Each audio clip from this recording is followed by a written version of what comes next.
Hello. Hi. Getting my headphones. Hello. Oh.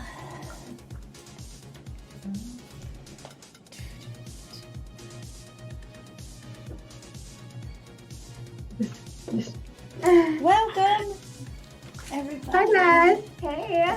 Hey. Hey. Cat will be. I'm like, I don't know if bit. anybody can even hear me. What's up? Can you hear me? Yeah, we can hear you. You're good. Sweet. Happy Father's Day. Oh yeah, it's Dad's Day. Happy Dad's Day. Happy Dad's Day to you too. One in chat if Thank you're you. a daddy, a real one. To all the dads have been with. Yes.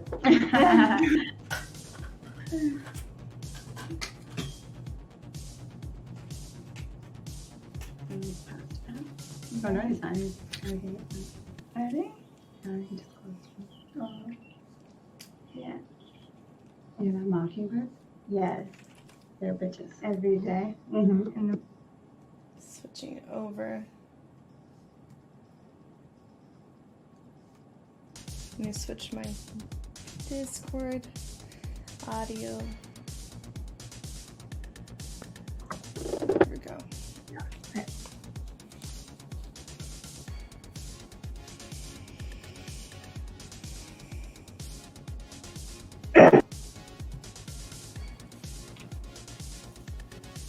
oh, you can make it 18 and up? Yeah, I am making it 18 and up. So 18 that and would up be only like, for me. I'm 12, and what are you talking about? My virgin years. Right. Uh, Get that. I'm 16 and I've seen you before. I'm like, I can't respond to you. Why you text me? yeah. oh no.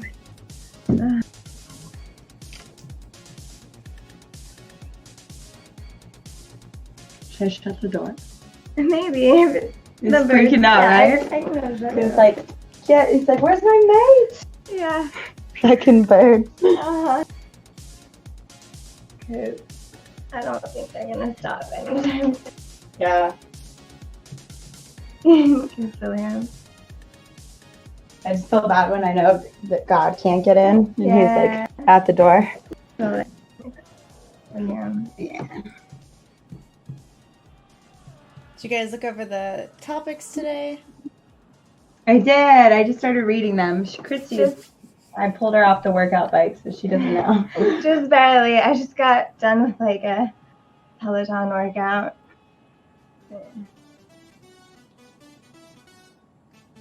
Most notable gift you ever received. I'm like, I just got done eating a burrito. Is it delicious? Mm-hmm. I had a bagel for lunch. I almost had a breakfast burrito. I'm gonna let one rip later in the podcast. The Am I? burrito aftermath. Oh, I might. Burp it out. Okay. Let me see. How many more minutes since it's been 20?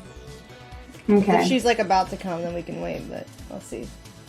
What is one thing that you believe in now? Anything that you disagree with aliens?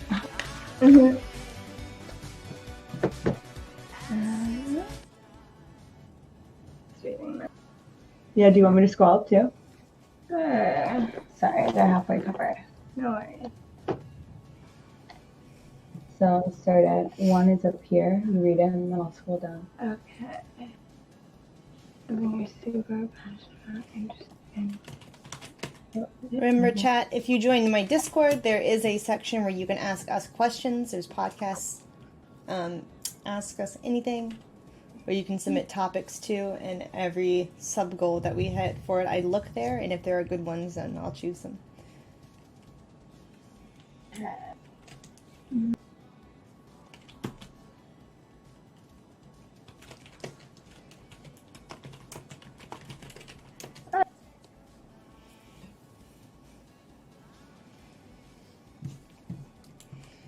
First the computer too.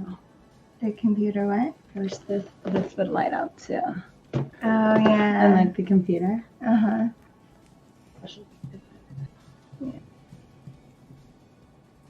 Okay, well, she hasn't responded yet, but we can just go ahead and start with the introductions.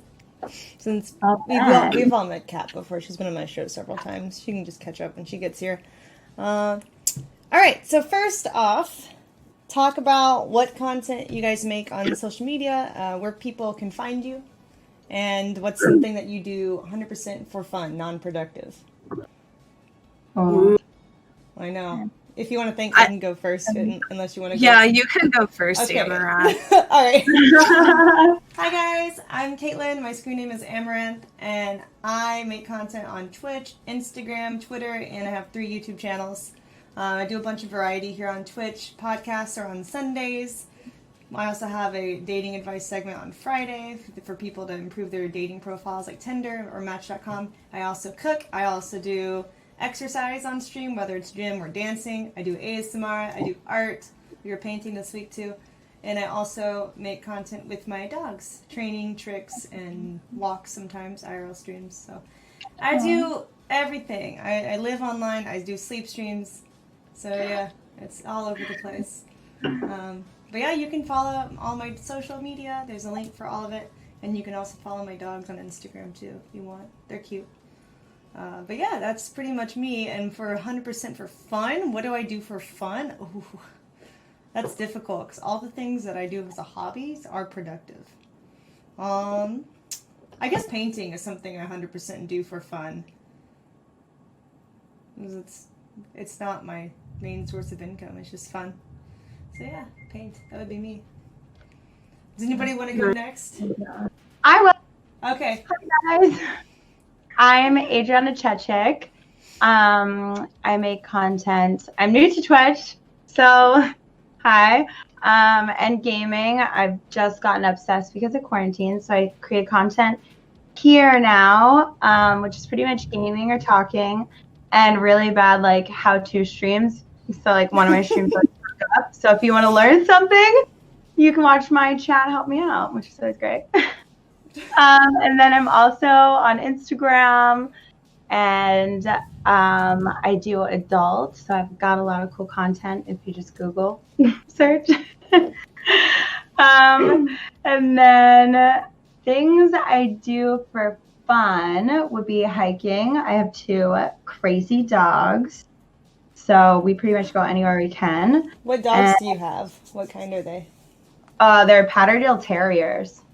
Oh. So I when I got them, I didn't know this, but it's like the 4th hardest dog to own because they're so hyper. It's insane. Mm-hmm. But I do love them. Sometimes I'm like, how did I get here? How did I become this girl with 2 dogs? Like crazy by myself. They're the best dogs, though. Yeah. Mm-hmm. And then I just got a house, so I just like to decorate a lot. So that's me. Awesome. All right. I'm Christie Stevens. I am also an adult. But You're an adult? You're also an adult? I'm an adult. Good, we're all legal? Okay. We are 100% all legal, okay? Just so you know. Yeah. Just in case you're wondering. No, I'm an adult, like Adriana.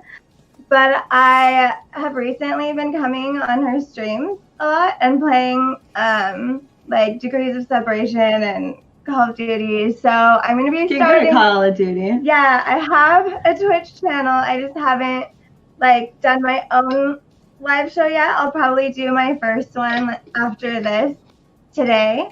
So yeah, and you can find me on social media. My Twitter and Instagram is @ILoveChristie, spelled ILUVCHRISTIE. What do you do for fun? Oh, and for fun, I love music. I did dance growing up, like ballet, tap, jazz. So I love to dance. I love music. I love hiking outdoors. Any type of like yoga, fitness kind of stuff, Pilates. Yeah. Yeah. I'm working out. Yeah. Hello, everyone. My name is Casey Tron, and I've been on this website for way too long now, but don't let that confuse you. I'm not old. I actually just recently turned 24. The content that I do on my channel is I try to be funny, but I'm not really that good at it. So I really just don't do anything except for sit and complain about my life.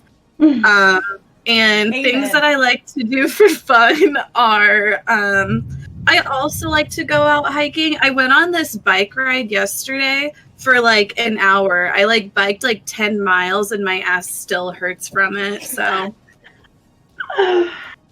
yeah, that's me. Thank you.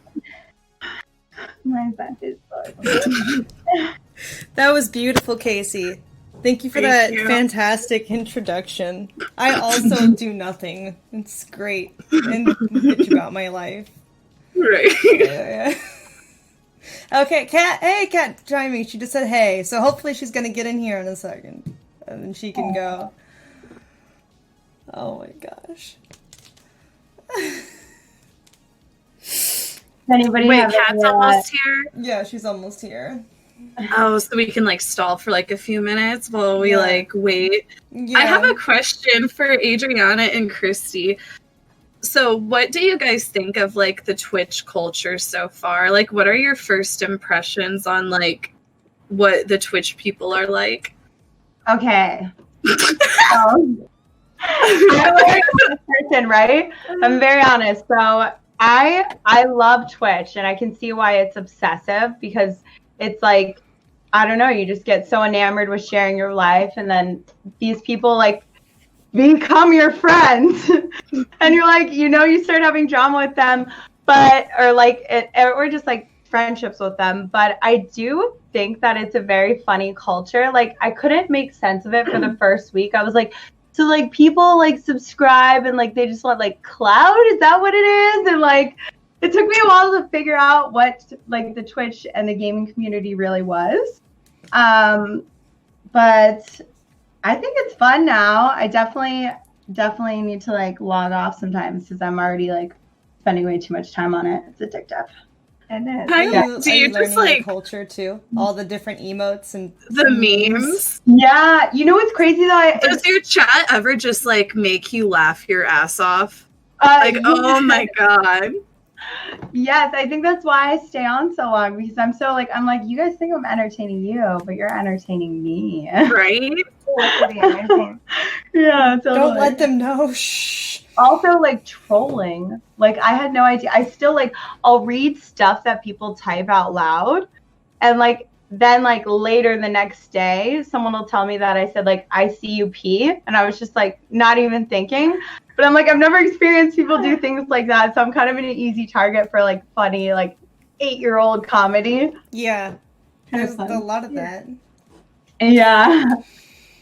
What about you? Well, I mean, you've created like a good community on your channel. Yeah. So it's been like a fun experience. I mean, the other day I was on your stream. We were streaming for like almost 6 hours. Yeah. So like I'm hooked. But because they tell you how to get past video games. Yeah. You're like, and like I want to know how to get over this level. Everyone's been really helpful. I mean, yeah, there are tools. Oh, the first time I went on though, I kept responding to the bot. Yeah, she kept telling Nightbot. She would be like, we're drinking. She's like, Nightbot, you're so nice. This is the nicest stuff to say.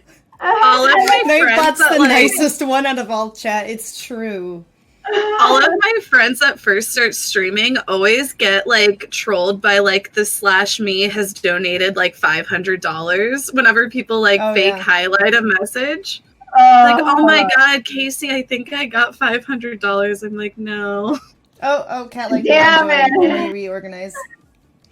Oh, and you're right. Like, what is Oh my gosh, you look amazing. You do. It's a forest back there. Wow. I love it. Yeah. I'm like, is the forest a green screen or is that a tapestry? I'm confused. Yeah. Pretty. Let me readjust it. Soul, I know. She's staring right into her soul. I'm like,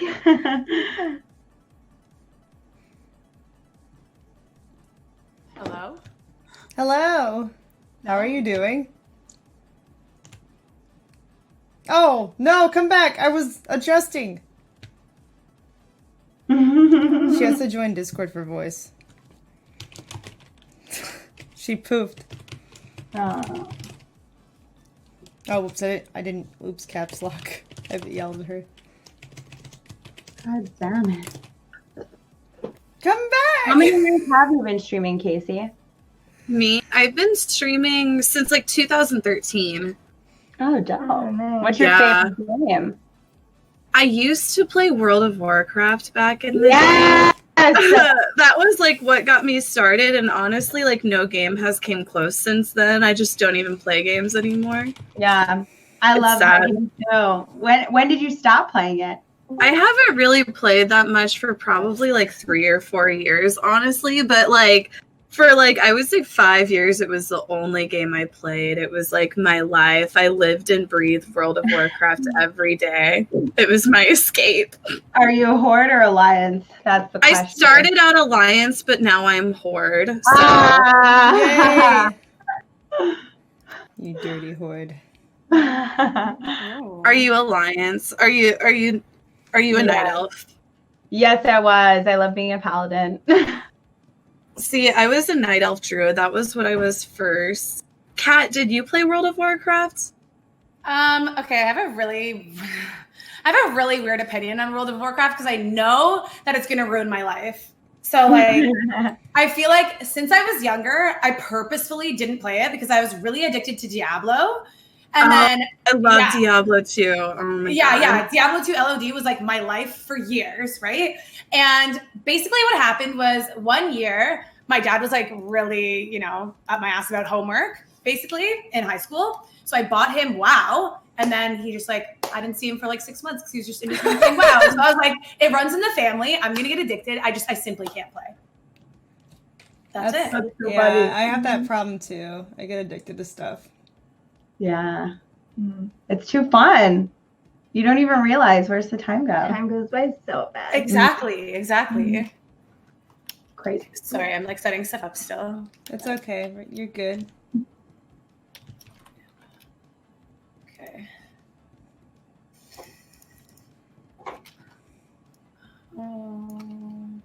Okay, I'm good. Hi guys. Sorry I'm late. No worries. What's going on? you How's for You're the being everybody? here. obligatory late person. It happens every podcast. It's all good. I didn't Someone was mean to. I didn't mean to. It's all good. You know I'm usually good for it. You're usually on point. It's Yeah, I'm true. usually super on time and like I just had to work out. So it's just a little gross. That's important. Good. She was on the bike. Yeah. I saw that Mia wasn't feeling well. So I was like, oh, do you want to do this? And she was literally running on a bike. I was like, you should do this. Yeah. Okay, I'm good. Good. Now I'm good. You have my full attention now, guys. Oh my Okay. God, Kat, you look so good. You look What? so skinny. Okay, that's because I've been trying Queen. so hard. Like No, ever I since saw your quarantine, post where you've been working out and stuff. like intensely. Yes, you're losing Mhm. weight. You're doing good. Yeah. Oh my god, Good thank job. you guys. Yeah. You're such supportive friends. I love you guys. Queen, God, seriously, slay. like at the beginning, I just like drank every day. Like the first 2 weeks of quarantine, I was like, "Who gives a fuck?" Just like We all drinking beer did. all day. Yeah, exactly. And then I like looked in the mirror and I was like, "Oh no, this is a mess." The halfway point where you're like, oh fuck, I don't want to be one of those people that came out of this looking worse off. I'm like, I Yeah. want to be like, this is what I did with my time, not Yeah, literally. I didn't want to like emerge from quarantine and then like the people who make Star Wars be like, "Oh, Jabba the Hutt, yeah, we like want to hire you as the new actor." And I was like, "Fuck." So I just like made so many changes. Although I got fucking hammered on Friday. like. When you don't drink for a little bit, my tolerance was 0. Okay, it was a mess. It was a mess. That's so good that. It happened. Do you have any regrets that you want to lay out with From people Friday? watching? I'm just kidding. Wait. Oh, no, I are do you have live? one. I do have a regret. Okay, so because I haven't drank in so long, right? Obviously, it affected me a little bit. Okay, it affected me a little bit. So I made the typical like high schooler, I'm gonna tell this person I love them. Oh thing. no. Yeah. Like I actually was like, oh my God, I love you. Like you're the best, blah, blah, blah, blah. And the guy was like, oh, really? Wow, wow, wow. Like you slid into somebody's DMs. You don't even know him, did you? No, I do. Okay. He's like one of my friends. Oh. I know. One time, like I don't really drink a lot, but you guys know I'm like kind of I'm a stoner. There was one time, like sometimes I'll just do really embarrassing shit whenever I'm like really fucking high. And there was this one time I got really high and I had this idea for a shirt for Ms. Kiff. Oh no. And I like Okay, messaged him on Twitter about it. I was like, you should make a shirt. And instead of the Misfits, you know that Misfits shirt that's just like the face on it? I was like, you should just do it in that same font and it should just say Ms. Kiff and have your face.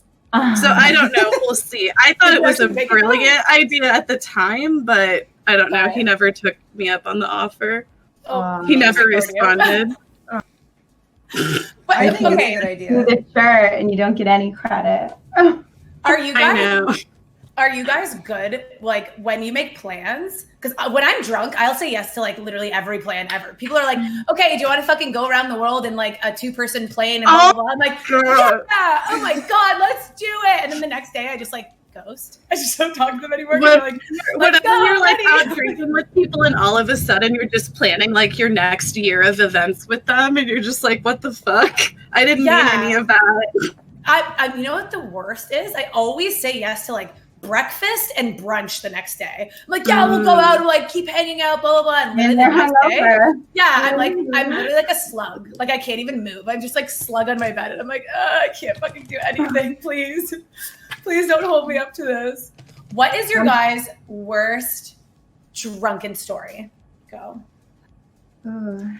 I mean, I think the most embarrassing for myself was when I first started in adult.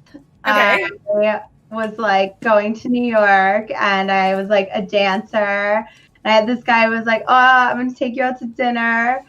And he took me to this awesome steakhouse, but it was a meeting with everyone that he worked with. But they had a private room in the steakhouse in New York. And this is like 50-year-old men. I'm like 21. So I was you guys are moms. This is the dancing days, right? Yeah, well, it was like a month after my first like month in the industry. So I thought okay. I was like, I'm a star, you know, it was crazy at that point. You were drunk. Yeah. I'm a star.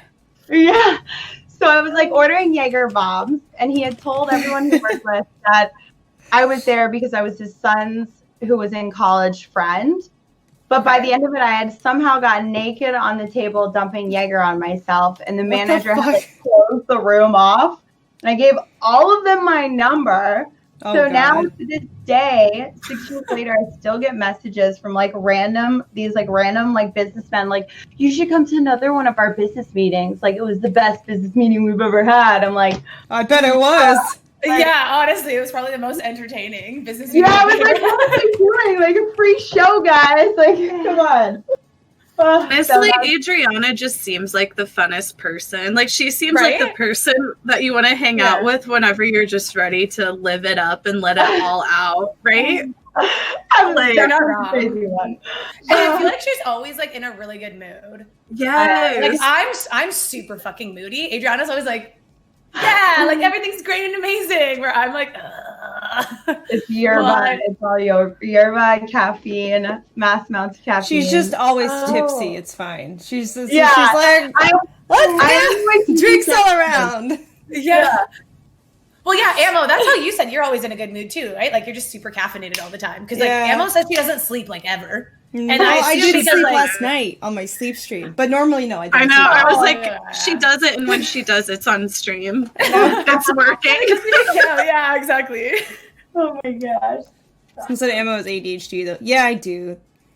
Wait, do you really? Yeah. I was like reading a long thread about like ADHD and how there's like a lot of misconceptions and stuff about it. Like people are always just like, yeah, you're just like super hyper and that's it. But then it gave like all these other like points and how like this is something that I didn't know. If people with ADHD, they can concentrate on things as long as they are like, as long as they like them, they like super like them. Yeah. If they don't like them, it's like, I don't hyper focusing like, on literally, things that we like. I can't do this. Exactly. If we don't care about it, no focus. If we are very passionate about it, hyper focus. Yeah, but that's kind of good though, no? Yeah. Like I feel like also, I was like good. diagnosed with ADHD whenever I was like 5, and then I got re-diagnosed, and like I'm on Adderall for it too, but I don't like taking it. That's another misconception, is like people who actually have ADHD have a way different reaction to like Adderall than people who don't have it. Like for me, whenever I take it, it like just makes me so boring and robotic, but like other people, it gets them all hyper and shit. Yeah. I don't know. Yeah. And I just like, my biggest problem with ADHD is whenever I read, like I'll like read like a whole chapter and I'll be like, oh, what was that? That's how I do, because I'm not even a whole chapter. I can read a paragraph and not know what I read. Oh my God. Okay, wait. I thought that was just hold on, wait. I feel like it's probably just normal. Yeah, because honestly, sometimes when I read, I'll like read the page and I'll be like, what happened? And honestly, I I think that everyone has ADHD to a certain degree, and it's just the society that we live in now where it's like we constantly need something to like have our attention at all times. Yeah, true. Right? Yeah. Well, I guess it comes with the territory of like our generation, quote unquote, where we need like instantaneous like results for everything. It's like instant messaging, like, oh, you know, these fat pills, like blah, blah, blah, like get instantly skinny. Everything's like instant. So I guess maybe like reading takes too much like focus. Yeah. Where we're used to being like super overstimulated and being just like, oh my God, this, like everything's so great. And then at the end we're like, wait. I love being overstimulated. Yeah.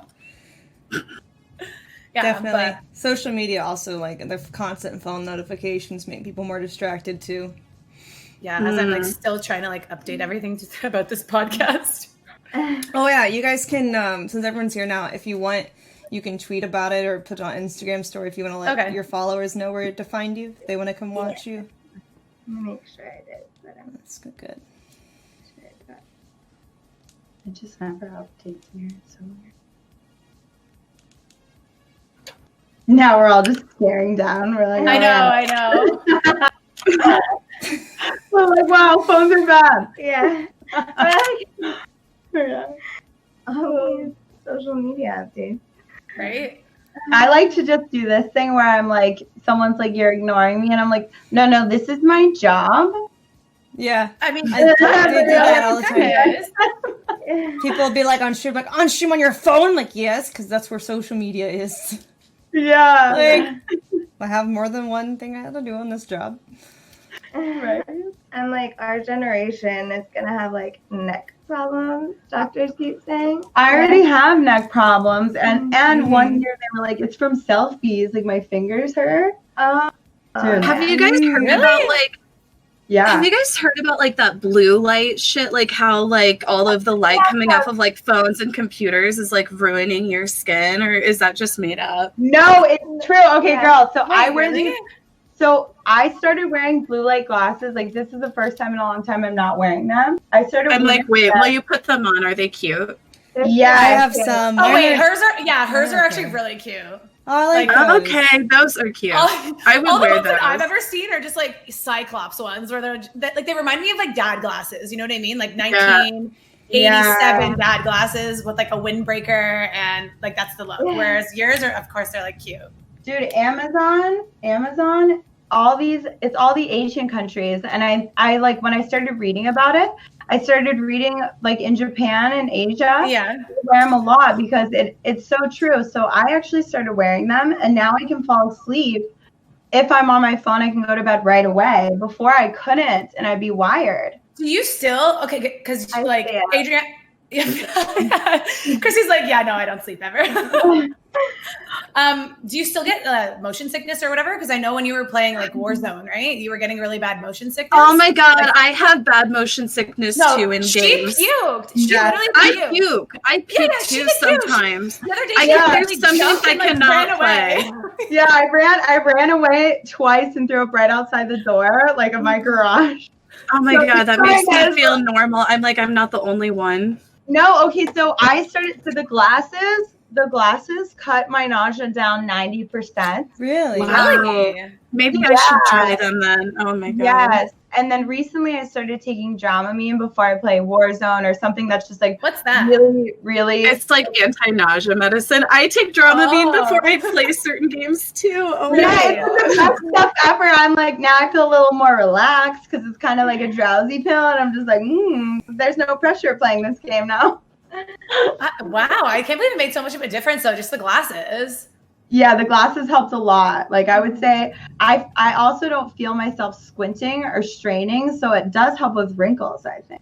Oh, really? Yeah, because I was always like, I'm trying to think now, because like when I play FPS games, I'm pretty sure like I make a lot of dumb faces. Like I'm one of those people that moves their mouth all the time. I don't know. Whenever I concentrate, I'm like, because I've watched like a clip before of me, and I'm like, oh, like what is that? What am I doing? It's hideous. well, it's hard not That's to. funny. Yeah. Oh my god. I don't have a good resting face either. If I'm concentrating on something, no, I look like I'm mad. Like it's like I have like slight constipation or something. It's not Do you have cute. RBF, resting bitch face? Mm-hmm. Oh, is that See, really real? Yeah. Oh my god, it so is real. There's some of my friends when they're just normal, like just walking or whatever, they just have kind of like this kind of face. Yeah. Whereas I feel like I don't know, face? like kind of like a scowl almost. Like they're just kind of like. Oh. Whereas I feel like with me, and I feel like you're kind of like this too, Adriana. And then, Ammo, I don't think you have. Do you have RBF? Ammo? Yeah. Okay, everyone just like look away, Yeah. relax your face, and turn back without moving your face. See, I feel like I'm always kind of smiling. I don't know. I feel like I just always look look mad. I was just going to say, I feel like Casey doesn't have it because I she's just always kind of have high, this so blank she's always- look on my face. I just look like I'm judging people constantly. I'm like, I don't know. I feel like you don't have a To me, you resting bitch just face, but I'm look not like sure. deep in thought. You look like you're thinking about like how you're going to save the world, and You look oh, like there you go. kind of like a pouty face. I like it. Yeah, Kind of. it is. We're like, you look hot. It's delayed for us over here. It's just my bottom lip is too big. That's all. Just pouty. There we go. So I don't think we actually did your introduction, Kat. Oh, hey, I'm Kat, guys. I'm Kat. We already did ours. Talk about like what content you do, where people can find you. I have the questions on there if you need to read them. Okay. Hi, guys. I'm Kat Like Meow. I feel really comfortable on this podcast, too, because I feel like I know all of you guys already, so I'm not like, oh my God, a new person. You can find me at twitch.tv/Kat Like Meow. I stream mainly like retro games and indie games, and then just chatting, too. And sometimes I do Marby's RP. I made up. Okay, so marbles. Have you ever seen marbles on stream? Yeah, I play marbles. Yeah, okay, so I made up this like whole like role-playing like game in Marby's when we play Marby's, so like chat can be involved too. It's actually really fun, but it takes like a lot of improv, so I don't do it that often because I like need to make the storyline. Basically, it's like Dungeons and Dragons, but like anyone who wins in Marby's, like they get to add whatever to the story, and then I'll like take the story in whatever direction like that person says. It's like it's fun. It's actually really fun. Interesting. Yeah. You call it Marby's? Marby's? That's who I am. Yeah, I call it Marby's. Is that weird? No, it's cute. Oh. It just sounded kind of like Barbies or something. I'm like, what do you play on stream? Ew, imagine just like there's a grown woman with like two little dolls just like playing. I would watch it. That's I that's might really do weird. that. but, like- That sounds like good to me. I love Barbies. Sounds like something you would do. I'll write it down in like my stream book. Like, this is a good idea. Let's see if anyone actually watches those. Should we do a collab?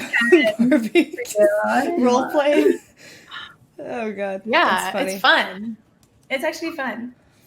Okay, let me freestyle some questions. Oh, did you give us questions already? I Emma, did. or- Yeah. We have questions. We were just waiting for you to start them fully. Because we're nice like Sorry. that. I know you guys are so patient and Uh-huh. beautiful and nice and funny. What else? What's Keep the going, girl? don't What's stop. the girl equivalent to sucking our dick? Like, oh, you know, how guys say that to each other when they're complimenting each other. Oh. What's the girl equivalent? Chat, What would be the best term for that? For which? For the girl version of sucking your dick, like with compliments. Oh. I was like, what's the girl version of sucking a dick? I was like, wait, Yeah. what? No. The I term. think I've said that before. I think it's Yeah, big clit energy. Yeah. Yeah. Big energy. Maybe it's for us. We're like, get out of here with that big clit energy. I was like, Is that good to have? Like, does the size of the clit matter though? Is that? Oh. I feel like it'd be It would be easier for them to find for once. Oops. Yeah. My pleasure. Whoopsie daisy. True. Either that or a lot of testosterone, so it depends. Yeah. Give me 1 sec. I just need to get my charger. Okay. Right as you were gonna do your intro. Wait, no. Yeah. She did her intro. She plays Marbies in I smoke role weed plays. too. So where is everyone located? State or country or whatever? I'm in Toronto. Oh, sorry. Oh, nice. So I'm excited. in Kansas City, so you know. Oh, that's why you're online all the time. Nothing to do there. Yeah, true. Yeah. Nothing to do. I'm in Texas, Houston. Los Angeles. Yeah, LA. Lucky. In the valley. Mhm. Deep in the valley. No, not deep in the Not valley. too deep. but- Deep- Yeah. Not that deep. Just like Yeah. like on the cusp of the valley, just like Yeah, that's what I like to say. barely in there.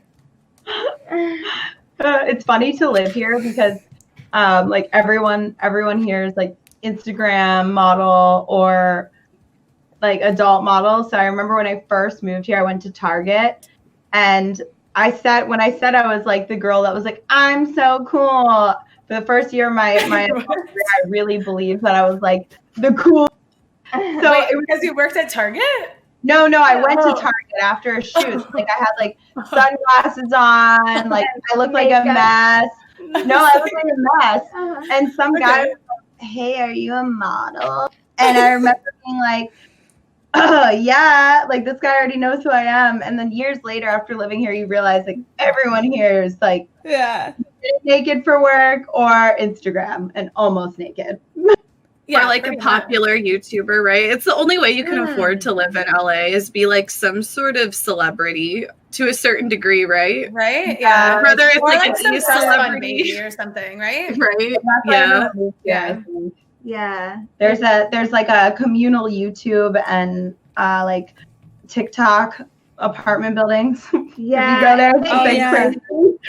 Vine building. Yeah. Yeah, that's definitely true though. Because in Texas, like everywhere I go, I get like stared down. And then whenever I go to LA for like conventions, no one stares. No one stares at anybody. It's just like they're so desensitized to attractive people that they just like don't gawk anymore. Yeah. It's just like Yeah. everyone's Really? attractive. Yeah. I feel like if I went and like IRL streamed in LA, it just like people wouldn't even like notice. Like whereas here, people will be like, "What the fuck is she doing? Like how? True. Like what a loser walking around with this selfie stick." I feel like out there, like people just wouldn't even Same. like. Yeah. Yeah. There's like a I line. did like an IRL stream the other day, like literally just like in the streets going to my friend's house. And I shit you not, everyone was like horrified. Like they're like, oh God, like what are you doing? Like look at that girl. And I'm just People like, talk shit on me "Hey." whenever I go to the bars out here. Whenever I used to, and I would be IRL streaming, people would be like talking shit on me and whispering about me, like, "Oh my God!" And I'd just be like, "I'm sorry, I'm a narcissist. I'm really obsessed with myself. I have to be videoing at all times." That's Oh so my God. Yeah. The best like IRL moment that I've ever seen was like, "Hey guys," you know, like the emote, "Hey guys." Oh her. my God! And, like, she's she's- so funny. She's so good. She was like eating a sub, I think like from Subway or something. And she was just filming herself and like eating, but there was a person in the background. There was a girl. And like the girl just started getting so mad. Like she wasn't like, oh, like look at this girl, like blah, blah, blah, and then showing her, right? Like she was literally just like, the camera was on her. She was just in the background. This girl literally got up, got her sandwich and whipped it at Hey Guys. And Hey Guys like, what are you doing? What? Like, you just whipped a sandwich at me. And she's like, fuck you, like don't film me. Like she thought it Like she's like she was secretly filming her or whatever. Oh, I get that a lot. Even if my camera's not facing them. Yeah. Yeah. And she whipped a sandwich at her like, on stream. It's so weird. Like a sandwich. Why? Wow. It's slapped by some turkey meat. Yeah. Yeah, people are crazy. I get that a lot. I'll be on selfie mode, then people in front of me will be like blocking themselves from my camera. I'm like, I can't see you. Will you ever just be like, dude, nobody wants to see you. I'm not recording you. I think we just like film people here. Like sometimes I'll just be like, look at this person. Yeah. No one says that there's walls out here that like you have to wait in line to take a picture of, and they're just like public walls. Like one of them's just like a pink wall and a blue wall. Oh, like the ones with like the wings or whatever, like the angel wings and stuff. I mean, they have those in their lines, but there's also just walls that people just like go wait in line in. Like it's just a regular, like it's just a gray wall. So crowded with people taking photos and stuff. Really? That you have to wait in line to find a space on the wall to take your photo. It's so crazy. Just from the Instagram. Yeah, Instagram walls. Yeah. It's a weird. Oh, yeah. See, that. that was like I used to live downtown Toronto, and that was the only thing that was like kind of annoying. Is it actually is packed like all the time. It doesn't even matter like what day. Like just going to the coffee shop, there's like always a line. So I don't even know because I feel like LA is probably way, way, way worse. But like now where I live now, it's like outside of the city, no lines ever. Literally ever. You could go at like the most peak times and I'm just like, da, da, da, da. So nice. Yeah, it's good. It's good. But then at the same time, I feel like you probably have like a lot more products and stuff there too, right? Just because like it's so populated.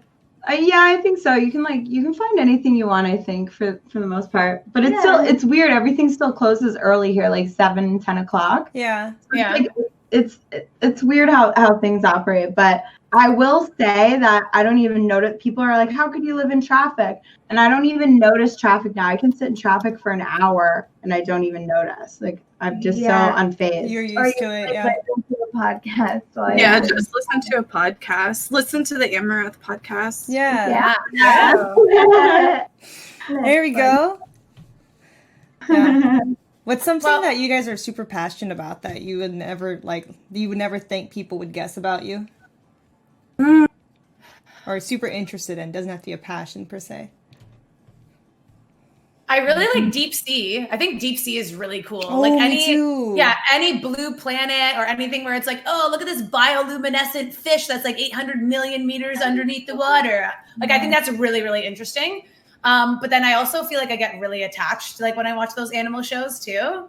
And anytime that there's like a little like baby or anything that's like in the wild, this small hippopotamus is walking alone too far back from its mother. A cheetah is going to eat, and then it like gets eaten or something. I'm like, I can't watch this anymore. The drama. But for some reason with the deep sea animals where it's like this shark is now going to eat this like lionfish. I'm like, it's a fish. I don't care. For some reason, it doesn't affect me at all. I think it's because they're not as emotional as like mammals are a lot of times. Like if it's a whale or a dolphin, I feel bad still. But if it's if it's like an actual fish, I don't think they quite have the same emotional like family mentality that mammals specifically do.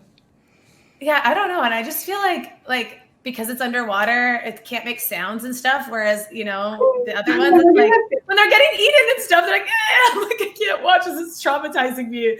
Even though it's like nature, right? Obviously, it's a natural occurrence, but I'm just like, I can't do this. Like, it's so sad. But I love deep sea. I think deep sea is super cool. That's awesome.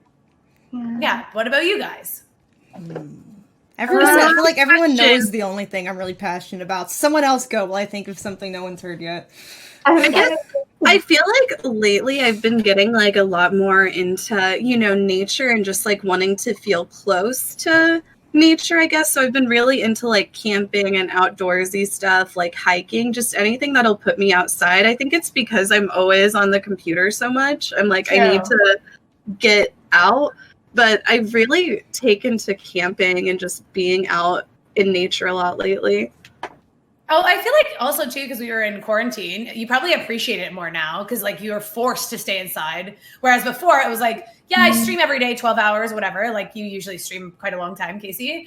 But like it was a choice back then. And then it's like, quarantine. So you don't even have the choice to go outside anymore. So maybe you just like appreciate it more. That's how I was too. Yeah, when I started streaming a lot, and I would just be inside for like months at a time. But then when I would go outside, even into my front yard, I'm like, there's birds. There's so much air. Why does society live inside houses, and why do we have 9 to 5? Why don't we all just go back into the wild and live amongst the birds and the trees? And I'm like, it feels so nice out here. So yeah, definitely, yeah, there was like a new appreciation for nature. Yes, a little bit. No, but I feel like you're always super attached because you like love animals so much. I know, yeah. You know, I just like, why are we doing this 9 to 5 bullshit when all you need, nature provides you right here? Yeah. I was like, oh. Also, another thing I really started to like, okay, don't judge me. I really like skipping. Skipping. Like, instead of walking? Like, No, not like not like that. Like skipping. No, Imagine I just like didn't walk like a normal person. I just always skipped everywhere. I was like, oh, that's how you're gonna get so fit. That's great. Fun. Yeah. It is fun. skipping Yeah. like, so rope. if you don't, skipping rope. Oh, okay. Yeah, skipping rope. Is that a Canadian thing? We call that jump rope in America. Jump rope. Oh, okay, yeah, jump rope, whatever. Skip. Okay, I don't just jump on one foot and like in the middle of the grocery store, like getting my chicken now. I don't just do like That'd be that. great though. Yeah. I mean, I feel like honestly, it'd be really good vibes. I would laugh if someone was just constantly skipping everywhere, right? It's like the funny walk. Yeah. Did you ever have the, was it skip it or was it hop it? The thing around your ankle as a kid. Bop Like a it. ball. No, not bop it. It's skip Skip it. it. Pop it. The What is- world's most dangerous toy. Like who decided to put a big round plastic ball on the bottom of like a developing young girl's leg? And I'm like, why that do heavy? my ankle is so Yeah. hurt? So like When you would miss it, it would like whip around and like go around your other leg and like smack you in the calf and your ankles. Like your ankles, I'm surprised. Now that's why we can all walk in high heels now because we just got freaking our ankles got abused from skip it when we were like 6. Y'all must have just For sucked sure. then because it never hit me. So. Wait, you're just You just gotta get good. skip-it-er? You just gotta get good. That's all. Everyone's the first skip it, Andy. Maybe I had the later version then. Maybe your version was recalled. I don't know. I think I was just bad at it. I'm just not gonna lie to you. I think I was really bad at it. But yeah, anyways, like talking about skip it, that's kind of like what I realized, like going into adulthood, quote unquote, there was like a lot of things that I enjoyed when I was a kid, like gymnastics and blah, blah, blah. And I just like stopped doing all that stuff. So I'm trying to like, that's why I started skipping again. Cause I was like, I really liked it when I was little. So like, let's see. And then it obviously makes me fit, right? Hula hooping is what I like too with jump rope. Ooh, Hula I've seen hooping. They have, you could do a weighted hula hooping, though it does hurt at first. Weighted hula hooping. It hurts your abs and your obliques and your hips at first. I feel like wow, that's awesome. Like the ones with water or actual heavier than that? It has actual like weight in it. Oh, They're like awesome. very thick. I feel like I recently saw something super cool. It was like an indigenous man who was in like full like tribal clothing, I guess. And he it was like a ceremony or something. And he had just like so many hoops. And it was so cool. Because he's like, what people think of like when I say hooping. And it's just like regular like hula hooping. But then he had like all of these hoops everywhere. And it was like, whoosh, it was so cool. Fuck, I don't know what it's called though.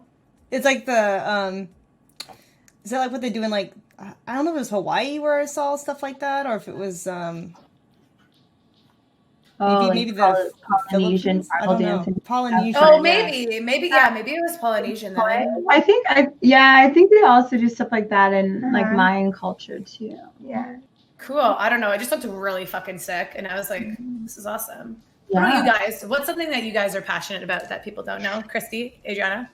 Okay. I mean, I guess most people know about like law. Like I wanted to go into law school, so I find like really boring things are like kind of interesting to me sometimes. And, like when I Really? was in Hamilton, I was like listening to every single word they were rapping to like get the whole story. Mm-hmm. And then I know it's not cool anymore, but I really love trance music, like progressive trance. I used to DJ back when I was You DJ? wow. What? yeah, like started on vinyl. So Oh, and then cool. but when dubstep came in and like took over, I was like, that's okay. I hate dubstep though. I feel like dubstep kind of ruined like how people think of electronic music. Because dubstep is just like all the like heavy bass sounds, like wub, It's like wub, wub. Transformers having sex. That's what it sounds like. Yeah. It's like, beep, beep, ba, ba, ba, ba, ba, ba. Like that's what exactly it's like. It can be good sometimes, but people were just over trance. Like, I still love trance. I'm like, Paul Van Dyke live podcast on Sunday. Like, See, I feel like there's definitely like a time and place for dubstep. I feel like I can listen to like 1 or 2 dubstep songs, but I can't go to like a dubstep event anymore. Yeah. I don't know. Well, events don't even exist anymore, just in general. But like when concerts and stuff still existed, yeah. But trance only, like you don't like house or like deep house or. Oh, I love house. Yeah, I mean, trance is just my favorite. I love house. Some drum and bass, which is kind of like dubstep. So yeah, I loved it all. Love it all. I can't believe like you're into law and you used to DJ. I would have never struck you That's as like crazy. Yeah, no. like I'm just like combining the two thoughts in my head, like a People just lawyer have and so a many DJ talents. together. Oh. And I'm just picturing her DJing, but like also reading a textbook at the same time of like law. I'm like, wow, multi-talented. Some people just have so many talents, and then some people, you know, they don't have any. Did your voice just double? Yeah. Are you doing in some purpose? Zoom. Casey? Oh, I come on in Zoom. Okay. Muted. Yeah. Hello? Yeah, it's still on. I can mute it for you. Oh, I don't know how I got unmuted. There you go. Sorry. Weird. Yeah. You just started sounding like a robot. I was like, whoa. Something happened. I kind of liked it. I was like, ooh, Casey in both ears. Wow. What about you, Adriana? I mean, I feel like I'm very forthcoming with myself or with like people. So a lot of people pretty much know a lot about me, but I would say maybe they don't believe how much I'm into like chemistry, biology. Uh-huh.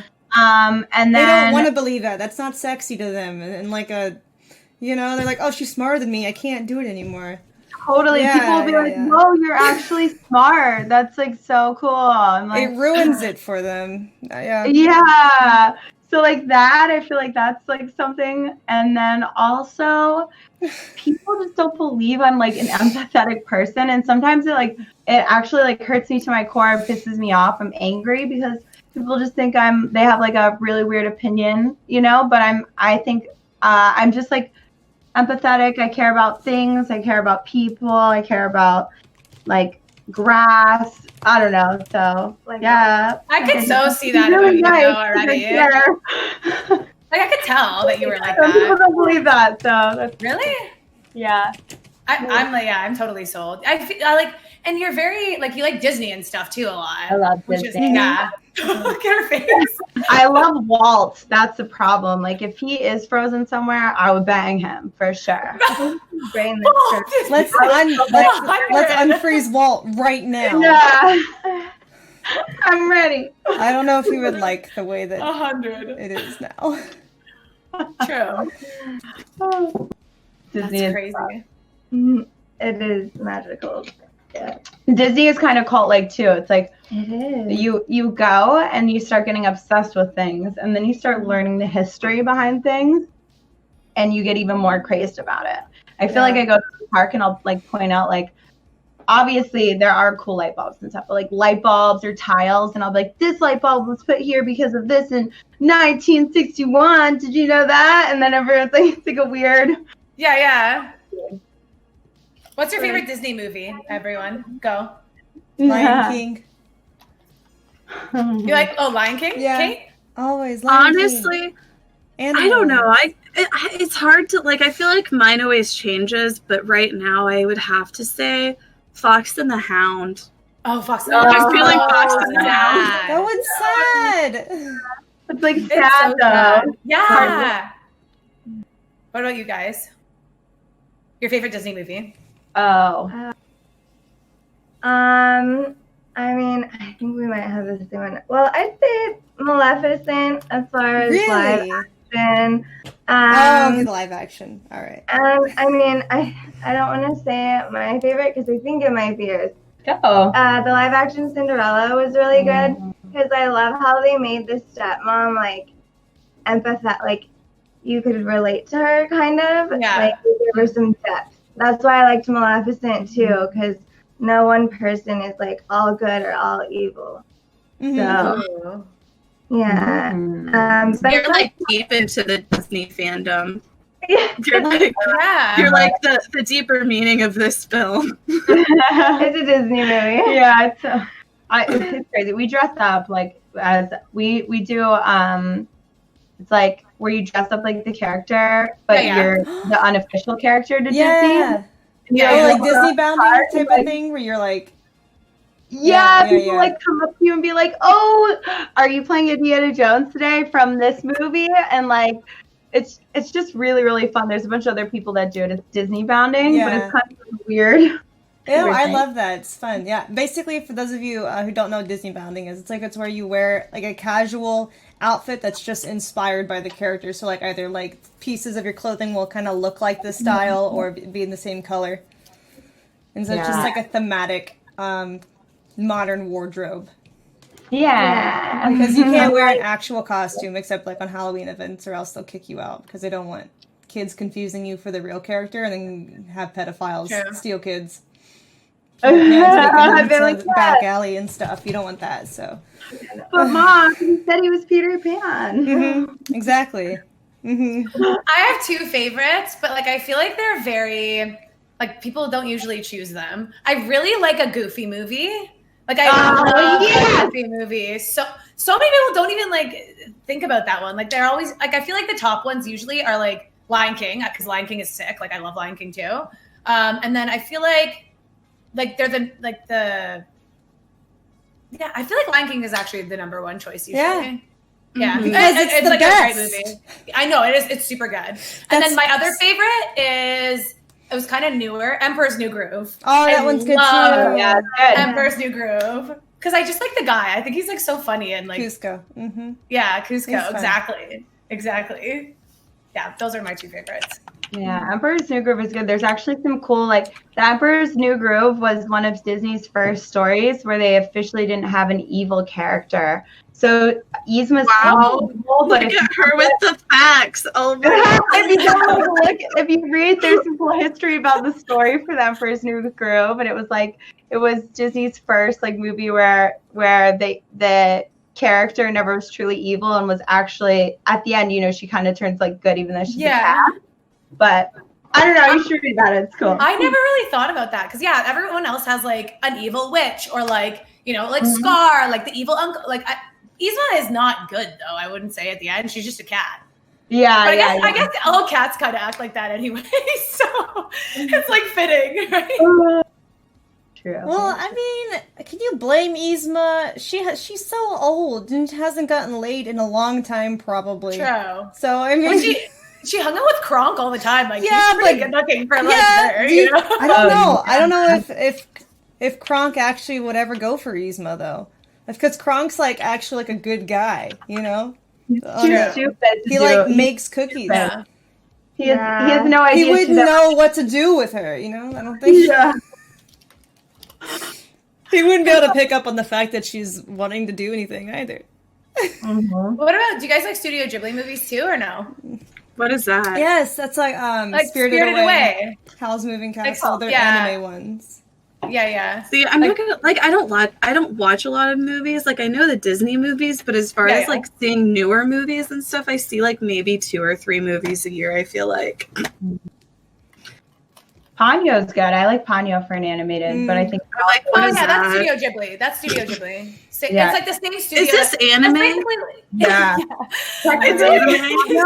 Ponyo is like the Little Mermaid, but just like an Asian version. Yeah. She's just like it's like an anime version. It's like the same story concept. Yeah. Yeah, and like Princess Mononoke and stuff like that. Have you ever seen those ones? Because I have. Oh, you have? Okay, so you like anime. Oh, you're actually just a giant nerd. Like, I don't watch a lot of anime, but I have seen them. But it's normally like when I'm like chilling with my girlfriends, we're so stoned. Yeah. So I do. So wait, you mean to tell me that like you're hanging out with your girlfriends, getting high, watching anime together? That sounds fun. That sounds fun. We do that and like play board games. You're hanging out with all these hot girls watching anime. Yeah, like hanging out. That's pretty much. People don't get it. We really are just doing like normal, really nerdy shit. That's crazy.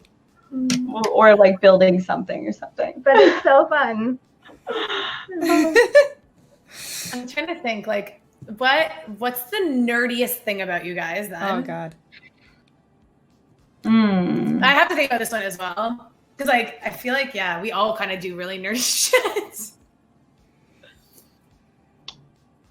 Or is there like a weird habit or something that you guys have that, like, for example, do you always like color code all your clothes into the closet and like you can't have your clothes like out of order or anything like that? Is there anything like weird like that you guys? OCD, I guess is the the technical term you're looking for. I wish I had some OCD in me besides Minecraft symmetry. I wish I had some of that because I am not organized at all. I've been collecting my scabs for 5 years. Oh, okay. I'm just Well, could you? I was trying to think imagine of something. Like you go to Casey's house and you're like, wow, she's so hot. Like, I love Casey. She smokes weed, blah, blah, blah. And Casey's like, come in my room. And she just has a room full of like jars of fucking scabs. She's like, do you have any scabs? He pops out her scabs. Like gold finger. Right, he has the mirror and he's just like, I love gold, and he eats his own skin. Oh, That's God. That is horrific. That is literally horrific. I have OCD really bad actually with like a lot of things. So maybe like if you didn't know me, you'd be like, she's a little crazy about how much she vacuums. Because I just have like OCD about vacuuming and dirt. And then like for a while I got a therapist and she'd be like, just go 2 days without vacuuming. Because people would come in my house. It's a trap. Don't do it. I started 2 days without vacuuming. Actually, I never started. I've never vacuumed. And now I don't vacuum ever. I just vacuumed the first time today in like 2 months. Really? Yeah. See, I would come over your house and be like, do you want me to do this? Yes, please. It's like a weird thing for me. It feels good. And then I'm just like, I mean, I don't know. you can like see the results too. So it's like, yeah. That would I be feel the stream same way content. about cleaning the bath. Like when I clean the bath, I'm like, yes, I love this. It goes with like, so maybe it goes with because I don't like things on my feet. Like I'm wearing socks now. I'm always wearing socks, even if my floors are super clean. Because I just hate things like sticking to my feet. Oh, yeah. I hate that feeling too, but I'm too lazy to remember to put on stuff. And I'm just down in the dirt and I'm like, no, I forgot to put on socks. Every time. If you go to the beach, like you wear socks at the beach? No, I don't wear socks at the beach. I mean, I do have water shoes and stuff too. Okay. But it's just more like in general, like I think that's why I'm just obsessive about vacuuming. I just like, because if I look at my feet, then I'm like, that's how dirty the ground is. And that True. Yeah. I've kept a diary since grade 4. Wow. Really? Yeah. And it's like really interesting to look back because, you know, obviously your brain capacity can't fucking remember every single day, right? But then I'll go back and be like, like let's read this one from like 8th grade or something. And the problems that you have in, you know, elementary school and even high school and stuff, it's just interesting to like look back and see how you felt back then. Because obviously I forget, right? Like, you don't remember every situation. Yeah. So I have like a bajillion diaries. That's so great. Yeah. Yeah. Oh, and I made a burn book in high school. You made a burn book? Yeah, I made a burn book in high school.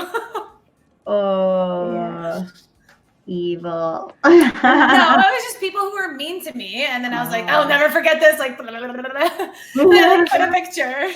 I found a few letters like that. I still have a lot of writings like that. But I do this weird thing. I just like to write, like I'll wake up in the middle of the night or something and just have like random like words of emotion come out of me, and I write. I have like a lot of just like throughout my life of emotional thoughts.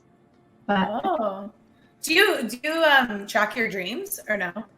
I don't track my dreams. I have very vivid dreams, but they're pretty much always like I have nightmares most like 99% of my dreams are nightmares. Same.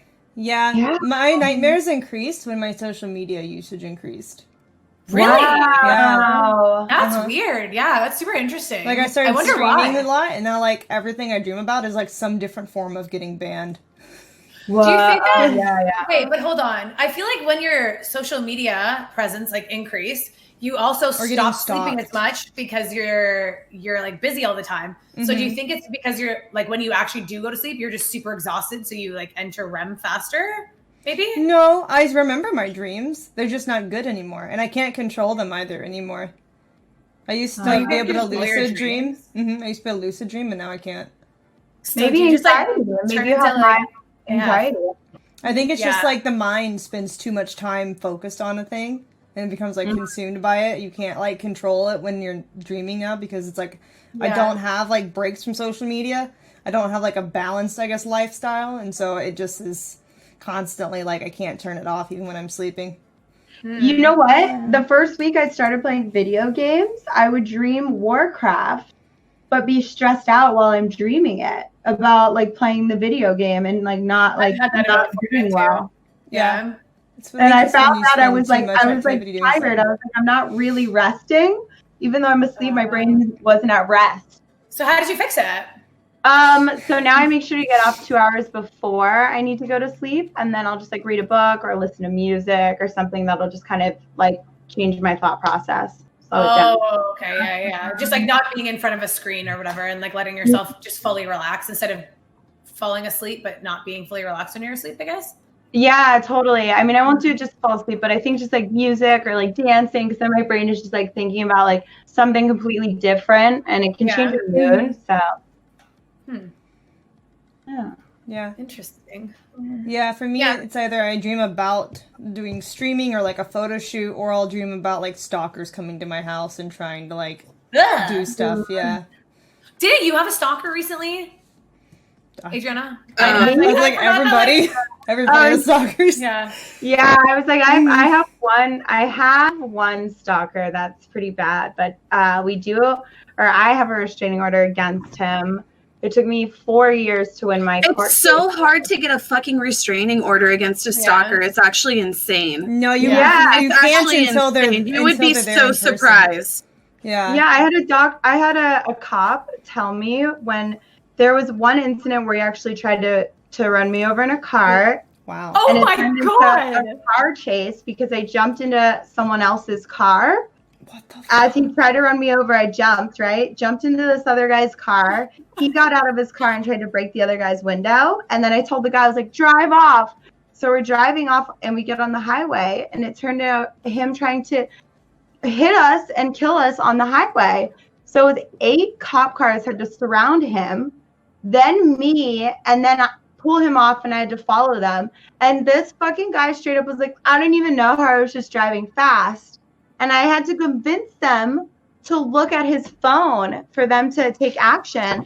And then the cop, when he did one of the cops came over to me privately and was like, do you have a restraining order? And I was like, no, like I just haven't gotten one yet because I've been applying, and he had money. And the cop was like, do you have protection? I was like, I have a taser. And he was like, no, you need to get a gun. And to have a cop, I think in California, say that to you. Like, no, you need real protection because it's not going to happen. Wake up call. Right. Yeah. Whoa. Oh my God. That's crazy. Yeah, that would straight up give me PTSD. Like I'd be like afraid going out in public for a while. So he did break into I actually moved in with a guy because he broke into my apartment too one time. And then he also grabbed me at the airport before. So he's definitely crazy. But the craziest part of the whole situation, I think, is he has a website devoted to murdering me. He's hired models to like me and murdered them. But my lawyer and me have to constantly keep getting that site put down because they allow him to create this website. And that's the craziest part of like, you're allowing this crazy content to be out in the world. And so he actually murders them when he hires them?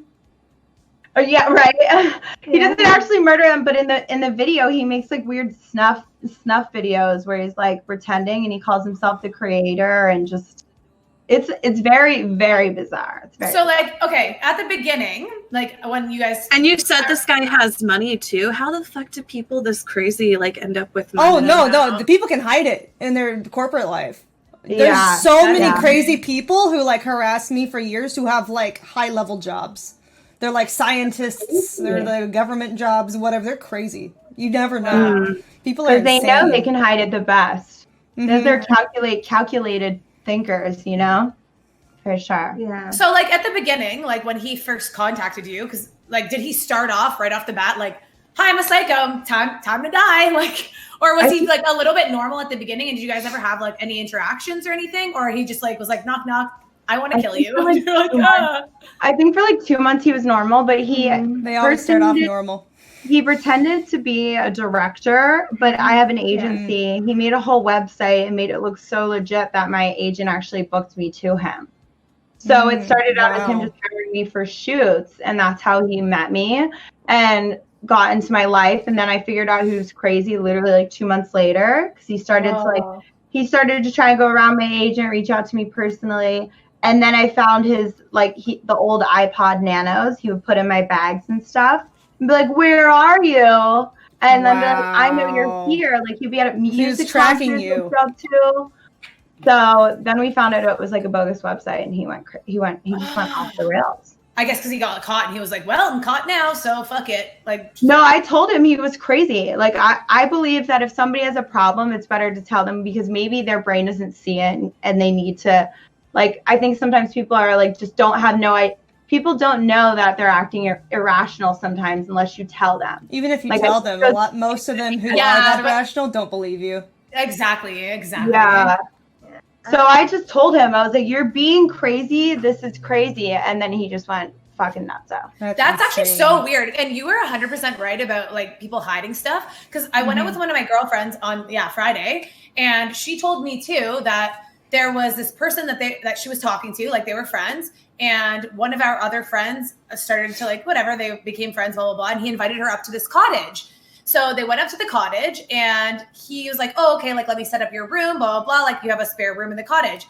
So he puts her in this room, she like puts all her stuff down, and then she hears like something inside of the digital clock like click or like move around or something, and she's like, "What the fuck?" And he's like, "Oh, don't worry about it, like it's fine, blah blah blah." And he ended up leaving to like go walk the dog or something. And she like before he left, she was like, "Oh, can you like switch me rooms? Like this room is just like kind of weirding me out a little bit," because the clock was freaking her out. So he moved her to another room. She's like, "I can take my own things. Like, you don't have to." He's like, No, I'll do it. And he ended up moving the clock as well. So when he went to go bring out the dog, when he went to go bring out the dog, she was like shaking the clock around. She ended up opening the clock, and there was like a secret camera inside. Wow. Yeah. And she's like, fuck this. So she like got into the car and went to like leave, and he like blocked her off, and he's like, "Why are you leaving? Like, what's going on? Blah, blah, blah." She's like, "Fuck you. Like, you're disgusting. I found this secret camera that you had." Like, obviously he was going to try and film her when she was in the room, like changing or whatever. Yeah. And he's like, because he was like this ex-military guy too. Wow. And he's like, "It's not what you think, blah, blah, blah." And she ended up just like leaving. She's like, "Fuck this. Like, no thanks. Bye." That is really Yeah. But she had no, like, they were like friends, right? She had no idea. Yeah, it's hard. People never. Yeah. Yeah. People are very good at hiding things. That's crazy. I can't believe that guy tried to run you off the road, though. That's I pulled over his car. Like, it was the craziest. Like I don't know how my brain was just like. I was like, what the fuck? Yeah. So crazy. But I think that even like, have you ever noticed, like, I think fans can act irrational too. I think there's just something in somebody's brain, and when most of the time when you tell people like this isn't normal, like I think sometimes they'll have like a realization. Like, no, this is you being empathetic. This is you being super empathetic. I'm like, Adriana must have been around a lot of crazy people at some point. I grew up in She was like, right. So I feel like that just gave me every perspective of a person. So I'm kind of thankful for that. But I realize like sometimes people are the way they are because of how life is, and not because that's how they really want to be. Right. So They're I, a product of their Right. environment and their experiences. yeah. So once it starts getting to their head, though, you know, like on a psycho level, they just don't even realize that they have a problem anymore. And even if you tell them, it's not. Do you Yeah. talk about like being in foster care a lot? Like how, like what age were you in there from? So 2, and then Wow. I would have aged out, but at 16, I just like in Pennsylvania, you can go to court. And then I sat in front of a judge and I was like, these are the reasons why I should be granted the rights of an 18-year-old, and basically emancipated myself from being awarded the state to my own name. But yeah, I mean, I had some like crazy things, but you know, what's so funny is I had more good experiences, but I watched when I was like 6 years old, this woman made me watch an episode of Oprah that talked about child predators and molesters, and it showed like what to do if you were kidnapped as a kid, like that's like ripping Interesting. a button off your shirt and putting it in the car ignition keyhole. You know, back in the day, keyholes would be something that would slow like your kidnapper down, or like putting socks in a toilet of an apartment building to overflow the toilet. So that the people would complain. If you're ever stuck in a motel. So like just watching that show for some reason stuck with me, and it really told me like, it just gave me a lot of strength. It gave me like an idea of how to look out for people. And they also had a segment in it where it was like, saying no to people and know they can't do this to you is the best thing you can do in a fighting chance for like if somebody was trying to touch you, be mean to you, or something, take advantage of you. So at 6 years old, I really started just sticking up for myself. Like I would be like, no, you can't do this. No, I'm not staying home to watch all these kids. Like, so I really think in a weird way that helped me. That's good though. Yeah. Yeah. Especially I feel like because you were in the foster care and stuff, I don't know. It just seems to me like there might be more chance for something like that to happen. You know what I mean? Because you're like around so many other different people, you know? I found out my half brother was in foster care during COVID, and he's 6. And I actually was almost going to drive to Pennsylvania and go grab him because I was so worried about him getting molested. And I was like, why do I have such a huge fear about this? And I was like, I just need to go get him now. And I had to work with my therapist to realize like my life has been the way it's been because of my experiences, and also like my anxiety because of other people's experiences isn't something I need to be projecting and like thinking and assuming that's how his life is. So I actually had like a really big, tough deal with it recently. It was pretty crazy. So what's going to happen then? Like he's just going to get adopted by someone else, or? Yeah, how does that work?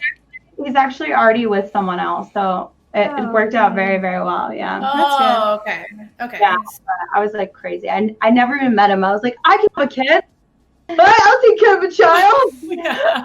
Well, I don't know that. Wait. Yeah. Well, no, but you want to travel and stuff too later. So like, I feel like that wouldn't be cohesive to that.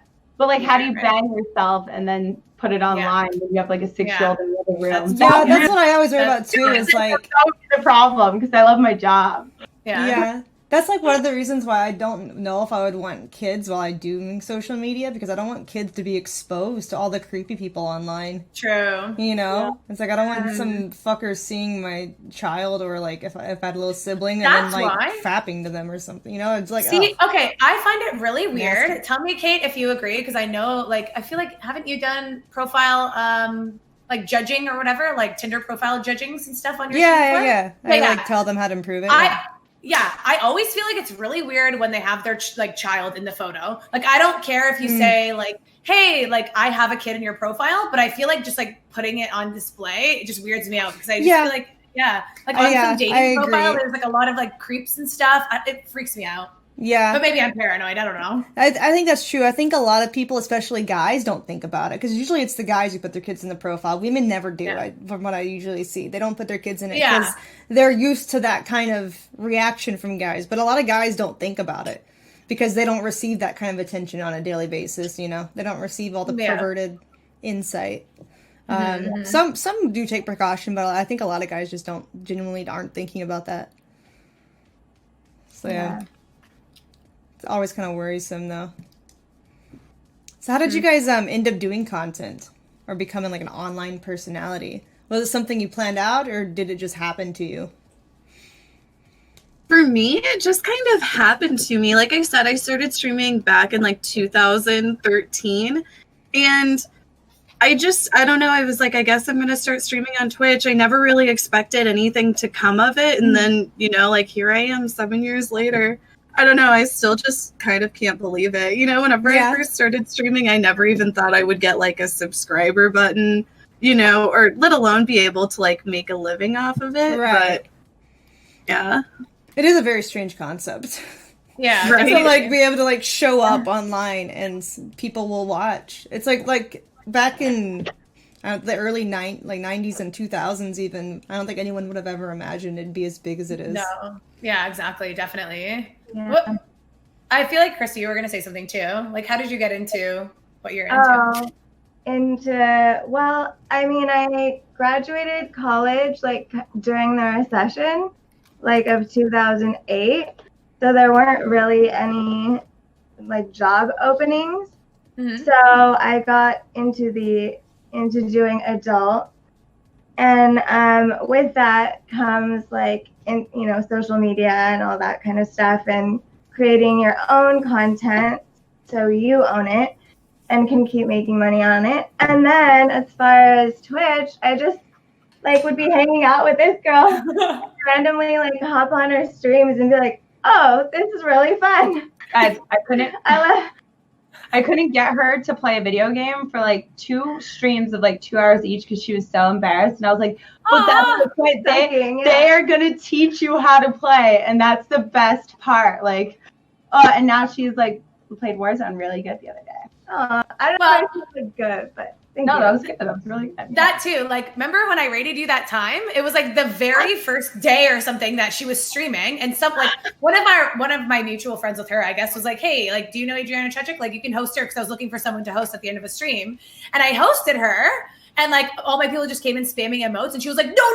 Like, get them out! What are they doing? Stop! This is bad." Yeah, and she was like, "What is this? Like, why are they spamming? Like, no, block them all, delete them all." And we're like, "No, we're safe. We promise. Like, it's just a hard mode. It's okay." Yeah, I think I blocked. Did I block you or ban you? No, you blocked me because you were trying to add me as a friend, and you're like, "1 sec, I'll add you," and I'm like, "I think you just blocked me." Yeah, I still don't get it sometimes. I have like a one malfunction of something crazy during stream, but. Those moments are funny though. You know what I mean?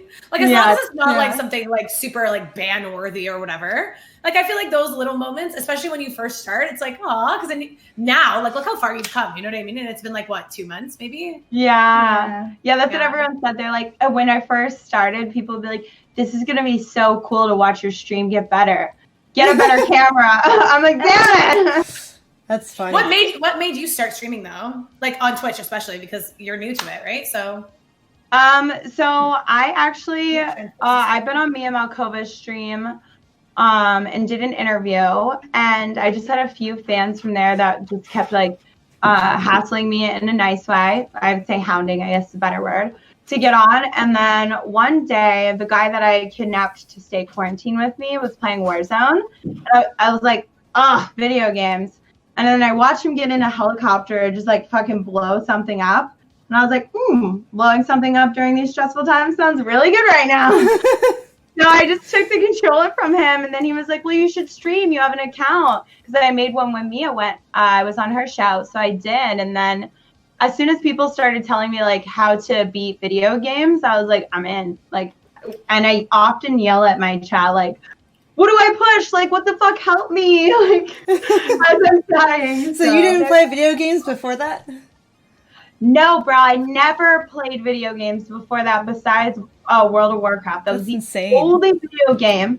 And I was so obsessed with it because I was in college and all the guys I would hang out with played it. So I just played that for hours because I had a laptop. But I never played any other type of video game. Like, I'm a board game person. So to me, like, I'm just like, I think I feel like a 2-year-old. I'm like, what candy should I eat now? Like, there's so many different worlds. It's all new. Yeah. Yeah. Well, I mean, I guess that can make sense, though, if you were in foster care and stuff. You know, it's like you're always moving around. Like, a lot of kids, like, they learn from their siblings, and they learn, like, you know, like, their family gets consoles, and yeah, so that makes sense. Yeah. Dude, I didn't even learn, like, okay, so I once I did learn how to read, I took off because I loved it, but I didn't learn how to read until I was 9 because of just moving around so much. Really? Wait, what? That's crazy. Yeah, I was held back in kindergarten. They tried to hold me back in kindergarten twice. You had to learn to learn all your colors again and learn how to cut along the lines 2 years in a row. Right?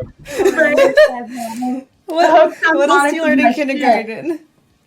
I still am like a strong, like, anytime somebody's like, my child's having a tough time, I'm like, hooked on phonics. It's the best thing. I'm the spokesperson. There you go. Do you use that? I used it when I was young. That's how I learned how to read. It really is like a good program. It's great. It sounds crazy. It's a great program. I remember seeing the commercials. Yeah. That's crazy. So, like, as a kid, you never thought that you were going to do, like, all the adult stuff, because no one ever does. No kid grows up and is like, that's what I want to do. So, like, how does somebody get into that? I'm so ignorant. I'm really curious. How does, like, that process take place? So it all started, like, so I worked at, like, Applebee. So I used to work in kitchens. And then when I was old enough to bartend, 16, I started bartending because you can in Pennsylvania. So 16, I started bartending at Applebee's, not a bar. But then at 18, after bartending, I went to serving at, like, a place kind of like Hooters. Okay. And then, like, you meet girls at Hooters. Hooters, yeah, and then I was in college making, like, shit money. So I left Hooters and I went to work at Walgreens, and I was just, like, doing their makeup aisles all the time. And strippers would come in because I would be in the city at, like, 2 a.m. and be like, oh, like, I just made this much money. And they're, like, talking. So I went into a strip club and I just cocktail waitress one night, met a girl, saw how much money she made. And then the next night I was like, stripping. Yeah. You're like, sign me up. Yeah, like 3 months later, I was like, I don't need to finish college. Like, fuck it. And then I just traveled as a dancer. And then typical adult story where it's just like you're in a strip club and someone's like, I'm a director and can put you in the movies. And then I got to the movie set and was like, oh. And then there was a black couch. And you're like, what's happening here? Yeah. Actually, no. For me, it was a boy, girl. And I got so nervous because I was like, I have to do what to a girl? And I was so... You have to do a what, girl? Oh, like it was a boy, girl. Like, okay. It was Oh, yeah. Oh, so you had to... okay. And you had to play with both. Yes, and I was so nervous about it because I was like, how do you make a girl feel good? So, like, I knew I was meant to be in this job when I was more nervous, or I was actually only nervous about making the other person feel good than anybody else on set. So I was just like, oh, I hope she likes me. Like, sorry, my hands are sweaty. I'm really nervous. Right. It's okay. She's an actress. You don't have to make her feel good. It's okay. That would be like my last thought. I would be like, well, I hope that everything looks okay. You know, like, I need to get a wax. I need to get, like... Me too. I'd be like, oh my God, what do I look like at this angle? Like, I probably look right. Yeah, weird. Yeah. Dude, you realize that's so cute though that you were like, I want her to feel good. Yeah, I would just I wouldn't be so much focused on her feeling good. I'd be like, I hope I don't make her feel bad. You know, like I was just at least neutral. Yeah, I hope I don't like touch, the best I could go jam it too far, too rough, too soon. I don't know. Right. Totally. Oh. That's crazy. And you just kept with that? Just it's so fun. Like they have normal hours for shoots. Like it's like a 9 to 5. So then I was like, oh, this is better than dancing. I can live my life in the daytime. Yeah. And it's a guaranteed amount. Like anytime I meet a stripper nowadays, like whenever I had a bar for a while, you know, I'd meet like a few girls and they were always really cool. I'm just always like, man, I want to teach you how to get on my freak hands. Like, yeah, it's like so much better money, right? Yeah. Or can you? Yeah. I don't know. I'm just always like, damn, you should get on my free cams. You don't have to be around men. They can't touch you. It's just through a screen. Yeah. And Or like now there's OnlyFans. There's like so many options. Yeah, especially with Corona going on right now. Yeah. Like I would love to just like start some sort of, I don't know, educational center to help strippers convert. I think you would be shut down by the strip clubs. They would lose all of their girls. Yeah, I think a lot of them are doing like virtual stuff though. Like, have you seen they have like virtual dances and stuff? So that's pretty cool. There's actually one place in Vegas where they're doing drive-through strip clubs. So like you just like drive through and like, you just throw your money out the window, I guess. Yeah. One of our other girls was talking about that. I think it was Lauren talking about the drive-through outdoor strippers. They'll like give you food in your car, and they'll like put on a show, but they have pasties on because they have to be covered. I saw that somewhere. In my experience, through like people that I've met, I've found that like typically most cam models who only do like camming on like MFC or whatever, versus like actual strippers who like go out and strip. I found that like the people who only cam are not as happy usually. Like the people who strip are way happier. Yeah. Is that like true? I loved my life. I had the time of my life as a dancer. I just couldn't do it healthy at one point. I think it's because the endorphins are released when you're exercising, and you also when you smile more constantly, like because you want, you're trying to get the tips, you're trying to make sure everyone has a good time. And then the smiling will trick your brain into thinking that you're happier. Even if like what you're doing in theory to someone would be like, why would you be happy doing that? Like, because you're smiling and releasing endorphins, it tricks your brain into being happier overall. Versus, I guess, online, you don't get that same reaction from people reacting to you. You're by yourself. And so when you're just and I guess you don't see people either. Yeah, you don't see them. Like, and hey, wow, like nice often for less hours, right? It's not usually not like an all evening thing every day. You get on when you want, you get off. It doesn't become like a routine endorphin release. And a lot of girls don't do like the dancing, I guess, as much. Also, I think that it in a weird way, it can do two things to girls. It can completely break their confidence down. But most women I know who make it a career, because it can be a career, I think it builds your confidence up, because you learn that not everybody likes everything. And so they might not like you, and you learn to take people's rejections as just them not liking that taste instead of like rejecting you. Personally. Cool. Yeah, it's not personal.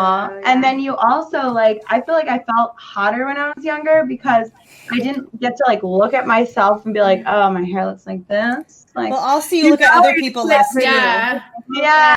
You get to just take compliments and. So, okay, that's my next question for you guys. Do you find that like through streaming, because like obviously we have like, OBS or like, your camming, etc., or adult film.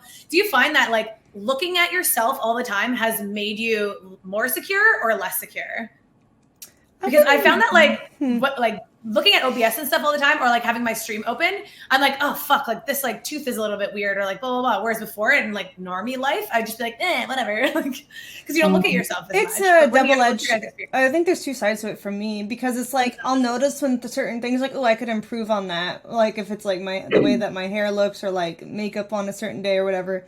But I have noticed, though, that looking at myself all day has helped me improve how I look, because I see the things that I don't like and I can fix them. So in a way, it's like, I don't really think it's affected my security, how I feel about myself, but it has been like a teacher to myself of like what faces I make when I'm not paying attention, or like certain angles for recording, or just like how I present myself to the world, like face-wise and hair and clothing. So I think that over the years, I've gotten to a point where I look better than I used to, because I stare at myself all day. And so I can take that. Glow up. What about you guys?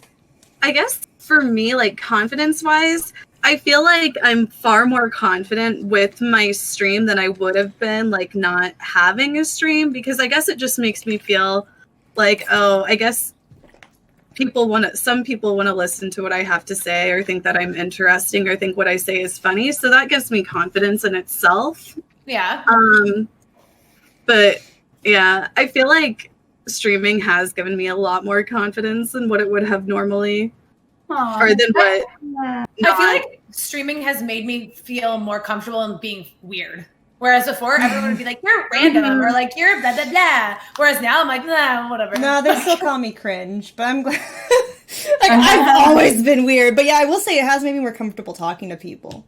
Helped my social skills. I'm not perfect, but I'm better than I used to be for sure. That's good. Mm-hmm. What about I think you it's guys? just my hair. Like, I think I don't ever focus on anything else. I'm like, nah, you guys see me do. You see my insides. So it's just the one thing like, I'm like, wow, I really hate my haircut. Like I'm focusing on that. Yeah, because I got bad extensions to bleach my hair and it like all fell out. Yeah, I remember, and then it was like red. And you're like, I hate it red. Like I don't want it red anymore. Yeah, and I was vegan for 2 years, but like really unhealthy vegan. Oh, really? So I just like lost my hair and it's growing back, but I just constantly am like, am I going bald yet? Like, that's the only thing I find. It's like I wish I liked my hair more, but maybe. I like your hair. I think it's cute. Yeah. For me, I've never been able to have like this short hair very well because mine's naturally curly. So as soon as it doesn't become straight again, it just starts like poofing, getting bunched up. Yeah, my hair's so basic. It's normally stringy. I think this is like there's a new thing happening with quarantine, like not using condition, not washing it all the time, and not using heat has really helped it. Mm-hmm.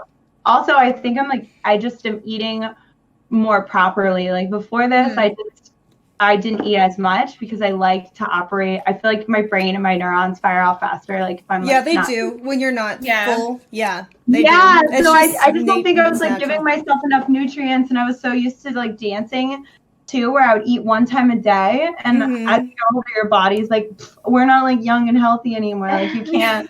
You can't be this way to yourself if you want to like look nice. Yeah, so once in a while, that's kind of changed, but it's helped my hair a lot.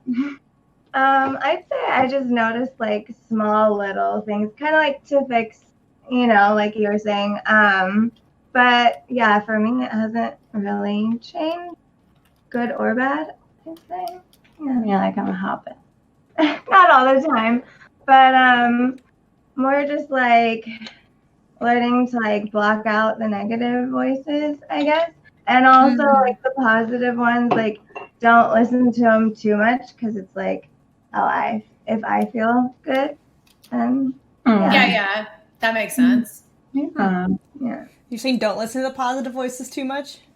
Not like listen to them, but not like too much. Like don't let it. You mean don't let it go to your head? Yeah. Or like... No, that's definitely true, because if you see someone who's like, oh my god, my queen, my goddess, they're saying it to 20 other girls, like, within 5 minutes. Definitely compliments are great. Saying if that's the only thing you're basing your confidence on, then that's not healthy. Yeah. Like, you want to have something else. Because, like, what if you don't get positive comments on a day, and then you just feel like crap for, like, the rest of the day? So, have something else, not just the positive comments that your confidence is. I think it's good to like know that you need to stay humble behind all like the attention you get online, because a lot of it's just people who are just analyzing you from like an appearance base, and they don't even know you, and they're like, oh my god, you're perfect. It's like, don't start thinking you actually are perfect, because I think that can go to a lot of people's heads. That's how you get the diva complexes that some people have. They're like, I'm a star and everybody's beneath me. Like that's what some people get a little crazy about it. In like the Twitch verse, I guess, though, and like at TwitchCon and out of the streamers that I've met, I haven't really met anyone who has that in my experience yet. Like, I haven't either, because I think a lot of those people don't socialize as much as at events. Because I see like a lot of people who like don't want to go to events because they're like, that's a waste of my time or whatever. They don't like want to meet people. So I find the people who come up to you and socialize aren't that way. Yeah. What about you, Case? Have you met any streamer in real life that's like they have like a huge head or whatever? Because Casey is like a veteran in the game. I feel like she's been streaming for so long. I haven't really gone to a lot of conventions. I don't know. Like honestly, I feel like the biggest streamer that I've really talked to is probably Soda Poppin', and he's honestly just so nice and down to earth. Like he can get He told me that whenever he goes to conventions, like he hates it because he can just feel everybody looking at him. Yeah, it's And I scary. can't blame him. I can't Yeah, blame him. It's that makes probably sense. true. Yeah. But honestly, I feel like most people on Twitch are like really down to earth. But whenever you think about it, like a lot of people who are really big on Twitch, it's like before they were on Twitch, they were like working at Best Buy or something, you know, like Yeah. In the adult industry, is it different? I guess like, well, because, you know, for some reason, I feel like in the adult industry too, like people are just more popular. You know what I mean? Is that safe to say? Yeah, I think. Yeah, like, you don't have to say names or anything, but adults very weird because girls can be so mean. This positioning, like, well, let me tell you. They got that big clit energy. And competitive and really hurtful. Yeah. But then when you show them that you're there to be there because you're true to your job and yourself and you're not a fuck about, like those girls that were so mean to you, like accept you. And I feel like with age, maybe I'm definitely not mean, but I've been harsher on younger girls. Like one time I apologized to some girl because she came up to me and was like, I really love you on an award show. And I was like, well, I know you in 6 months. Because girls come in and out so much. You were a bitch. So mean. Yeah. You were Regina George. You were Regina George. Unbelievable. But the thing is the girls that come in to actually make the industry a better place and to build up other girls are the girls that you have to break into their friendship. And they're kind of also the girls that are very harsh on you. But it's because the girls that like come in and then leave or fly in and out aren't really doing it for the right reasons, and you'll learn that those are the girls that are the most toxic to the industry. So I feel like we protect our industry very hard because we want people to know we really love it. And it's like there are people that are having bad experiences and sexual abuse, but like most of it isn't like that. And most of us like really love it. And I'm like, I get so disappointed when I hear people have bad experiences because for me, I make more money than a man, like, and I'm the CEO when I go on set. Right. So for the most part, when you're really, really like, you know, you don't have to be a big star, but when you make it serious, everyone loves you. But until then, you have to get put through the fucking ringer for sure. So what would you say are the wrong reasons to do adult stuff? I'm just so ignorant. I have no idea anything about it. Honestly, like for money. So like you want to do it for money, but you don't find out you're doing it for money until like a year or 2 years in. You're like, oh fuck, and I get paid for this shit? Like this is great. Like you want to do it because like you just want to try something cool and you want to be daring. But you want to do it to make a business out of it. And then you realize like you can make money. But the girls that come in that are just like, I want to make this amount of cash and leave. They actually the ones who aren't in it for the long haul. They just like need Yeah. quick money right now, and then they don't really care about it. Like they don't like it. You mean? Yeah, or they'll come back out and be like, they want their content out, or they're the girls that go through, you know, a lot of mental issues because they don't know that something is forever because they were unsure of themselves. Yeah. They also get easily victimized because they're not in control of being like, this is my body, this is my experience. And they help lower rates and progression in the industry because they'll take because they value themselves lower than everyone else, right? Their rates that they'll do it for are lower because they don't even know, they just need the money. Yeah. So it's like that does ruin every type of industry like that. Yeah, I used to run I still own it, but I have other people running it now, like a character company, and that's kind of the same thing where other companies would come in, or just girls would get costumes by themselves and offer like princess parties just by themselves and undercut everyone because they don't have as much overhead to pay, and they would just come and go, and they would ruin the experience for everyone else. So yeah, I kind of get that for sure. It's a very weird thing, but it's very prevalent. Or they think it's just going to be really easy. Like they have this idea of what adult is in their heads, and they come in thinking they're just going to instantly get all this work, which sometimes they do, but that it's literally just 30 minutes and going home. Yeah. so much more. You have to be professional. Like, it's a real job, like a real career. Yeah. Definitely. You get really tired. Yeah. Some days you're beaten down. Some days you hate it. Some days you don't want to go to work, but you still have to work. That's Like, everybody. Yeah.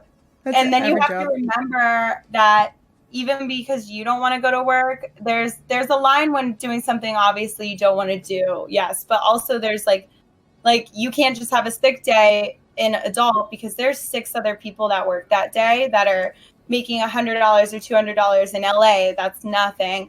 And then if you cancel, they lose that work for a day. So you also have to also realize that your body is your body and you have the choice. But when you make a choice, there are a lot of people's livelihoods on the line, and you have to actually follow through with that and just not be catty and realize that there's other people involved in your world. Just be responsible. Yeah. And know what you want before you commit to things. Right. Yeah, that makes sense. Yeah. How you doing, Casey? You okay over there? I'm doing good. I'm just taking. It's You're interesting learning to too. hear about. Yeah. Dang. Okay. Well, we can go to the next one. Let's see. What is the nicest compliment that you've ever received from anyone? Do you have one? I love when people say you are riveting. I feel like it's such a nice fucking compliment. Because being you're hot or you're beautiful. It's nice, but you are riveting. Compelling and classy and wow, I don't know, that's my favorite word. Or ravishing. I also like ravishing too. That's my other favorite word. Oh, ravishing's nice. Sounds yeah, good. right? Yeah. Right? Mhm. It's whoa.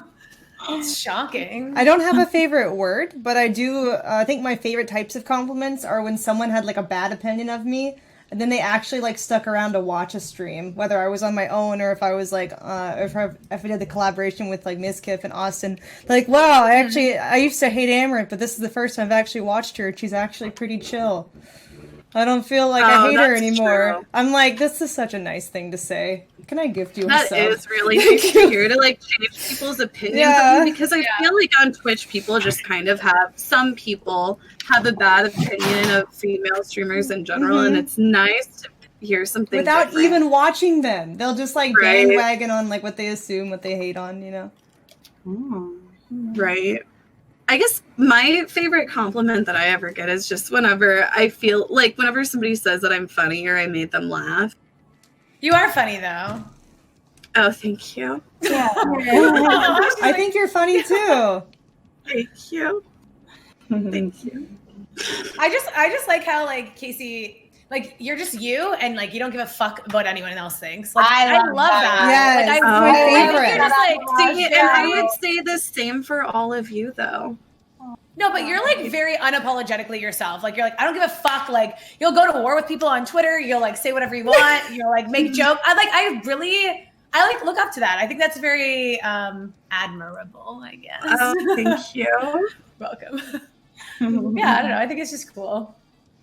Cause it's especially streaming and stuff, you definitely try to cater to people sometimes, right? Right. I know, but I feel you just don't care, and I like that.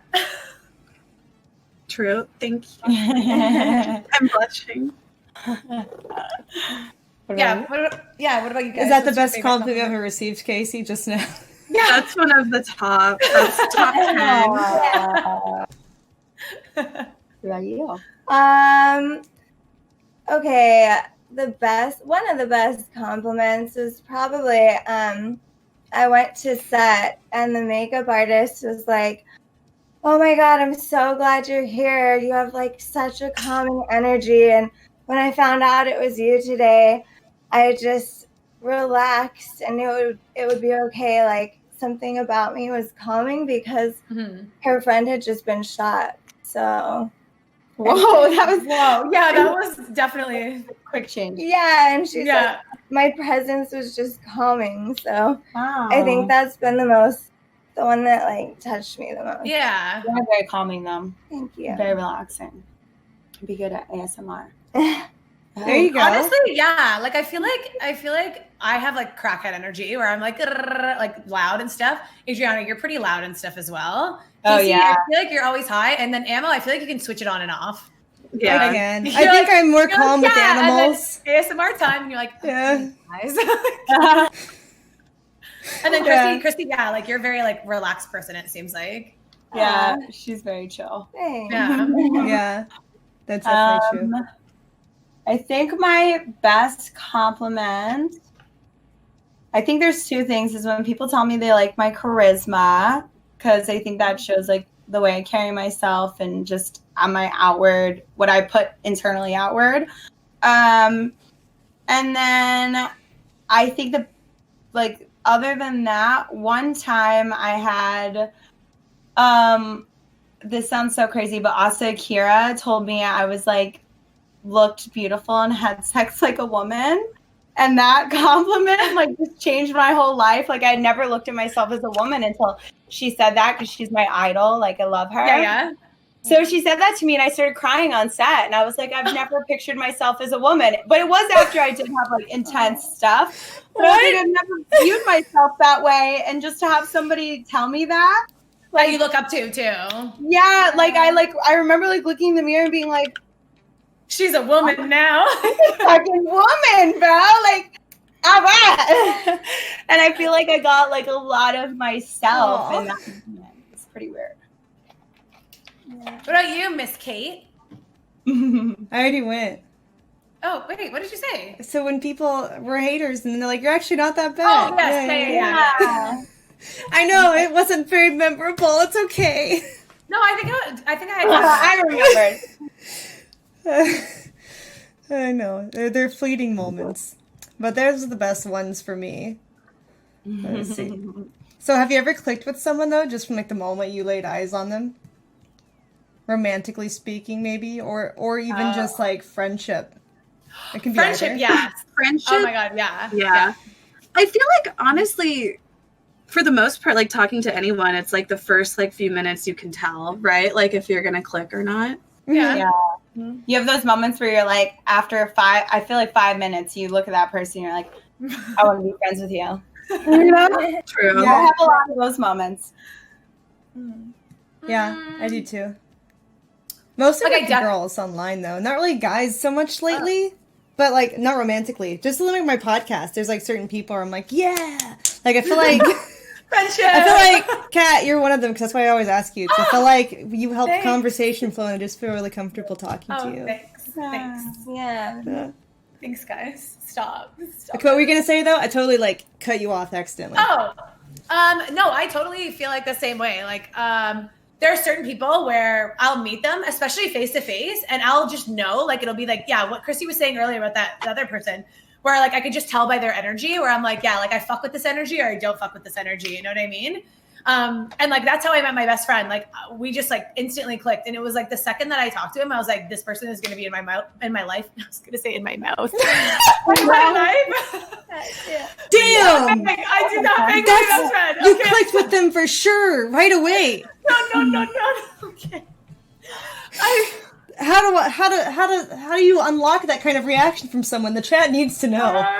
God damn it! This is not where I thought it was gonna be.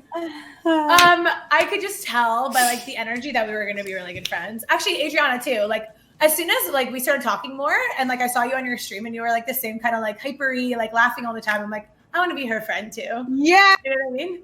Isn't that? I love that. I saw the bird video, and I was like, it's destined from this moment on. What's the bird video? I went on like an IRL stream one day, and like I went and I was like feeding like birds out of my hand, and they were like flying into my hand. Yeah. Oh. And like it was a magical experience. I thought you wore a mask or something. A bird mask. That would be me. Just in public, like I was like, that's why I like you so much. I would still be like, we're gonna be friends. Bird energy. I love. But romantically, I don't. I feel like all the people that I've actually dated, like when I first talked to them, I'm like, I'm not interested in this person, and then over time, I'm like, okay, like we're becoming friends, we're blah blah blah. Like I'm sorry, I don't believe in the friend zone. Judge me all you want, chat. No, I agree. I've been trying to tell the chat that for years. I don't think it exists because I feel like girls specifically, like we like someone over time. You know what I mean? Like obviously there's people where it's like, oh yeah, you're fucking hot, let's bang. But like I feel like the people that like women last with are the people that we get along with. You know what I mean? Because it's mind control. Like if someone can make you feel good as a guy, then you're just like, I like him. Like it's fucking mind control for women. It's not fair. That's what I think. Okay, so you guys are all very beautiful women. Do you guys think that like there are guys that you've met where you haven't been attracted to them like literally at all when you first meet them, but then like their personalities are like really cool, they're like really funny, and then you like they become more attractive to you? You know what I mean? Like, you're not just, like, definitely. And I think that rings a lot more true for women because, you know, like they say, like men are a lot more visual. Like I feel like it's a lot easier for a woman to get to know a man and maybe like despite not being super attracted to them physically, still being able to like have that romantic attraction. Whereas I feel like it's harder for a man, you know? Totally. Yeah. Because men are visual.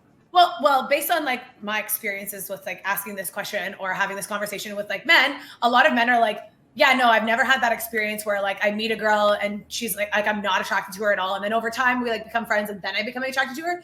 I feel like most of the time people are like, yeah, she's fucking hot. Like I'm down. And then they just continue to be down or they're like, wow, I hate your personality. Bye.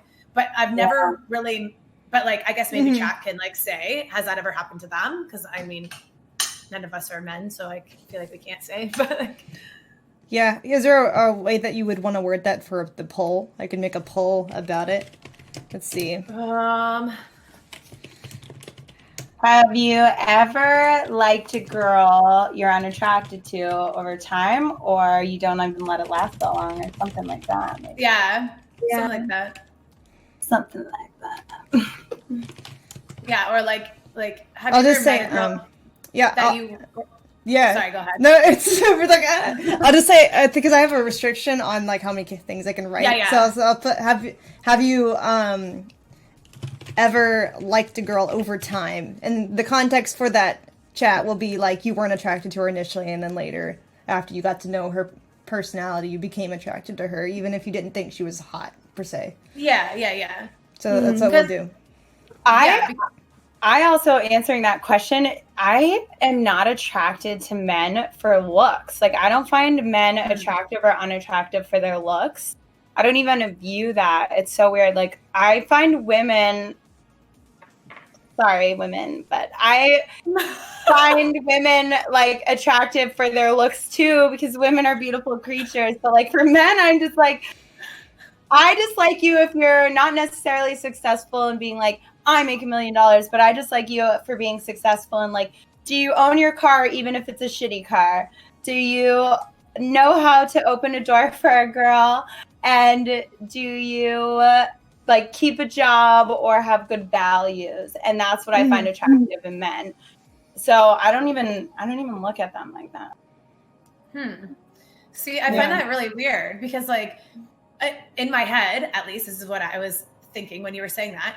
Do you think that way about women because typically like you're not usually attracted to most women's personality because generally like women are a lot more timid and like, you know, like withheld, I guess, and men are more forthcoming with their personalities. Like women are a little bit more less secure with their personalities typically. Maybe, but you know what's crazy is I'm attracted to manly women. Like those are the only women I really like. Really? Super manly woman. Like I'm like, oh, I love it. But, so yeah, I don't know. That's a good question. question. Like their personality manly or their women looks or more, both? So Do you prefer it when their looks or their personality is more like manly, do you think? Or both? I would say looks only because it's like it's so badass to me when they just come up like with big short hair and then like boy cut clothes and style and stuff. Yeah, I love it. I'm like, I've fallen in love with like a married woman before. I've been like, oh, we could run away together. Let's go. Those are my perfect women. There is something about like I think the manly woman and the effeminate guy are like on the same spectrum of like androgynous attractive. Yeah, totally. Yeah. Very feminine guys, yeah. Mm-hmm. Yeah. Dress up. And you can Yeah. same clothes. Yeah. They tend to look like I think a lot of androgyny beauty comes from like almost like animated, you know, like all the characters are like typically, or video Sure, games yeah. too, or like borderline yeah. androgyny, or like a lot of dolls are like that too. So I think to some level, like the androgyny just looks like another form of like God among men type of thing, where it's like this like heavenly beauty almost, where it's like a really nice super balance. interesting too? Like just like beauty standards based on like which area in the world you're in, because like for example, like Korean beauty standards are like totally different than Western beauty standards. You know what I mean? Mm-hmm. Even for like men, you know what I mean? Because men here, like the Hollywood guy, is like, you know, really chiseled jaw, like very sharp features, like very, very jacked. And like the Korean beauty standard for men is like more softer features. You know what I mean? Where like here in Western society, people like it wouldn't be as popular here. Whereas like vice versa, like someone who's like very, very chiseled looking over there, like it's not going to be the same. Which I don't know. I just find that like very fascinating. Yeah. You know, speaking on that term, you know, it's like crazy that this whole new psychology that they've like discovered, and I don't know if you've seen commercials recently, is how boys are starting to have image problems and suffering a lot. Like now, starting to, I think they have been. They're just talking about it more now because boys grow up playing with GI Joe and He-Man and Superman toys. It's like they have this pressure to be like ripped and attractive, you know. Totally. I just saw a commercial about men having eating disorders, and it's so weird because until I started like seeing that stuff, my brain like just never thought that would be something they would suffer from either. And it makes sense, obviously, but for some reason I was just like, oh yeah, like guys think that too. I think just generally based on like, Western society, that like men, it's not as acceptable for men to talk about like their feelings or like their insecurities or whatever, which is dumb, but it's like it's more so like a societal thing where people are like, you have to be like, oh, just get over it, bro, or like don't talk about it. And you know what's crazy? The only people who care about that are other boys. Girls find it so sexy when a man is like in touch with their feelings and not afraid to cry in front of them and express themselves. Like that is like one of the most attractive things. The only people you're impressing when you try to hide your feelings and be a man are other men. That's like it. Casey, what were you gonna say? I like totally cut you off. Oh man, I forgot. Oh, I was just, you were talking about the eating disorder thing, and I was like, yeah, now that I think about it, I actually know more men personally who have suffered from that than women personally that I know of. Like I can think of like 3 guys that I know who have all like had issues with that, and they never talk about it. Yeah, well, especially because I feel like they don't cover it either. Like even with guys in Hollywood, for example, like you see women in Hollywood, like what's her name? Like, you know, female stars being like, oh, like this person has like anorexia, this person has come forward with their like battle with bulimia, et cetera, et cetera. You never see those stories with men. Like even in media. Nick Carter, who got lynched when he first came out about it, and people made fun of him for months. And even now to this day, I'm sure if you were to say it to another man, they would make fun of him first. But he came out on the show and he came out only because the tabloids were being so abusive towards him. Yeah, it's just crazy how that's like kind of, because you know, people always talk about like, oh, double standard, blah, blah, blah. But like that's also a double standard too, where it's like women can come forward and be like, you know, I'm having this like self-image problem, or I'm having eating disorder, or I have like body dysmorphia, and everyone's like, wow, you're very brave, blah, blah, blah. But then if a man does it, everyone's like, ew, shut the fuck up, you know? Yeah, it's the same way with like men who are victims of like abuse, whether it's physical or sexual. Like people don't take them as seriously. Totally. Like it's so dumb. Mm-hmm. That's crazy. It's weird. I'm gonna get another water. Sorry, I keep leaving. But, like I'm thirsty. Yeah, I think like a lot of the view is like, oh, you probably liked it, or if they got like sexually abused, you know, because they're a guy. Like they don't take it like as much of an invasion of privacy or like disrespect to the body type of thing. Right. Or, I mean, like whenever we're getting on that subject, like the female teachers who will like, you know, have sex with students and stuff, like how is that not looked down upon way more than what it is? Mm-hmm. It's disgusting. Yeah. Because it's like these women are, like the people who do that shit, like the teachers who like have relationships with students, it's like they're getting themselves into that position because that's what they want, to be around younger people. Yeah. I think it's like not looked at as much, and there's probably not as many cases either, because if a boy is like, dude, the teacher took me into a corner and like sucked my dick, they're gonna be like, woo, good for you. Whereas with the girl, they'd be like, he made you do what? True. How dare him? It's a little different. True. Just like the way they look at stuff. A lot of, like, not everybody, but like as like a society, it's like people just don't treat it as an invasion, rather like a lucky you type of incident. Mm-hmm.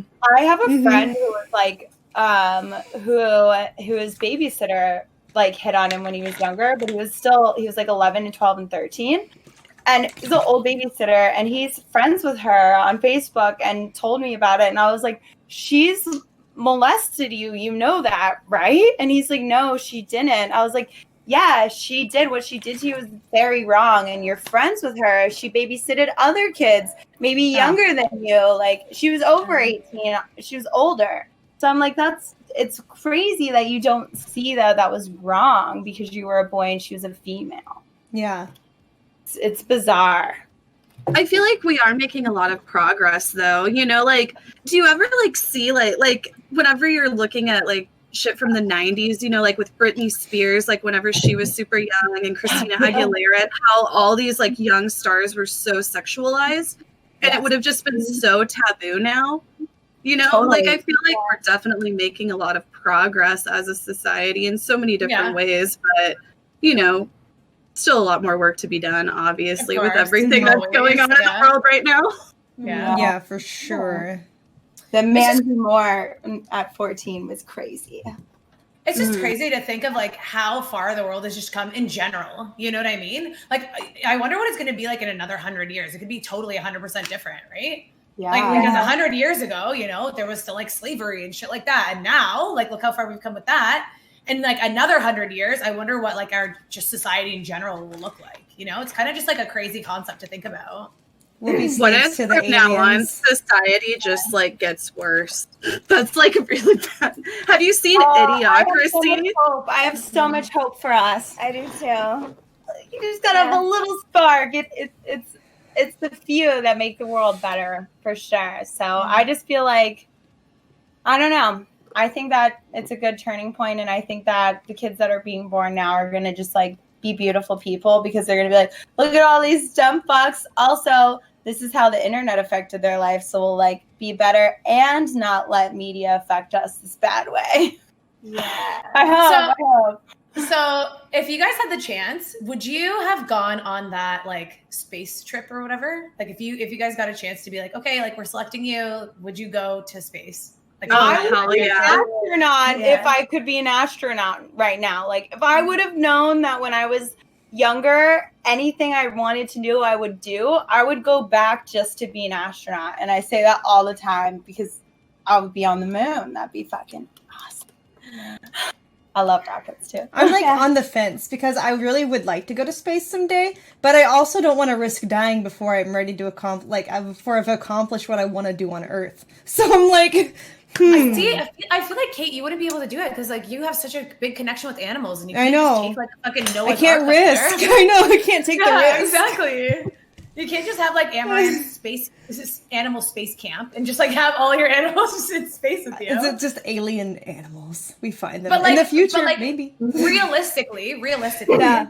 I don't think that I would be able to do it because like you're only around the same people. You know what I mean? And like there's no internet. Like I feel like you can't just go fucking like browsing Facebook. You can't blah blah blah. You have like such limited access, and like I have terrible fucking anxiety. Like I don't know. I wouldn't be able to do one of those space trip things. Yeah.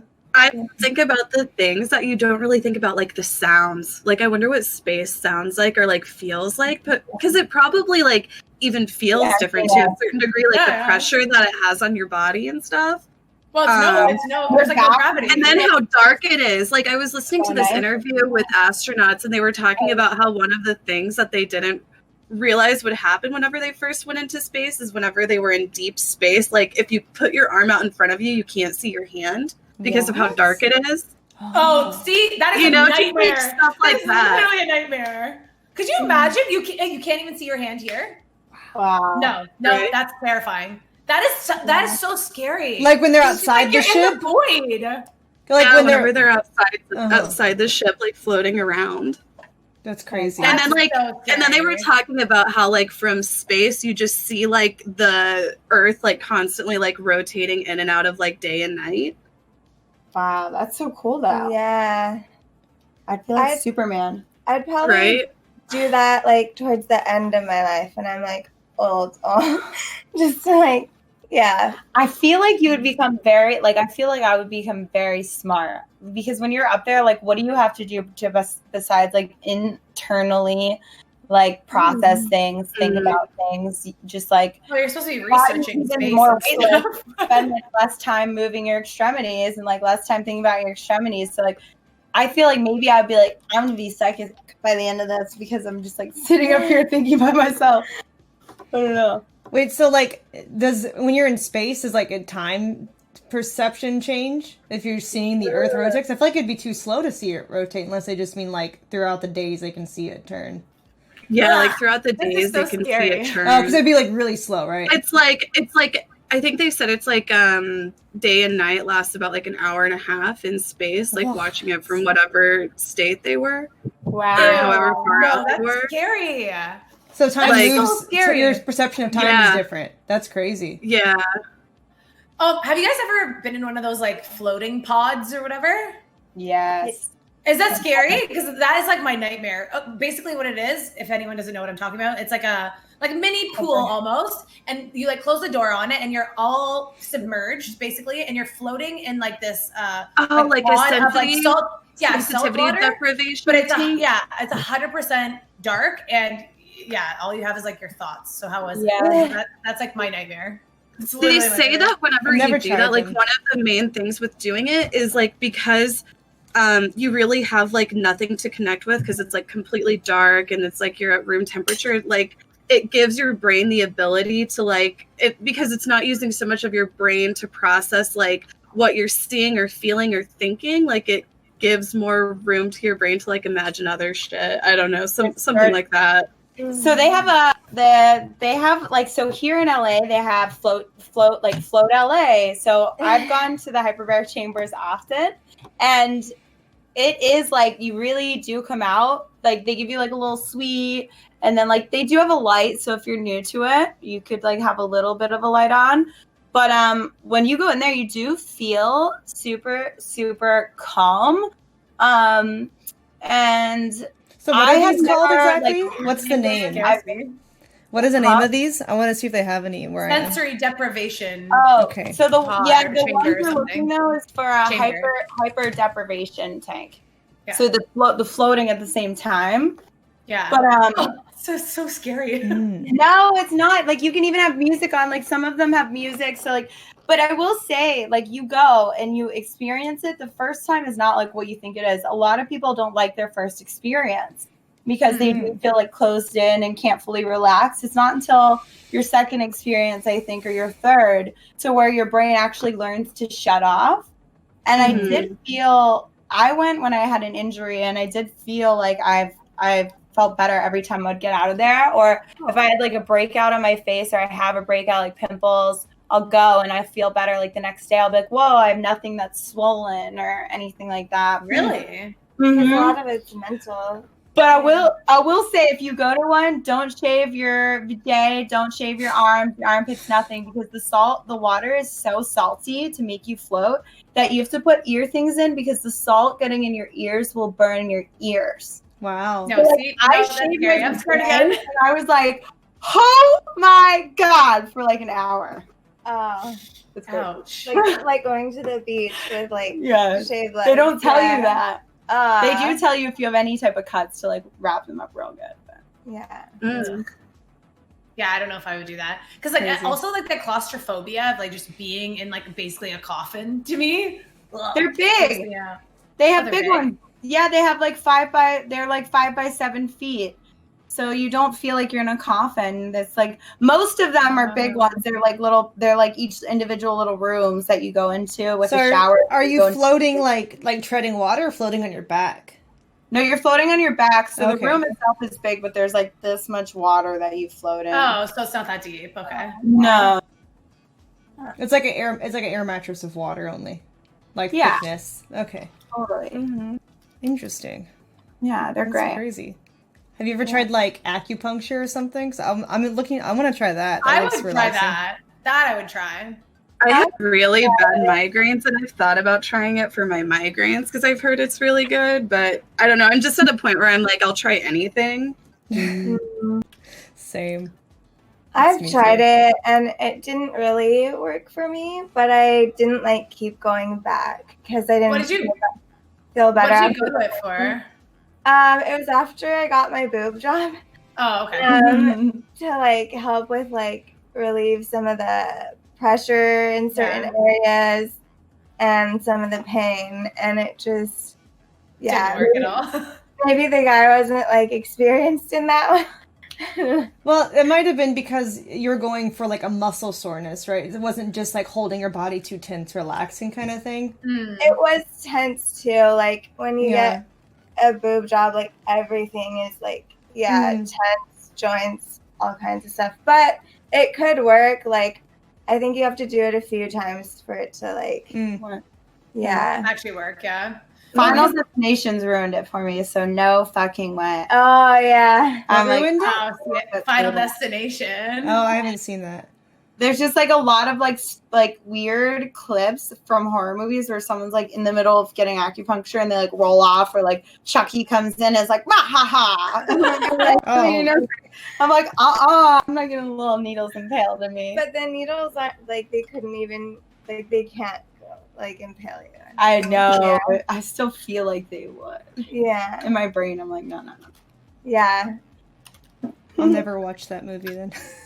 Yeah, no. It makes me scared of the most ridiculous shit. Like literally, like on a highway, and like logs will just come out of everywhere and like impale your head in a car, or like I'm a afraid roller of that. coaster will just like fly off the tracks and you'll die, What or like the in a fuck? tanning bed, it'll trap you inside and the lights will just fucking sizzle you to death. Yeah, it's just like ridiculous. It makes you scared of everything, basically. God. I got stuck in a tanning bed before, for real, and I freaked out because of that movie. And they were like, just push harder. You're like, this one's broken. Yeah, after I got out and was like, I was just trapped in there for like 20 minutes. They were like, oh, we forgot that it's broken. And they put it in a room that was so small you couldn't crawl out of the sides. Oh They my were like, god. "Oh, we forgot." Like, I had to use my whole body and it was almost not enough. And I was like, help! Until they came in and were like, you gotta push harder. Oh, I would freak out. So I God, was that's terrifying. watching this YouTube video or whatever of like Fear Factor. Remember Fear Factor? Yes, I do. Fear Factor's like worst challenges or whatever. And like there was this one where like it was a partner one. So one of the partners was outside and had to like open up a bunch of boxes, and there was like locks or something or keys inside of the box. And then the other person had to be buried alive in a coffin and then have dirt put on them inside of the coffin. Oh, fuck that.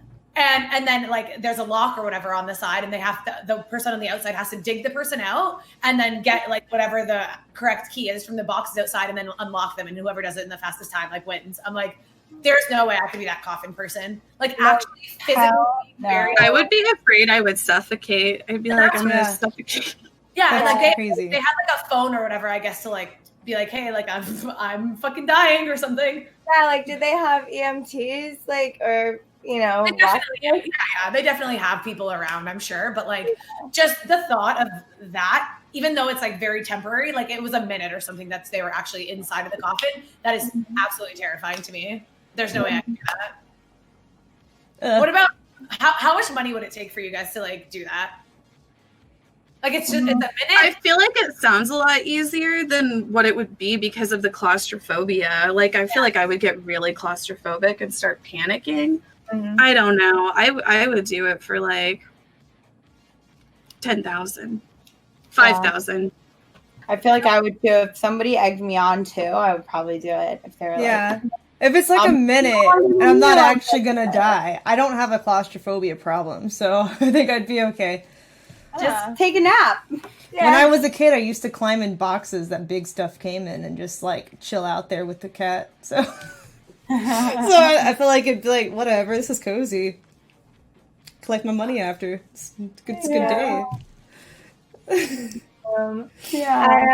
I tried cryo, those cryo chambers one time a few months ago, but this one went like all the way up. It was a full room, so your head wasn't sticking out. And like you undress for it and go in, and it's so filled because it's so cold and just filled with like fog. I couldn't see anything. It was freezing, and I just ran out, like panicked, and ran out into the room naked.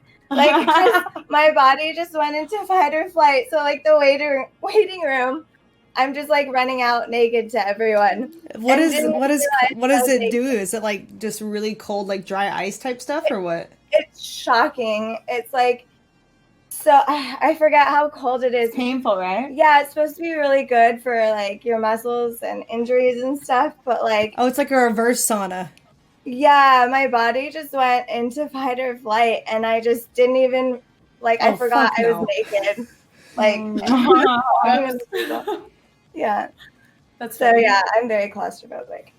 Yeah. Like there was a bunch of ones that I don't think that I could do. There was another one where it was like the people had to put their heads in this see-through box. Fuck right? no.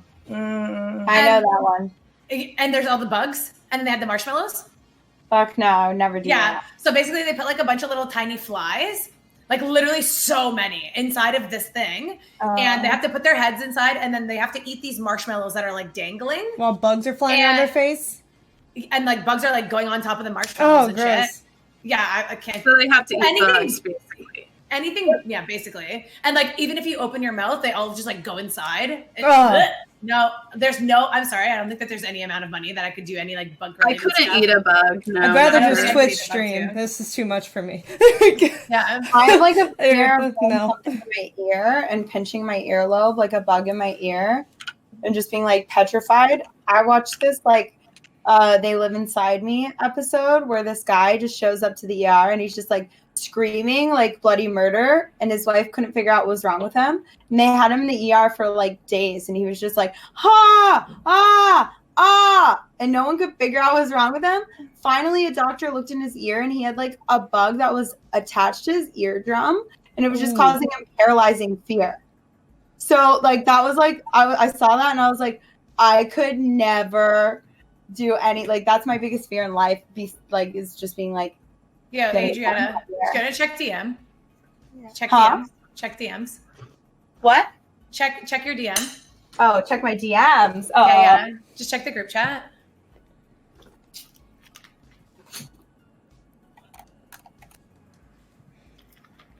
Yeah, those fear factor things, and like the stuff that's really high up, where it's like, okay, you have to go on this, I don't know, diving board that's like 80 feet in the air. Okay, it's not 80 feet, but like it's still super high. I don't think I could do any of those, to be honest with you. I'm just a big giant wimp. Like, What about you guys? what's up with those ideas? Like, no food. I can wait. Thank you. Someone You're brought welcome. us food. What was I gonna say? Do you guys have any like irrational fears at all? Just a bug in my ear, I think. I don't know My if I have irrational irrational fear- ones. My irrational fear is frogs. Really? Like, I wouldn't hurt one, but like whenever I'll be like out and I'll like see a frog, I get really fucking scared. Wait, Like spiders don't bother me or anything, but frogs or like toads. Toads. I like toads. really? Yeah. I like frogs. So what about I the think they're sound really of them? When you hear them around, do you like get anxious? I wouldn't say that. Just whenever I see them, I always Okay. get like afraid they're gonna jump on me. I don't know why. Did you have a shed as a kid where it's like you would open the shed door and they would just like hop out? Or Yes, yeah. Like as a kid, I remember being around a lot of frogs, and then I got like a wart on my foot, so I think that was partly why. So I've always just had this, is and that I a know, myth like, or is that real? I'm pretty sure it's a myth that frogs don't give you warts, but No, I don't know. toads. It Toads kind of give you warts, apparently. for real. That's- Is that not a myth? No, I think that's it's not frogs, it's toads give you warts. That's the urban legend or whatever, I think. I don't think they Right. actually do. But I think it's Right, because they they're don't. like bumpy, because frogs are smooth, toads are bumpy. Yeah, So I feel like it's like a thing. yeah. I think that's where it started, though. Yeah. Yeah. The I hate only bugs. wart that I've ever had was like a planter's wart. I don't even know how it happened. Those hurt. But yeah, What is that? It's like a wart with like a bunch of little like black splinter type specks in You it. get them in the bottom of your foot. Yeah. Oh, I think I A had lot that of the before. time. And my mom had to like she couldn't do it all in one session because it hurt so much. But like just over like a few days, she had to like pull out the blacks. She'd like cut open the wart and then like with tweezers pull out each black little splinter. It was disgusting. Okay, maybe I haven't had this before. 'Cause Yeah, that no. sounds like It's something not that fun. has never happened to me. It's not a good time. Yikes. Yeah, that sounds terrible. I've never gotten. They said toads have poison. They don't give you warts. They just are poisonous, apparently. Mhm. Ah. Now you just hate them because they're ugly. That too. I don't know. I like frogs. They're And I like in a frogs. Toads are like the ones that are like, what is that? Like Yeah. they look like, you know. Yeah, yeah. But I like okay, tree for frogs. sure. I think tree frogs are cute, like the rainforest cafe frog. Mhm. Yeah, I He's swear those are adorable. the ones that will actually kill you, though. Aren't those the Yeah, ones those that are are the like poisonous super ones. fucking poisonous? And you're they're like, so cute. They are. They're I love adorable. it. Yeah, those are the ones that will definitely kill you. Yeah. Now bugs. I can't Cool. centipedes, any centipede or like things with a lot of legs. Bleh.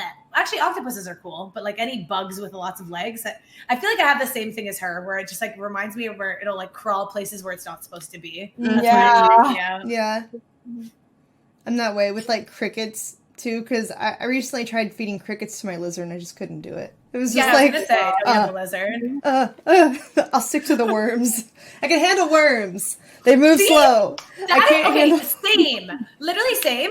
All bugs. I'm like, ugh, bugs. But every time I'm walking, like in the, like, say it's rained recently and then it's like really sunny outside. If I see like a little worm on the sidewalk, I'll like pick it up and put it in the grass. I feel bad for that. No, I feel bad for it because you know Yeah, you see them dried up otherwise on the sidewalk. Yeah. See, earthworms also like ugh. But spiders, no. Spiders, like, fuck you. I hate spiders. I hate spiders so much. Spiders I can deal with because of butterflies. I feel like lately I've gotten into spiders, but Really? It can be pretty. yeah, there's a butterfly exhibit that does a spider exhibit when they're not doing the butterfly ones, and I was just like, this is really cool. So now I just like live around the spiders. Also, I hate bugs, so Yeah, I'm that's good. like, I love you guys.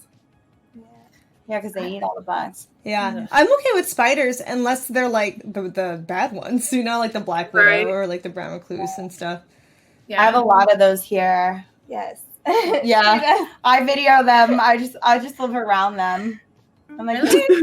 Frank, just don't go over to his corner and he's chill. You know? Yeah. Most of the time, I think from what I've been told, I will get my exterminator to like move them and stuff. And he does like everything with good chemicals, I should say. But like from everything I've been told is that they're not aggressive, and unless you actually go in and like fuck up their habitat. So I will just be like, I'm just gonna leave them alone. Live around them. You know what's crazy? Okay, I didn't even know that these existed. Maybe I'm just an idiot. Probably true. But like, I didn't know what a carpenter bee was. I thought that there was only like bumblebees and honeybees, and then like all the wasps. But like, we had a carpenter bee infestation like earlier this, I guess, summer, even though it just started. But I didn't know they like live in your fence and in like your deck. Because I kept seeing bees everywhere, and I'm like, where are these stupid bees coming from? I like looked around, I couldn't see any nests. But they drill holes into wood, like literally perfect cylinder like holes, and then they live inside of wood. Yeah. And I just saw one like going under the deck and like just going into the wood, like inside of it. And I was like, wait, I thought this was like where a screw was. Like, what's going on? And I looked in it, and then all I see is just like this bug come out of this hole. I'm like, ugh, go away. But yeah, they're very, it's weird because like, you know how I think it's bumblebees, right? Bumblebees are the super fuzzy ones. They are like super non-aggressive. They'll like let you touch them. They will literally let you pet it, and they won't sting you unless you're like super like hurting it or whatever, right? And then they die. But carpenter bees, fact of the day, guys. Sorry, I'm like so into this. But yeah, carpenter bees, they like fly really aggressively. So they'll like fly really, really close to you, but they won't sting you. but they like try to scare you by flying near you. So I kept like going in my backyard and these bees kept being like, yo, what's up, bitch? And I'm like, So stop. what is a carpenter bee? Like, what makes it look different? I mean, let me see. So it has like a shiny ass. It's like it looks like a bee, but it has like a big shiny ass. Is that the same thing as carpenter ants or no? 'Cause I had carpenter ants this year in my big tree in my backyard. No, it's totally different. It's like, well, they call it carpenter because it like drills the holes right into the wood. Yeah, that's what the ants do. They're flying ants though, also. Wow. Yeah. That's what I might have seen during my pool streams. I said there's something that looks like a bee, but it's more black than striped. Yeah, I was okay, like, probably a carpenter bee. Do you have wood in the backyard? Like, do you have a wood deck or like a shed or anything like that? I don't really know. I saw them in the flowers, so. You don't know if you have wood in your backyard? No, because I haven't seen any wood. But I mean, I don't know what's made out of wood as part of the house. Oh, okay. Yeah, No, I don't have things sitting like, there. Yeah, no. It's usually if you have like a wooden fence or like if you have like a wooden deck or anything No, like that. I don't have a deck or a fence. That's why I don't know. I was like, what do you mean you don't know what your own backyard Because looks like? it's like nothing is wooden except maybe some part of the house that I'm not thinking about, you know? Yeah. Oh, thank you. Yeah. I have trees. That's technically wooden. I mean, I don't know if they live in trees. I just know that they like specifically they go for like fences and like decks a lot. So yeah, like I don't know if they like processed wood. Maybe that's what it is. Yeah. I don't know. Sorry, guys. I got you guys on this bee conversation. It's just really like it was just in my head. Save the bees. Yeah. I had a swarm last year. I had a swarm and I was going to try and catch it. And I even went and got like to City Hall and got a permit so I could have bees in my backyard. Ordered a whole bee outfit on Amazon. I was like, I'm going to be the bee queen. And then the day I went to catch it, it was so hot and sunny in LA. So they were stuck on my lemon tree for like 4 days. Cool. Then the one day it was shady, I read online like they might leave in the middle of the day on a cool day because they split away from like the honeybees will have a queen and then she'll birth a queen in springtime and they'll separate and half of the hive will go with the new queen. So it'll be like thousands of bees that just like swarm in the area. And when I went to go catch them, it was the only cool day in LA. And as I was going out there fully dressed, they fucking just flew away. And you're like, no. I know. I was like, I first freaked out and tried to call the exterminator and was like, I have a bee problem. Like they were in my house. They came in my house because I had all my doors open. And they didn't do anything. And then they grouped up and they just stayed in this like awesome mass of like moving mass for like days. And then when I started reading about it, I was like, that would be so cool to have bees. And it's easy to catch them when they're like that. But have you guys heard of those things where it's like the honeycomb shaped thing and you like put it in your house and then you like attach a tube to it so that they can like live? Have you seen that? Oh, no. Those where like people will have like yeah. And it's just like on the like wall. a home. There's like a bee colony just like in this like I guess it's like sealed and then it has like a tube that goes outside and they just go in through the tube. I feel like I would never do that. I would never do that though, just in case. Like, what if there's like a crack and then they all just start coming into your house? She's so down. She's like, yeah. I'm like, I want. Because you can see them then because it's clear, right? Yeah. And then you can see them like make the honeycombs and stuff, and it's like inside of this honeycomb shape, and it's supposed to be so that like I guess like we can kind of save the bees, because the bees are like honeybees are going extinct. Right? Yeah, I pull them out of my pool all the time. Oh yeah. Like I will jump and be like, get the bee. It's like cold out. What's the weirdest thing you've ever found in your pool? I guess besides like your stalker who was like fucking probably in there all the time. Like, I hate you. Right. Honestly, like I came home to a friend's dog like passed away in the pool, and that was the saddest thing. That's so really sad. Old and blind. Oh, the dog? You like fell in it probably? Fell in the pool, and then like the worst part was like we found him. I pulled him out of the water, and then my friend came home and like was trying to give him mouth to mouth, so it was like very graphic. It was honestly the weirdest thing to see because your brain's like you don't think your dog's not going to be able to swim out, so it's very tragic. Yeah, super tragic, very crazy. Yeah. So that's the weirdest thing. Is that normally it's just like leaves or something. Oh yeah, because like sometimes I don't know, like my cousins will be like, yeah, like I found a rabbit like swimming, and they're like, I had to go save it. I'm like, aw, cute. Yeah, animals fall in there. My girlfriend just had 2 rats fall in her hot tub the other day and Oh, drowned. really? She was like, I think one was no. the wife, and like the other rat went in to save it. And I was like, She made a whole backstory. That's so sad, though. Yeah. We're like, this is tragic. Oh, that is super sad. Mhm. I like Okay, rats. They're so cute. I like rats too, but I don't like city rats. I like when I was pet rats, cute. City rats, scary as hell. Yeah, big guys. Because they're like, and they're like feral, and they're just like, ah. Whereas like okay, they don't do that obviously, but they do that in my head, okay? And then like the pet rats, they're like so like cuddly and nice. And I just I like pet street rats. scare I've me. never seen street rats. I've only seen pet rats. They're like kind of like hunchy, and they're just like they're, I don't know, they move really weird. Lately? We have them in Toronto, so. Lately, because there's nothing to do in the Midwest, there's this place by the lake, and I like grew up around where I live. There's this place by the lake where everybody goes to feed raccoons. And I've been going there to feed them at night. I was literally feeding this raccoon Doritos out of my hand. There were like 20 of them. Oh, it's so fun. That's one of the things that I'll do for fun. I'll just be like, I'm going to go buy a 20-pound bag of cat food and take it to the raccoons to feed. There were like these little baby ones, and they love Doritos. I wish I they had were like that. fighting over the Doritos. Because they have hands. That's why I like They them have so much. little They hands. just They'll, like reach it out to them, and they'll be like, like snatch it real fast. I wish I had that. Because I have so many bags of dog food that were like the ones that my puppy didn't like that I like bought, and then he eats them, and then like I don't know what to do with them because they're open bags of dog food, and I'm like, now I need to find a family of raccoons to be like, here you go. You see Amouranth like in the middle of the night with like a thing of dog food, like running in the middle of the street looking for this. Just leave the bag there with them. Yeah.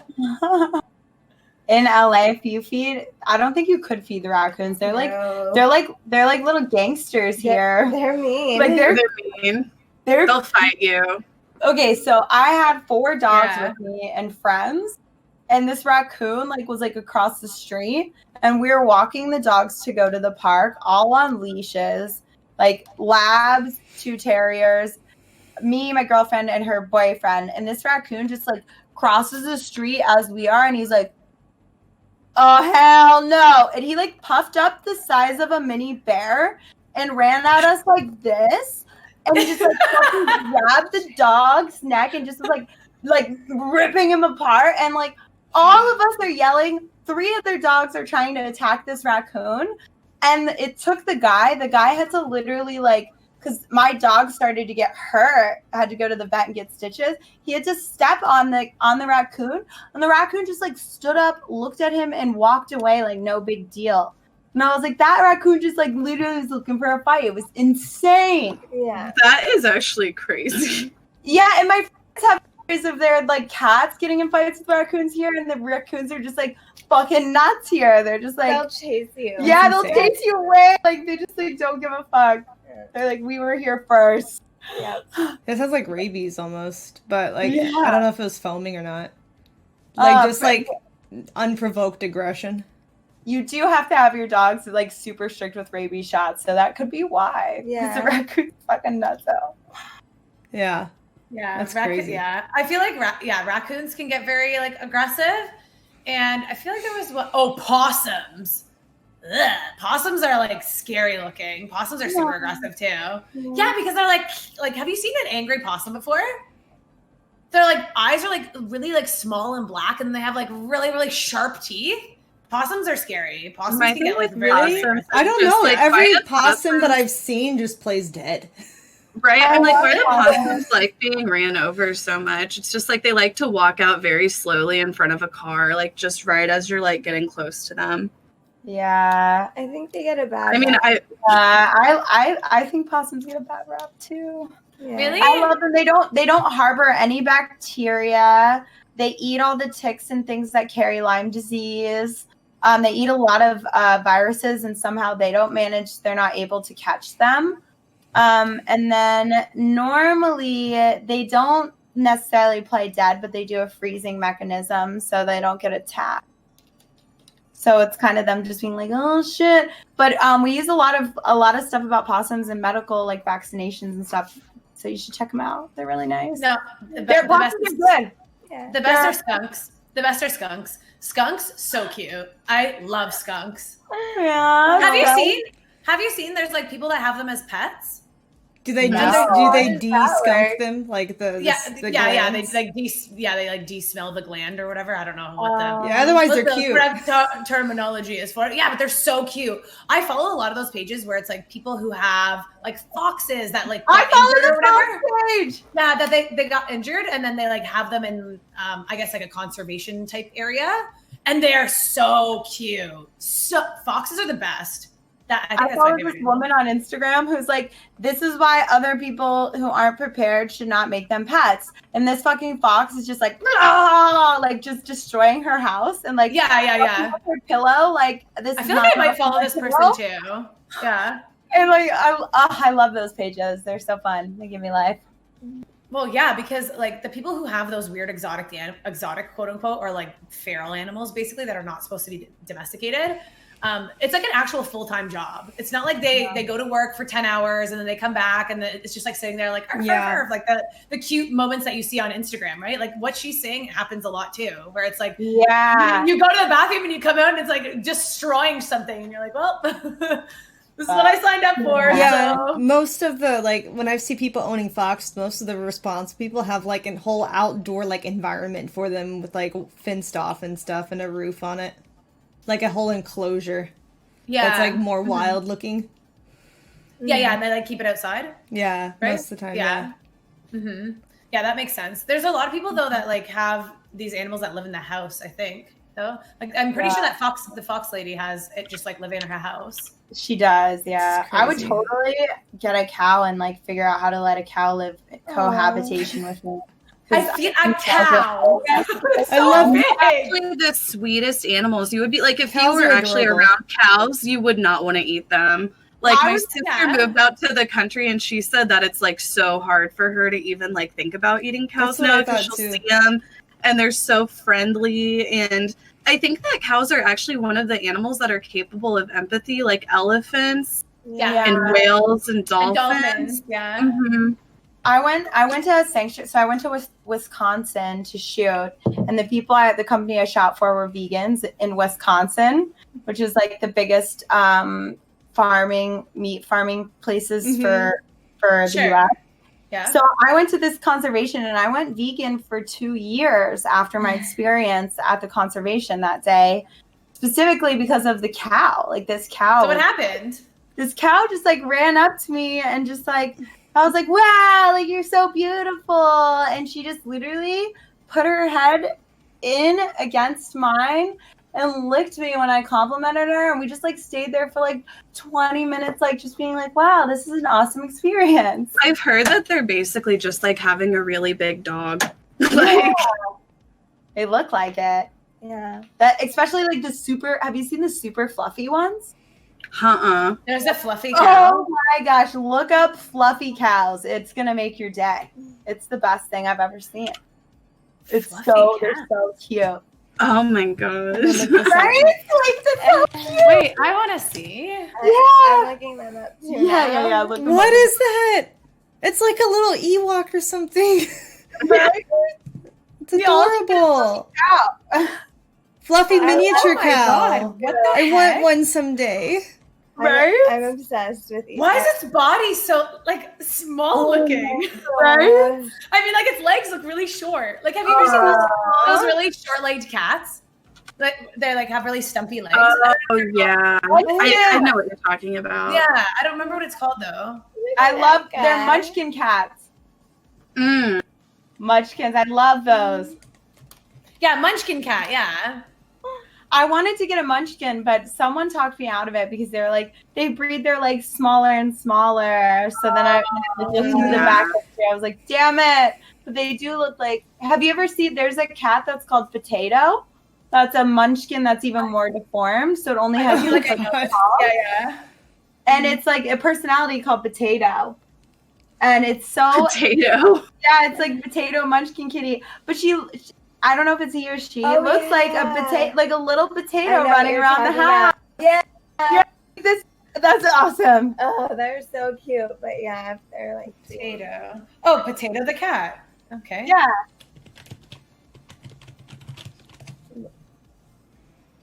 Oh, no, What the fuck? The cat. It's so cute. Wait, which one? I see 2 potatoes. I think I'm Is looking there at the wrong two one. potatoes? There's an orange tabby one with like enormous eyes, and then there's like a little black and white one with nubby feet. That's the one I'm talking about. The one with the nubby feet. It's I only don't 2 pounds. That looks like they cut off its legs and reattached its paw to its chest. Right? It's only like 2 pounds. That looks Potato the inhumane, stumpy cat. like Oh, as yeah, a life. Yeah. No, hold on. Didn't they adopt this one though? This one was Yeah, adopted. they did. I found it at a shelter. Yeah. Yeah. It wasn't like they got it bred like this. No, Right. no. But it's just I think it was a munchkin cat though. And it just was Probably before. something genetically happened, like missing something. Yeah. Probably shouldn't be. Who's this other big potato cat? Oh, I don't know. It wasn't as cute. Not gonna lie. The big fat cat. I know. Oh, yeah. Oh my gosh. This white and black one looks like. It looks like a Photoshop mishap. Like Right. when someone's photoshopping something and they're like, haha, whoops, like Mhm. let me show you this thing, like guess the thing that's photoshopped, and it's like clearly that because it's just like a really bad Photoshop job. Yeah, totally. Oh. I'm gonna follow him. I like him. He's so small. He looks like he's like, yeah, how much pounds? You said 2? Two. 2 Yeah, 2. pounds. That's Do you hear there's like that weird like people are having an obsession with getting animals that look goofy, that it like what they were like it's becoming a problem at pet stores and stuff because people are adopting like special needs dogs but then not actually Not knowing how to take care of them. Yeah. It was crazy. I could see. I don't want to think this of people, but I feel like some of those just want the social media star animal. Totally. Or like the woman who adopted a child with special needs. Yeah, I saw that. The YouTubers. Oh, and then she gave it back, They right? rehomed him. Yeah. She didn't give it back. wow, it's hard. Rehoming him. Yeah, Like yeah. so had him for 2 years, and then was like, oh, his special needs are too much. Yeah. But what if she had like aggression or something towards the baby because she couldn't handle the stress of it? So like, what's better, you know? Oh no, Because I do believe some people just like that's maybe definitely. I couldn't imagine how hard it'd be. You know? She should have. Yeah, if she definitely maybe should it was have. like a- Children before that too, right? Yeah, Like she she has had before. 4 other kids. So she could be a mom. She just wasn't Yeah. good at handling a special needs child. Yeah, Well, but It's really hard. It's she very hard. specifically sought out a special needs child. Well, I think some like I These think they YouTubers adopted like other kids. specifically did it for content, though. I think Yeah. it was like Yeah. they just doing it as some sort of like weird. Content. Well, I'm like believe all. I don't agree with it, but I could see how someone could come to that mentality of like wanting to, it doesn't even matter if they're special needs or not, just wanting to exploit like kids for content. Because you look at it like on YouTube, there's before like the child ad laws change or whatever with like the advertising stuff, or now the kids videos don't get monetized like they were. And maybe that's good, so people stop trying to take advantage of it. But like there was a kid, I think he's actually in Houston, who was like, he's like 7, had like so many millions of subscribers, and all they do is they give the kid presents. The kid opens the toys on the video and reviews them. It's like, how easy is that compared to like working on a career forever, right? And because kids like looking at toys, the kids like seeing parents, you can get so many sponsorship deals on that and everything. It's like your kid just made you, he's like 7 years old and he's made the family millions of dollars. You know, it's like I can definitely see like people who are struggling to be like, this is an easy way. I'll just adopt this kid. They'll feel like they're doing something good, you know, that makes them feel morally good, like they're helping, and then they can make like so much more money. So like I could see how someone could do that from like from a kind of fucked up mentality a little bit, but it is unfortunate like if they don't know how to take care of the kid, you know?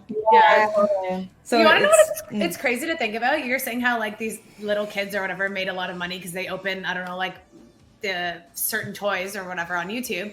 What about all those people who made the slime for like the 2 or 3 years? Like all those like little 10-year-old kids that made these slime businesses. There's some really, really creepy things that go on with those videos. And there's like a really crazy documentary. There's like where it's actually been listed to be under like some child pornography and stuff. There's like some crazy things that people are doing it with their children on purpose for other uses. Ew. So there's been a lot. That's why there's been a lot of recent shutdowns and stuff like that, or like girls reacting to playing with things at young ages on YouTube. They've really put a ban on it because they're finding that people are doing it for other things. That's crazy. Yeah. Jesus Christ. And to expose your children to that. Yeah. Crazy. Well, originally it was just supposed to be like a regular like thing, right? Like it was just supposed to be like, haha, this is like some kid playing with like silly putty, you know what I mean?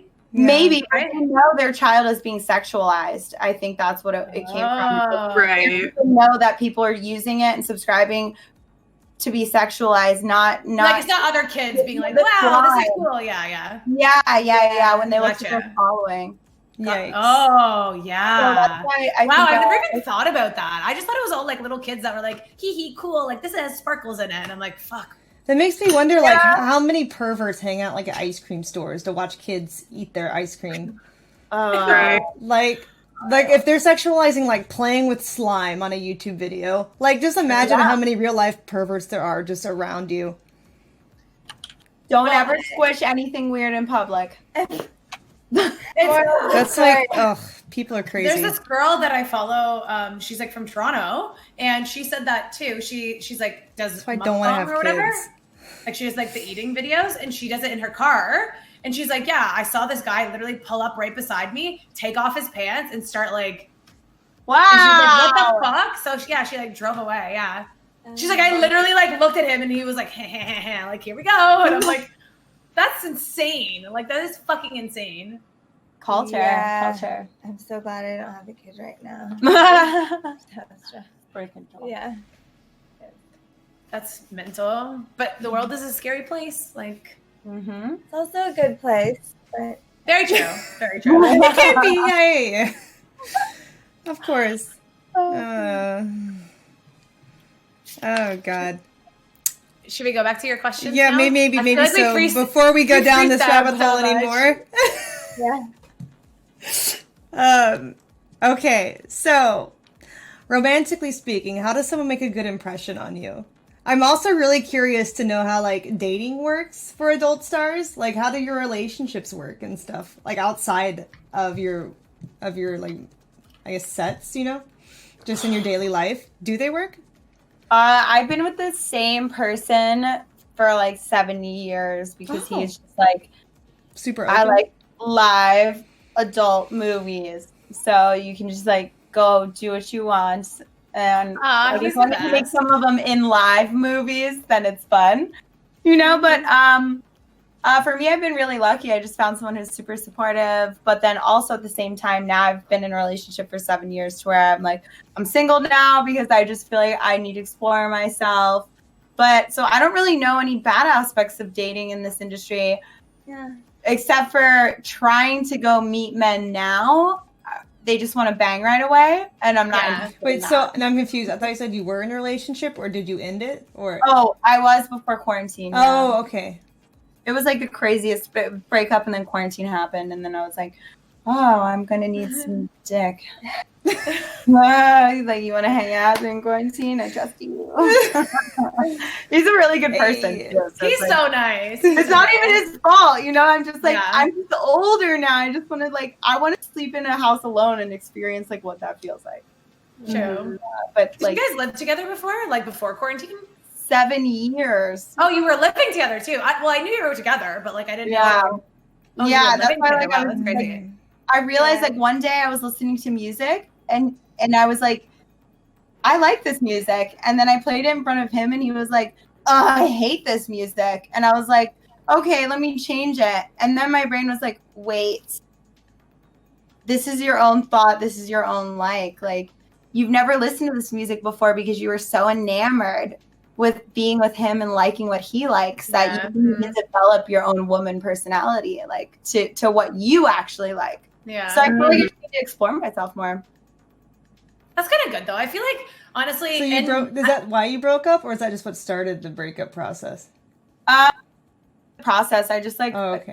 I want to also like you were tired of like the codependency kind of like always feeling like, oh, I need to like ask. Not that you have to ask, but it's like you always feel like they have to be like included, or you want their I don't know, like, approval. Exactly. Yeah. And I felt like I was having a lot of, and I feel like this breaks his heart because it's not his fault that I was this way, but I felt like I was having a lot of missed opportunities because I would have rather stayed home with him, or rather see if he wanted to do it. And if he didn't want to do it, I was like, oh, okay, I won't do it. Or just also like natural progression. Like I want to take the trash out because I'm the only person who can take the trash out, instead of just like, he would always do everything. And I just felt like I was never going to be better or be less or be more productive if I stayed the same. Like you kind of lost your sense of self basically because you were like, I guess. Totally. I never developed so involved. Yeah. Yeah. When you're thinking of what someone else wants or likes all the time. Yeah. And it's not even because they're saying it that way. It's you just like want to be nice. You just naturally, try to be considerate and It was like suffocating in a weird way. But he's a good guy. Yeah. Hey, Pork. I guess I've dated some guys on and off. Like, not really seriously dating anyone right now. But I've never dated inside the industry. That's kind of been one of my rules. Because, like, a lot of the guys in the industry will try to tell you to stop and only, like, work with girls. Yeah. So, but I found there are guys who are, like, super into it. And Did you tell them that they have to stop and only work with guys then? They typically don't like that for some reason. Yeah. But so I've met a few guys who like actually get turned on by what I do and are accepting, and we'll go out on weekends and do our own thing. So it's worked out. I haven't had any issues with dating. You just have to date men and not boys. Yes, that's men. the problem. So do you find it's easier to date guys who aren't in the industry but are open to it? So, or do you think that it's better to date in the industry? I think the men in the industry like to live off of the female's brand. And often they use that as a tool for success for themselves. And most of the men... Wait, so are you saying the males like leech off of the women? They're like, oh, I'm going to try to get this part with this popular woman. That is what you're saying. There are male performers that date new girls in clockwork. Until the new girl gets old and ages out or doesn't build a big enough brand, all of a sudden they're dating the next hot girl. And they're doing stuff together on their website, or he's her agent and taking 10%, even though all he's doing is booking it for her. And like, there's just a lot of like silly things like that happen. Right. And it's just like, I'm just like, fuck no, like I make more than you. Like the girls have the power, but the guys will, like most of the male performers will confuse the girl and make it seem like, but it's like a lot of girls in the industry come and go, men in the industry stay, and people just forget all these like dick things that they did, or they just like, there are rumors. Do you want to call out right now by name? I'm just kidding. I know, right? Oh god. Well, I bet expose them. I think it's only going to get worse, though, if that's the case, because of things like OnlyFans now. Women have more power than ever, and men are becoming more, I guess, like useless for girl on boy stuff.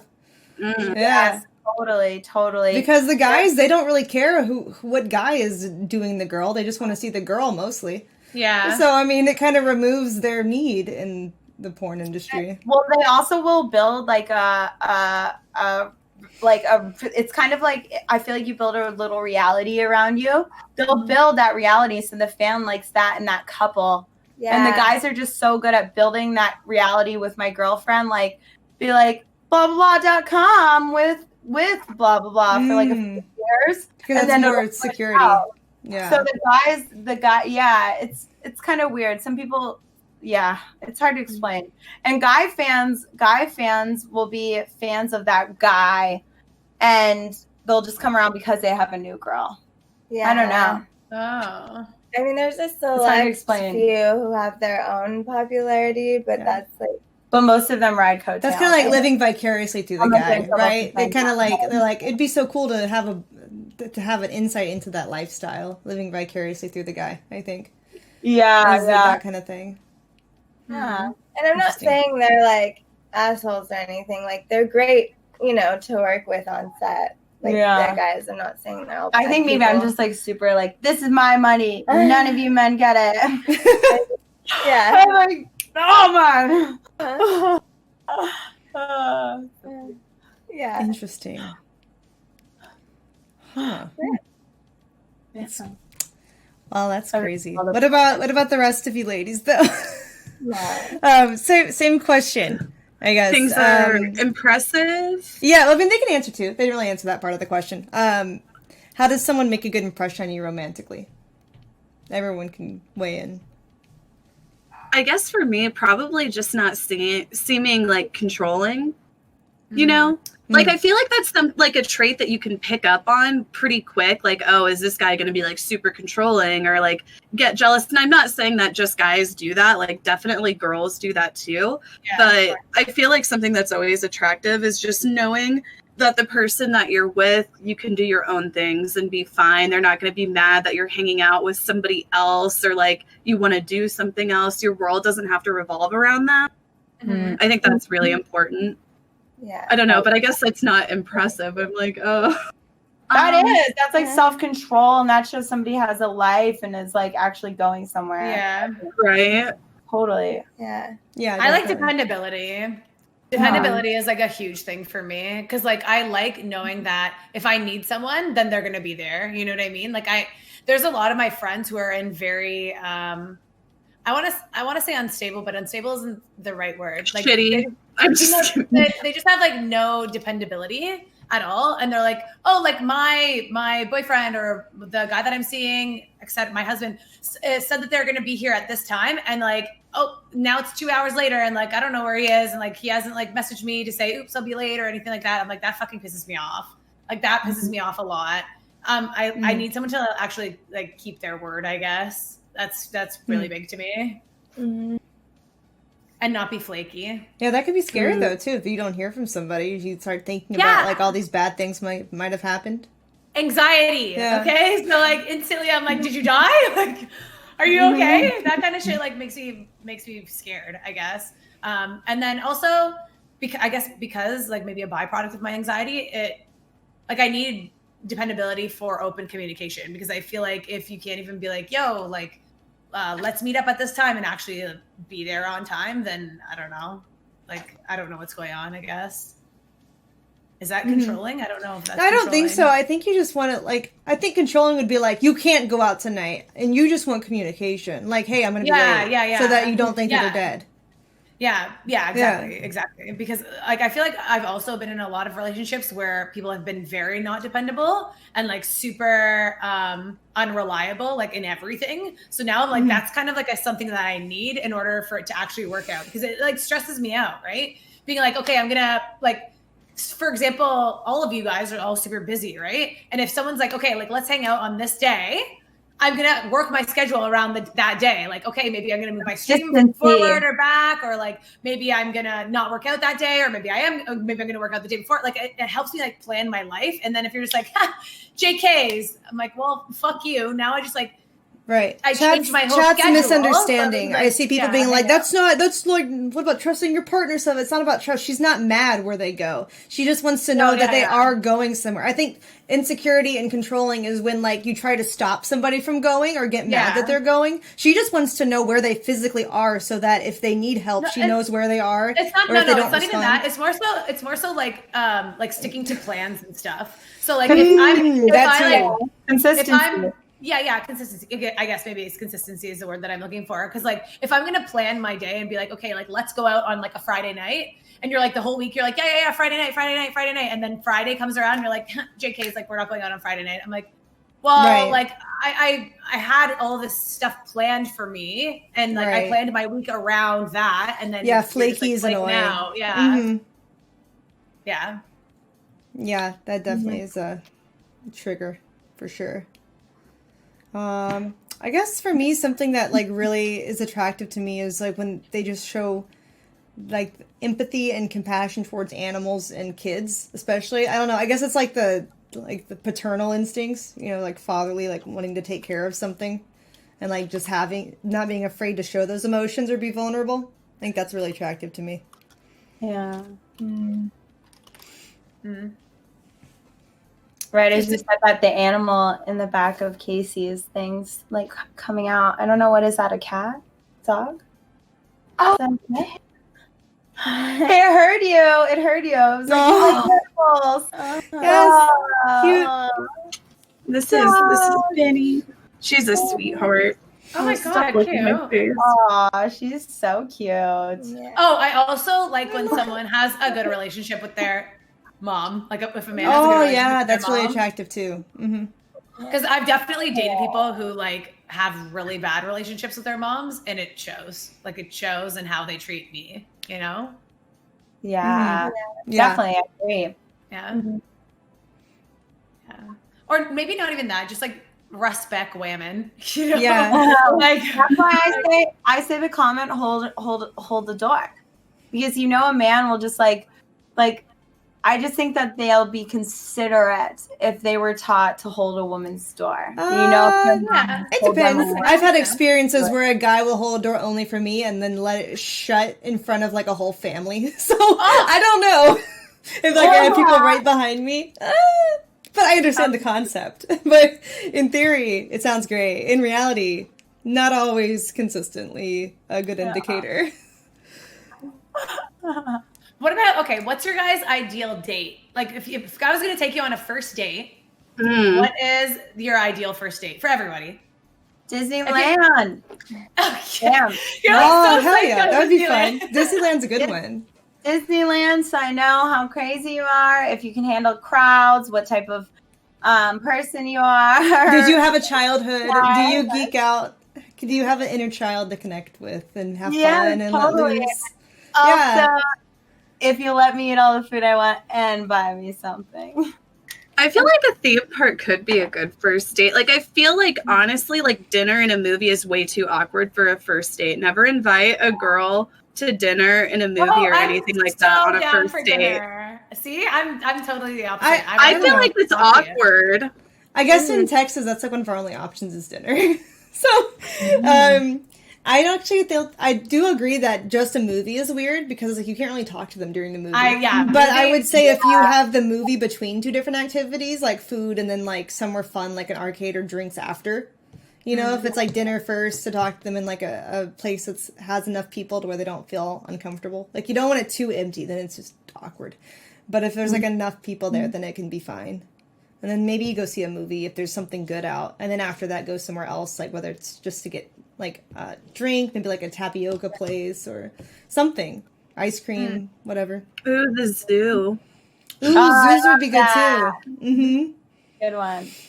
Yeah, the zoo would kind of be okay too, because it's like you're walking around and talking. Like I feel like the movie is bad, and like a concert's also bad too, because it's like you're not getting to know this person. Like I feel like those are things that would come later, because in my mind at least, your first few dates, like you're trying to know the person to see if you're compatible, right? Like if you're always consistently doing like crazy fun shit, then I feel like you never know the person, and like do you actually like the person, or do you just like the activity that you were doing? Mm-hmm. right? Because obviously the end goal of dating is to like get with someone, right? I think I analyze like how did they handle this? What were their it shows I don't know, like how did they handle that? How did they react to this? If we go on a crazy hike, can you do it? Because I only like people who are athletic. Yeah. Or not necessarily athletic, but people So who you can do just, stuff that's kind of a challenge to them so that you know for sure, like, nope, can't continue. Or maybe I can try another date. yeah, because you want them to like your lifestyle, I think. Yeah. But what if they're not like athletic originally, but then Well, I think there's a difference between being athletic and like they want to be into the same shit that you're into. Like they're willing to entertain it. You know what I mean? So maybe they're not a person that goes on hikes and stuff, but they're like, okay, like I'll try because like I know it makes you happy. yeah, I'm just like, do not ask a girl out on a hike for a first date, though.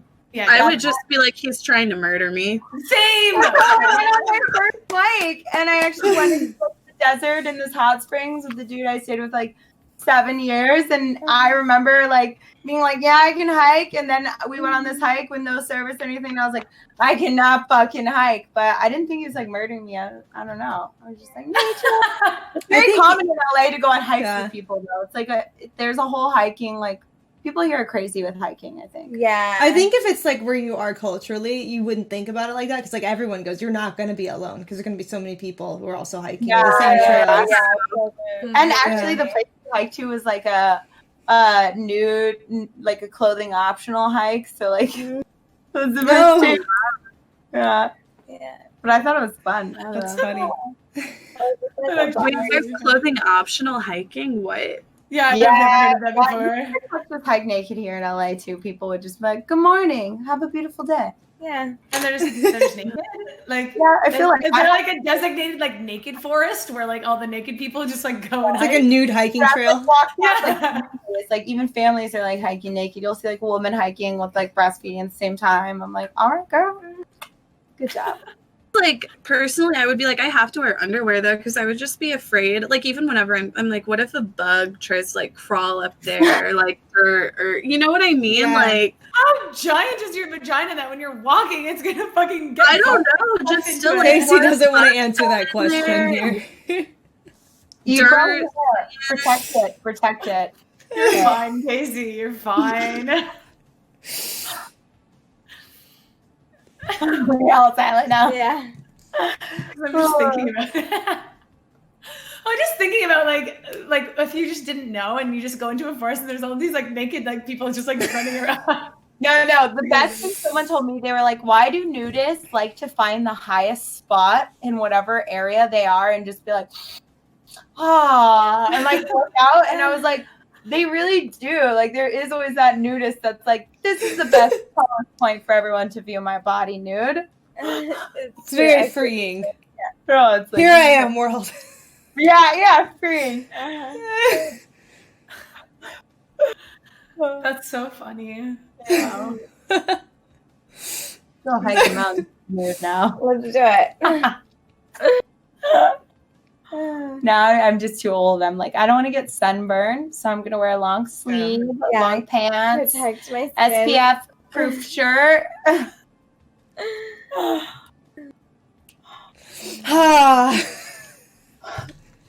Sorry, I'm reading through these questions. Do you see one you want to talk about? I mean, I guess we could do the biggest turn on one. Okay. ooh. What is your biggest turn on? Physically. Let's do physically first. Physically. What's your biggest turn on? Oh, wow. I think the way somebody stands. Oh yeah, posture. Oh, yeah. If you, as I'm like literally like, wow, that's a really like. I know, I'm sitting like that too. Yeah. That's why I got this chair to lean back. But yeah, I think if somebody stands up upright, it shows confidence and stuff. And there's a lot of cool body language things. Yeah. I'm trying to think. I'd say I'm trying to like think too. I guess I like tattoos, but not in like a super like overly douchebag kind of way. You know, like a few like subtle tattoos I can get down to. I always like dark hair. Like I like dark hair, and I like facial hair to a certain degree, but like groomed facial hair You know, not like a long ass beard or anything, but I like agree. a little bit of facial hair. You know, chiseled jaw, chiseled body. I like a man 6 who foot can like. at least. I'm just kidding. Whoa! All my 5'11" homies are like, wow. I like a man that can like dress himself well, because there's a lot of people who like don't know their own fits. Like, like That's one of that my upsets me. favorites, I'm too. sorry.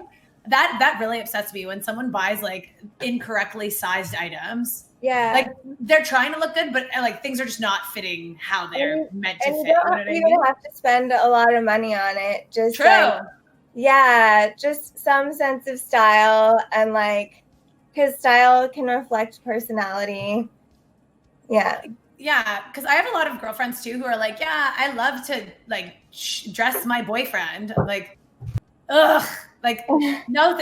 I understand that, you know, like going shopping with him would be fun, and him being like, oh, like, do you like this? Yes or no? But I'm like being like, is this my right size? Like that, ugh, barf. That is. Dude, so I would make my dude put on fashion shows in the stores while I like filmed him. Like I'd be like, all right, he's gonna, like, get in there. My Snapchat. I don't know. I wouldn't be opposed to helping a guy figure out his style, you know, like what looks good on him and what size fits him. I think that'd be kind of fun. I wouldn't be like, wear this. I'd be like, do you like how this looks? You got to make sure it actually fits you, though. You can't just, you know. I will say I do force clothes upon people, like just people in my life. I feel bad. It's like I just love it. So I'm just like, wear this. But you're really good at it. So I think I would do designer, like fashion designer, something. You'd be a stylist. I feel like my friends are like, people in my life are used to that about my person. So I definitely do it to men for sure that I do. But I just think that like, you know, sense of style and like fit and stuff can really like add or detract. Because I've seen guys who are very, very handsome, like their face is handsome, they have like a nice body, and then they just wear like shit. And I'm like, exactly what Christie was saying too. It's not like the price tag on the item either. So you could wear like just a regular basic tee that was, I don't know, like $10. But as long as it fits nicely, then it looks fine. I'm not saying like go out there and get like all Gucci and like blah blah blah blah. Because it's not that. It's not that. And then I like good hair. I like good hair. So I don't know. I'm really into good hair. I like weird hair. I like weird hair. Like if you have like a weird color or like, I don't know. I like weird hair. I feel like. What is weird to you? Like just colorful? Like yeah, like, well, not like a full pointy one, but like I used to really like the shaved sides before, and then like I don't know, like I'm kind of into like weird colors too. Like if you dyed your hair or like gray, for example. If you just have gray hair, I'm just down. Okay, so you like gray older? hair. Not usually. No, usually I go for guys that are a little bit younger than me, which is weird. But I like dyed gray hair. Dyed gray hair. Yeah, that's very in right now. Yeah. I like silver hair too.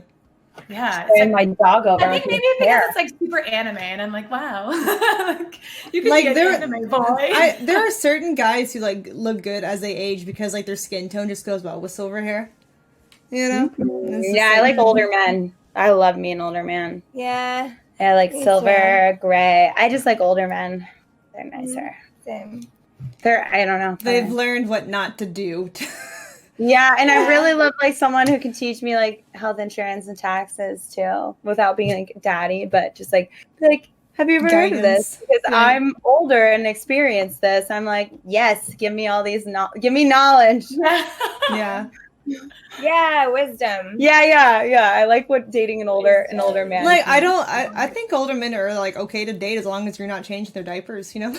They're like so capable. Yeah. I don't want to take care of somebody, you know? I don't want to be in hospice. I like 40s. I like 40s, and I'm 28. So. There's some really active, really fit, energetic 60-year-olds. Yeah. Like, in way better shape than some 40-year-olds. True. So, And 20-year-olds. yeah, it just depends on the person. But it could all just be plastic surgery because we're in California. Yeah, true. Yeah. Also I like emotional intelligence. Wow. Ooh. That's a very big one for me too. Because like if you're not self-reflective enough to be like, oh, okay, like, you know, maybe this, and this that I'm doing is causing friction, or like, if you have no emotional awareness, I feel like it'll never work. Like it'll never work. That's a huge turn on for me to not have to like go and overly explain stuff, for the person to also have like some sort of, I guess, like recognition of what's going on, and like accountability too. Like, and for myself too, right? That's nice. Yeah. So like if I do something wrong, the ability to apologize. That is like, if you can never apologize, fuck off. Like, just you're still a boy. If you can't apologize when things go wrong, and same for myself too. I obviously am saying like I should apologize too if I fuck up. But like that is something that's huge to me too. Humility. Yeah. Yeah. Mm-hmm. Yeah, I agree. That's one of mine too. For sure. Yeah. What about the other question with that? Does size matter? On the topics? Like kind of, but not really. That's like a really hard question, because it's like kind of, but not really. So if you're like good at what you're doing, then no. But if you're like not good at what you're doing, then yes. Depends on how you can stimulate. I guess like I like to be stimulated in every type of way. So if you can stimulate me at the same time mentally, and you're smaller, that can make me orgasm as if somebody wasn't stimulating me but bigger, you know? Yeah. So it's about technique. It's a case by case question for me. Yep. Mm-hmm. If you know what Plus, you're I'm doing. also with your like problems too. And if it's really big and like you're taking that every day, like that can be a lot. I feel like I would be like, all right, really big, let's go. It's a fight every day.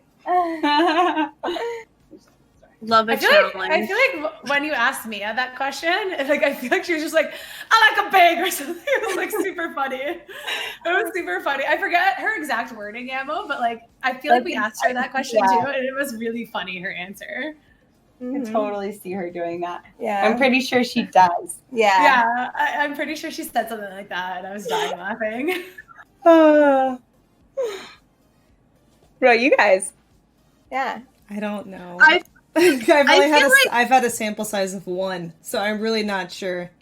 Right? Like, I feel like there can be too big. Like, I That's feel what I like was people saying. always think, like, oh, it's like not every woman wants like a 10-inch dick, right? Like, Yep. like I feel like 6 inches is fine. You know, maybe below that, it's okay. See, I agree. I think like the extreme on both sides is bad. Theoretically, yeah. Bad. If it's too big, bad. But like the average in this situation, that's where you're winning. Check. Okay. If you're an average Andy, we're down. Okay. Normal American male. Yeah. Yeah, exactly. Because I mean, honestly, that is a very What do you think the misconception. average is? I think the guy that I was with. No, I'm just joking. Oh God, that's terrifying. I think the guy I was with was like a 7, and that even looked big to me. So the average, I'm like- I know this because I have a flashlight and statistics and analytics. The average size in the US right now is 4 inches. Really? Yeah. So No wonder y'all angry in chat. Holy shit! if you guys are 4 inches, you're average. wonder there's don't so worry many- about it. So many angry people. Holy fuck! Yeah. People are angry? You haven't been on Twitch long enough. You'll find them. Ooh. What's your biggest turn offs? That's a good one. Not saying excuse me after you fart. You can fart. Say excuse me though. Because I just manners. Also, don't leave the fucking dinner table until I'm done eating too. That pisses me off, and I'm just Really? like, so rude. Really? I've never thought about that. Like you know, that's how you really. Yes, that's the average size. That's pretty big, right? 4 inches. Yeah. It's like it's what you like. What a normal dick looks like. People just don't. We all have Like, like. I feel like women probably buy like vibrators in this size pretty Sure. normally, right? Like, Yeah. for sure. Yeah, maybe that's why I thought 7 looked huge. Yeah. Because it is huge. That's true though. That's why. Yeah.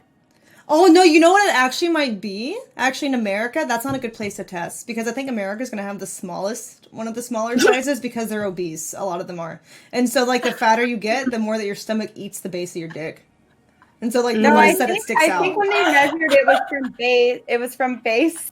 Yeah, I know, but I know your new base, if you have any kind of body weight, actually is much shorter. Like if you every 30 pounds you lose, you gain an inch back of your base. Oh my god. I don't know if it's that or maybe you just get tighter. Your skin. No, it's true. It's true. My mother has talked about this. She was like, "Your father was fit when I met him. You know what happens to dicks?" I'm like, "Holy shit!" It's they true. Get bigger when somebody loses weight. Is that true? Yeah. If you have low body fat, an illusion. Did you just say your mom was talking shit and said I? Yeah, because we were watching Dr. Oz, and he was explaining this. He's like, you might think that your penis gets larger the more weight that you gain, but that's actually not true because your stomach will just come out more, and it'll eat the base of your dick. You won't look as big as long. And my mom was like, so true. Your father was fit when I met him. I was like. But then when they're engorged, it would still fill the same amount of skin. No, it doesn't. Why? It just doesn't. It does because your stomach takes up the space. It's eating your base. It's like, okay, so like just a demonstration, okay? But if your stomach distended more, wouldn't your skin down there still distend out? No, with your stomach? It doesn't. It doesn't work like that. You don't gain fat in that area. No, not that you would gain fat. It's like in this. Your actual length. Just that it would distend out further with your stomach distending out. It really doesn't. It's like when a girl's pubis gets fatter. It might, but it'll still be shorter. It'll still be short. It's like if it might go forward, yes, but see how like this is like the stomach line. It'd be like that, and now this is now your new base because your stomach is like consuming the fat amount. Your dick gets shorter, like appearance wise and functionality, flaccid and erect. Wow. Yeah. So if you think that you look short, guys, just lose weight. I like to bang big guys. She doesn't know because she said she likes athletic guys. Remember, you said you're into athletic guys. Me? Yeah. You've never had guys. Yes, but I like a kink of mine is banging big men while they eat food. Wait, so really? I yeah. Like, does it matter? The pubic. What food? Yeah, not the stomach. It's really. like the pubic like they can fat eat anything. area. Okay. Yeah, I mean, I love like mac and cheese and pizza and messy, but like I just like banging big old men sometimes. You just fucking, I don't know. Santa Claus does it for you. He probably would. Yes, I like carnal things. I think. Mm-hmm. Ravenously, there you go. You have a few? Yeah. That is hilarious. Plus, then you just like go up, rub every part of their body. Like you're just like every part of you is nice and squishy. What are you, Christie? What's a turn off for you? A turn off? Yeah. Like physically or like personality wise? Whatever you want. Whatever you thought of first. I'd say like being jealous and insecure is a huge turn off. I mean, being arrogant, I guess. Yeah, I don't have a ton of turn offs, but and maybe like being greedy in bed, like just doing it for his own pleasure and not caring about mine. Like, yeah, I want him to feel good, but you still gotta like make sure I feel good. Like whenever they want you to be on top too much. Ooh. Me wanting to be on top, but yeah. Casey, what for you? What is Casey? Well, we already know wanting to be on top too much. Yeah, whenever they want you to be on top too much. It's not that I don't like being on top, but I feel like, you know, sometimes they just get lazy with it and they want you on top, and it's like I see through it.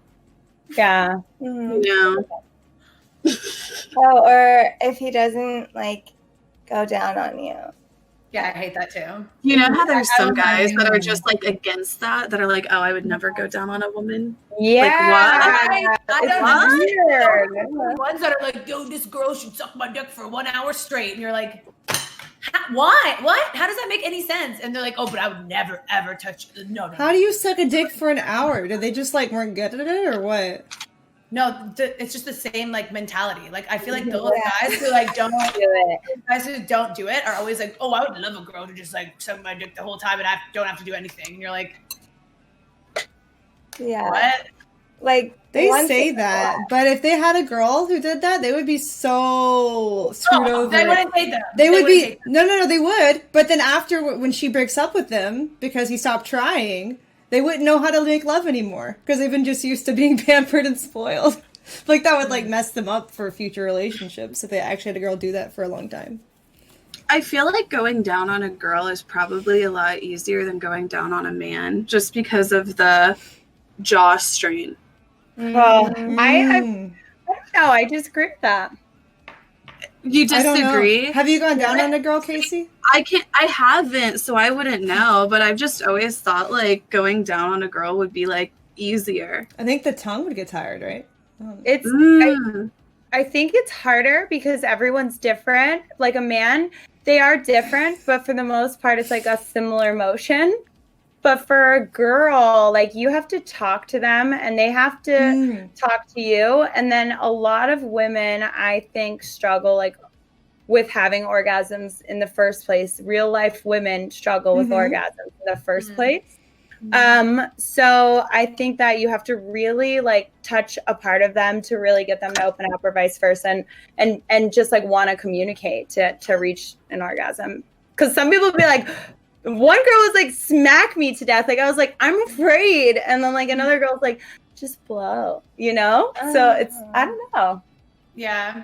Definitely communication, I feel like, is way more huge with women. Like, if you're going to go down on a girl, I guess. And then I feel like guys, I understand what Casey's trying to say with like the strain, right? Oh, yeah. But I feel like there's less technique involved, even the worst job you can possibly do for sure.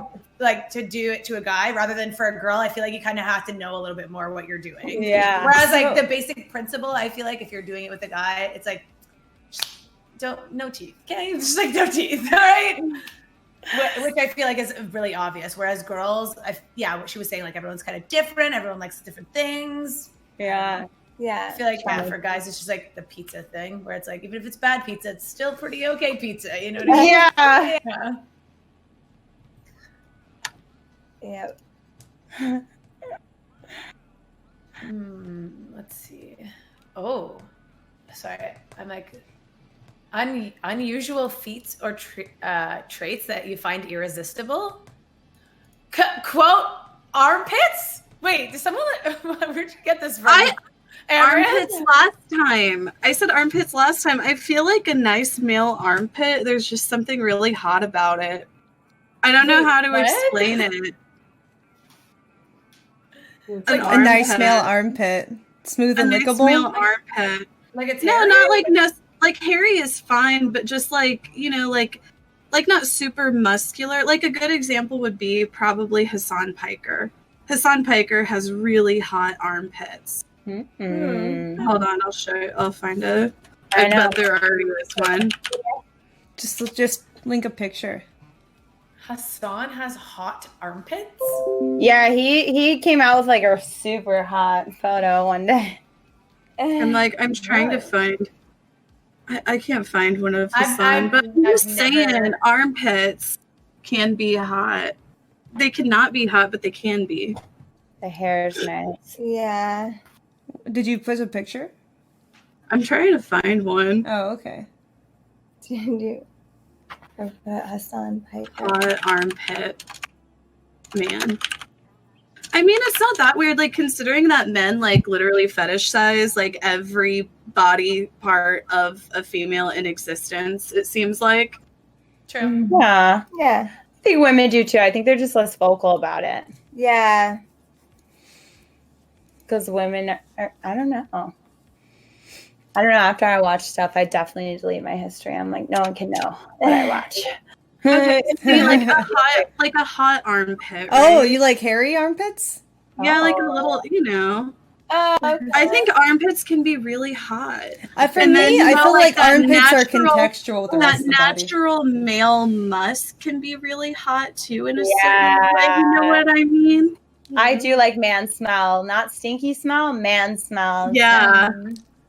I love that. See, I don't know if I've ever smelled like actual natural man smell, or when I thought they smelled good, was it cologne? I'm not sure. I've been with guys who only smell like they're like cologne because they've used it and it's like mixed with their smell. Yeah. So maybe it could be both. Yeah. You know what you got to do? You got to go down below the sack and smell that. Okay. Oh God, no. That's the real Good tip. Well, of the man. Pro Right tip. there. If they're cleaning correctly, it'll smell like soap. It's you better just clean that bitch.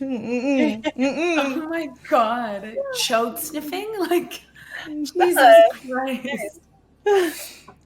Sometimes not so nice, but yeah. Do they have that in a cologne bottle? Eau de bol. Is it like Oh, the bull. I That don't. sounds like a great project. the ball? It's not It just that smells like unusual, balls. but I was gonna say I like glasses too. Like I like a man who wears glasses sometimes. Mm. Mhm. Mhm. Yeah, same. They're hot. I can't get over this smelling of like See, Casey, I think in this case though, like, huh? okay, I think in this case though, okay, this is what Casey likes. She likes armpits like that kind of thing. I think in this It doesn't case even though, you're have to be getting that biased. muscular. I feel like this has to be biased to buy like the rest of the guy. Because I feel like a normal guy with armpits like that, you'd be like, eh. I don't know. I'm not sure if it's an armpit thing or if it's like a contextual, like you need Yeah, the that entire makes body. I'm not sure. But maybe are you just gonna start collecting armpit shavings, Casey, and like put it Oh, okay. in jars? Put it in your Trimmings. scab room? Like your scab in our room? Just like Yeah, I collect have it and then that have their as well. posters up with that pose on each one. Yeah, I'm just kidding. I have like shavings of their armpits and then like a used condom and their photo like hung up. Have you seen that picture? What is this? That's You good. haven't seen that meme of that, like, it's like a room and it just has pictures of all these different dudes and then, like, a condom hanging underneath their picture. I have It's seen like a this, used where she just condom. collects You those different. She like organizes them. I Yeah. have by Dude, like that's the a size. trophy. That's a Yeah. That girl is just doing what men do with a trophy system right there. Yeah, She's that like, makes check out my sense. fucking dick trophies. Like having Yeah, because guys do the same shit. with panties. Yeah. Yeah. Okay, I get it. I get it. I'm like, and if you really want to do anything, you're like, I could fuck your day up one day with this bag of fucking babies right here. Yeah. that is insane. That is fucking insane. Oh my gosh. Don't do that. Yeah, I think one of my biggest turnoffs would be ball smell. Now that we're on the subject, Ball smell. If it or smoking. Smoking also. I don't like cigarette or cigar smell. Oh, dude, I would talk to a guy if he smokes a cigarette. Same. I actually. What about vaping? But no.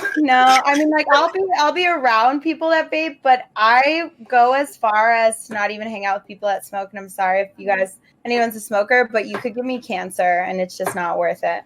Yeah. That's what I think. It's I'm like, just wow. so gross smelling. Yeah. It gets all in your hair and your clothes. And Mhm. But science is like, you really will get cancer. Like, you can get the Yeah. worst things, and people are just like, I love it. I'm like, what?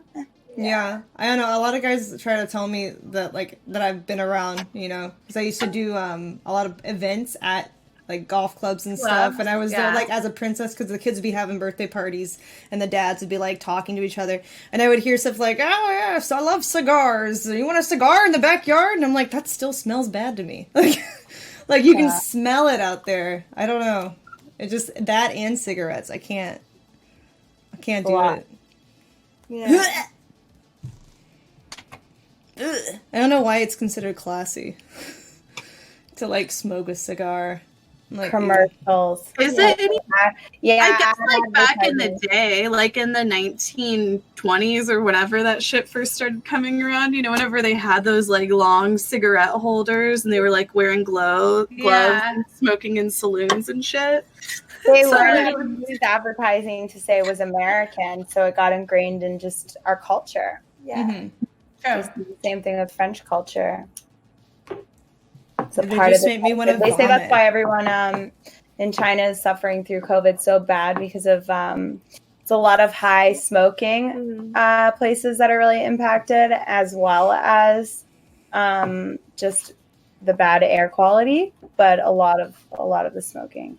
is there a lot of smokers that live in China? Asia? Oh God, Asia. Really? Everybody smokes cigarettes. It's terrible. But it's like every other drug there is really hard to get, right? Like, can't you go to prison for smoking weed? Like, don't they take like weed really serious? In some places, yeah. Yeah. I heard that Jackie Chan's son went to prison for smoking weed, Maybe it was in and he Singapore. was ashamed. Aw. Yeah, they're pretty crazy with their stuff, but their smoking is I every thought time. you started laughing, Casey, as you were like filling up a bong. And then you're like, yeah, you went to jail. I just like imagine Jackie Chan being your dad and smoking weed, and him just like having to publicly be like, "I am so disappointed in my son." Aw. Sorry. Just imagine Yeah. Jackie Chan being your dad. That's That'd crazy. be awesome. Yeah. Or would it be terrible? Would people beat you up, or would they love you? I feel like everybody would love you because you're like. I feel like everybody loves Jackie Chan. I would be like, I'm gonna challenge him to a duel. What would my suck God. though And then he'll if pull Be out like the that. I'm tired of tuxedo. everybody thinking I can fight. Yeah. A tuxedo. You know, the Tuxedo movie with Jackie Chan where he wears the tuxedo and he's given like superpowers and can fight.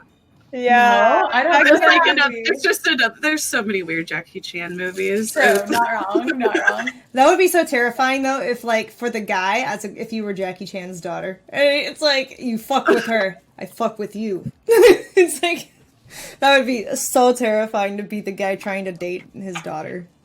True. I also feel like having like a really successful, like very famous parent would kind of be like stressful just for you as a like kid of that. You know what I mean? Because there's the pressure of like you have to be as good or like beat the parent, right? And then two, like what if people are just trying to use you to like get close to the parent as well? Because like, oh my God, this is like I want to know Jackie Chan, or maybe if you have like a hot mom, like guys get close to you because they like want to be close to your like cool Hollywood mom, right? Yeah, totally. Yeah. I don't Yeah. know. Pressure.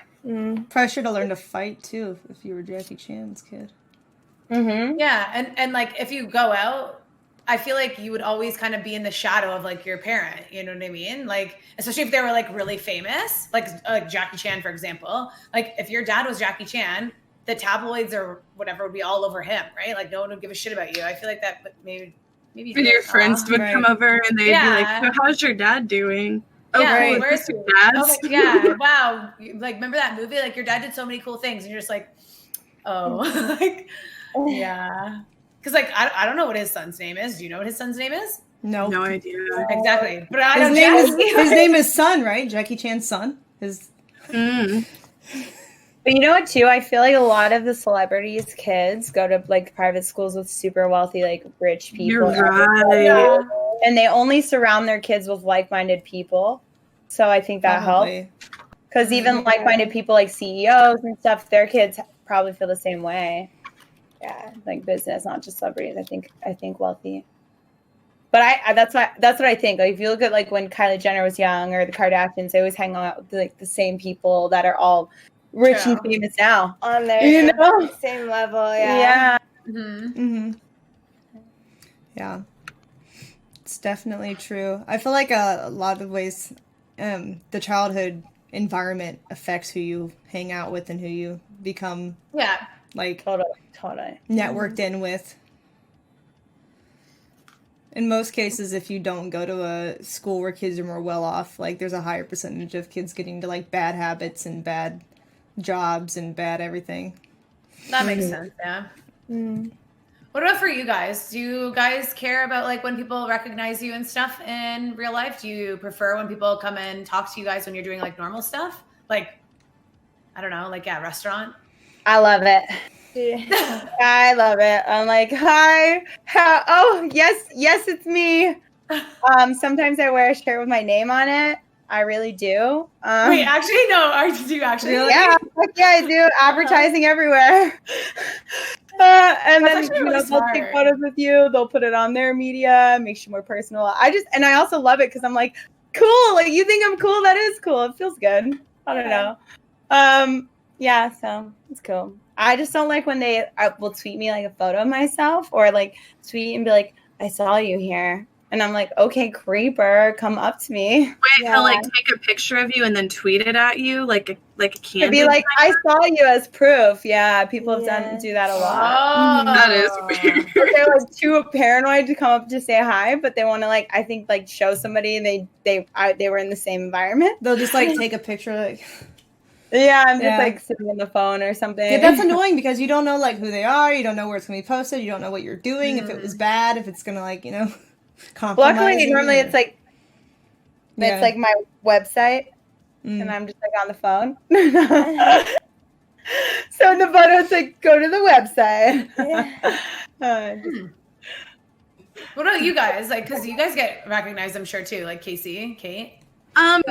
I've been recognized a few times, and like it always just throws me off because I never expect to get recognized. And the few times that I've been recognized, it's been really awkward. Like one time I was recognized whenever I was still working, and I got really paranoid. I'm like, oh my God, they're gonna try to troll my workplace or something and call in, Yeah. And somebody came up to me and they were like, you look really familiar. Are you Casey Tron? And I was just like, no. Just like really awkwardly.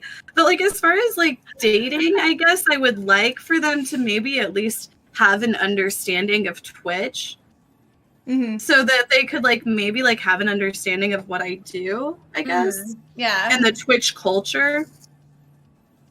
Yeah. I don't know. I've never been recognized before, so like I have no idea. It'll happen. Just wait. Somebody's gonna be like, "Are you cat like meow?" I'm just gonna be like, no. I'm gonna do the same thing as you. I'm just gonna be like, no. Like, super awkward and like, oh, stop. It is difficult. Like in person, I don't feel as comfortable. Maybe because I'm in Texas and it's not like the culture like LA where there's like a lot of people who get recognized and stuff. But right now in Texas, like, and also it's a double-edged sword with the gun law. I'm like, I never know who has a gun. And so like, I'm like, I don't know if I want to admit to being recognized in Texas because it's like the culture here is more like conservative. So it makes me feel like they have more suppressed sexual like attention because it's so like taboo, to like even go out in like what's considered, I guess, slutty clothing to Texas would be like normal clothing to LA. And so, like, I never know who's, like, a psychopath who, like, wants to follow me home. But when I'm in LA, I feel much more comfortable being recognized. Yeah. You know? Like, I feel like it's so much more lighthearted and fun. And people are like, oh, can I take a picture with you? Yeah. But then in Texas, I feel like they get really awkward and then try to, like, follow me everywhere, like, through the stores and stuff. I feel like more of an obsessive type of, like, rare sighting type of starstruck, like in a creepy way, though. But in LA, they're usually friendly, like, "Oh, that's cool. Nice to meet you. Can I take your picture? I guess cool, bye." People who live in LA are probably just more used to running into celebrities in general, right? Whereas, like in Texas or even Kansas City, it's like, I grew up in Kansas City. I'm like, I've seen like maybe like 2 celebrities in real life, like just out and about. Yeah. Yeah. And one of them was the old guy from Walking Dead. What was it? Is it like Herman? I can't remember. What? I saw the old guy from The Walking Dead. I can't remember what his name was. He was like in the first, like he dies in one of the earlier seasons. Herschel. That's it. I saw him at a casino once, and I was like, "Holy shit, that's Herschel." Saying it like that, Herschel. Herschel. Yeah, why you say it like that? Herschel? No, I don't know. You're just, anyways, it's fine. I like it. I'm just enjoying it. Okay. Yeah, I don't know. I feel like I've met some celebrities, but I feel like all the people that I've met has been like basketball people. So I don't know. And I've met them like at games. So it's not like I'm just walking the street and I'm like, oh, there's George Clooney or something. I don't feel like that really happens in Toronto. But also I'm never outside. Yeah. Could probably have something to do with it. Yeah. Yes. I mean, like, I feel like if you live in LA, it's just like, oh shit, here's Jaden Smith is setting up a food truck stand to give, it's like they're just all doing shit out there. That's cool. Does that kind of stuff happen a lot? Then I guess you guys like run into, well, I feel like you guys are like all celebrities anyways, but everybody likes to hang out with industry girls. They just don't like to actually claim up to it. Yeah. Really? Yeah. So fuck all that. It's like an image thing for some people. Yeah. Like there's a few rappers that are nice that, I mean, everyone still hangs out with these people, but there are a few rappers that are nice, but then like, they're just like, these are my friends. Yeah. So I've never hung out with those people. I'm just like, you guys are crazy. I did see Nick Jonas one time, and I got so excited. I ran to him, and he got up and ran away. Yeah. And it was before he announced he was dating the girl from Game of Thrones. And he was with her. And I was just like, oh my God, at a bar. And I literally sprinted towards him, like couldn't control my body. It was just like, oh my God, Adriana. Yeah, and he ran away. Awesome. Yeah. And Justin Bieber, my girlfriend scared Justin Bieber off. She was like, I'm so excited to meet you. Can I have a selfie? Speaks though. That says that he knows who you were, that he ran away probably. He's like, I can't be seen. I'm dating some girl now. No. I looked crazy. Like I was drunk, like so slutty, like blah, like you like this girl. Like what is she gonna tackle me? Oh, okay. You're like a crazy He's fan, probably maybe. like used to these procedures. He's like, oh shit, I need to Run. enact He sniffed it out. His flight response. Yeah. That's wow. I would have never pegged you as someone who would do that. Oh, dude, I'm so starstruck. I tried to meet Lana Del Rey like a million times, and I just like break down in tears, and I just like she looks at me, and I'm just like, bah! I can't even like go up to her. I'm so starstruck by people because I'm just like, it's amazing. You're And then talent to do this type of. I don't know. It's cool. Who's the celebrity that you would like to meet but you haven't met yet? Lana, like I've done meet and greets, and then I've also like been at concerts in first row, and she's notorious for meeting her fans. So like I've met her. I just can't like make myself do anything besides hysterically cry. So it's like really bad. Like I just literally can't. I don't know what happened. Does she know you or like? No. I just probably look like some crazy super fan. She'll even like look at me. She like looked at me and was like she knows that I'm just like, this girl is fucking way too excited. She can't even control herself. And then because I get nervous because I feel like she speaks to my soul. Aww. And then I mean, also Kira was like that for me. Miley Cyrus, I really love to meet Miley Cyrus. I'd like to meet Miley too. I'm like all game icons. Yeah, like she, and she hangs out in LA, so I've even been like, let's go to this place because we know she's gonna be there.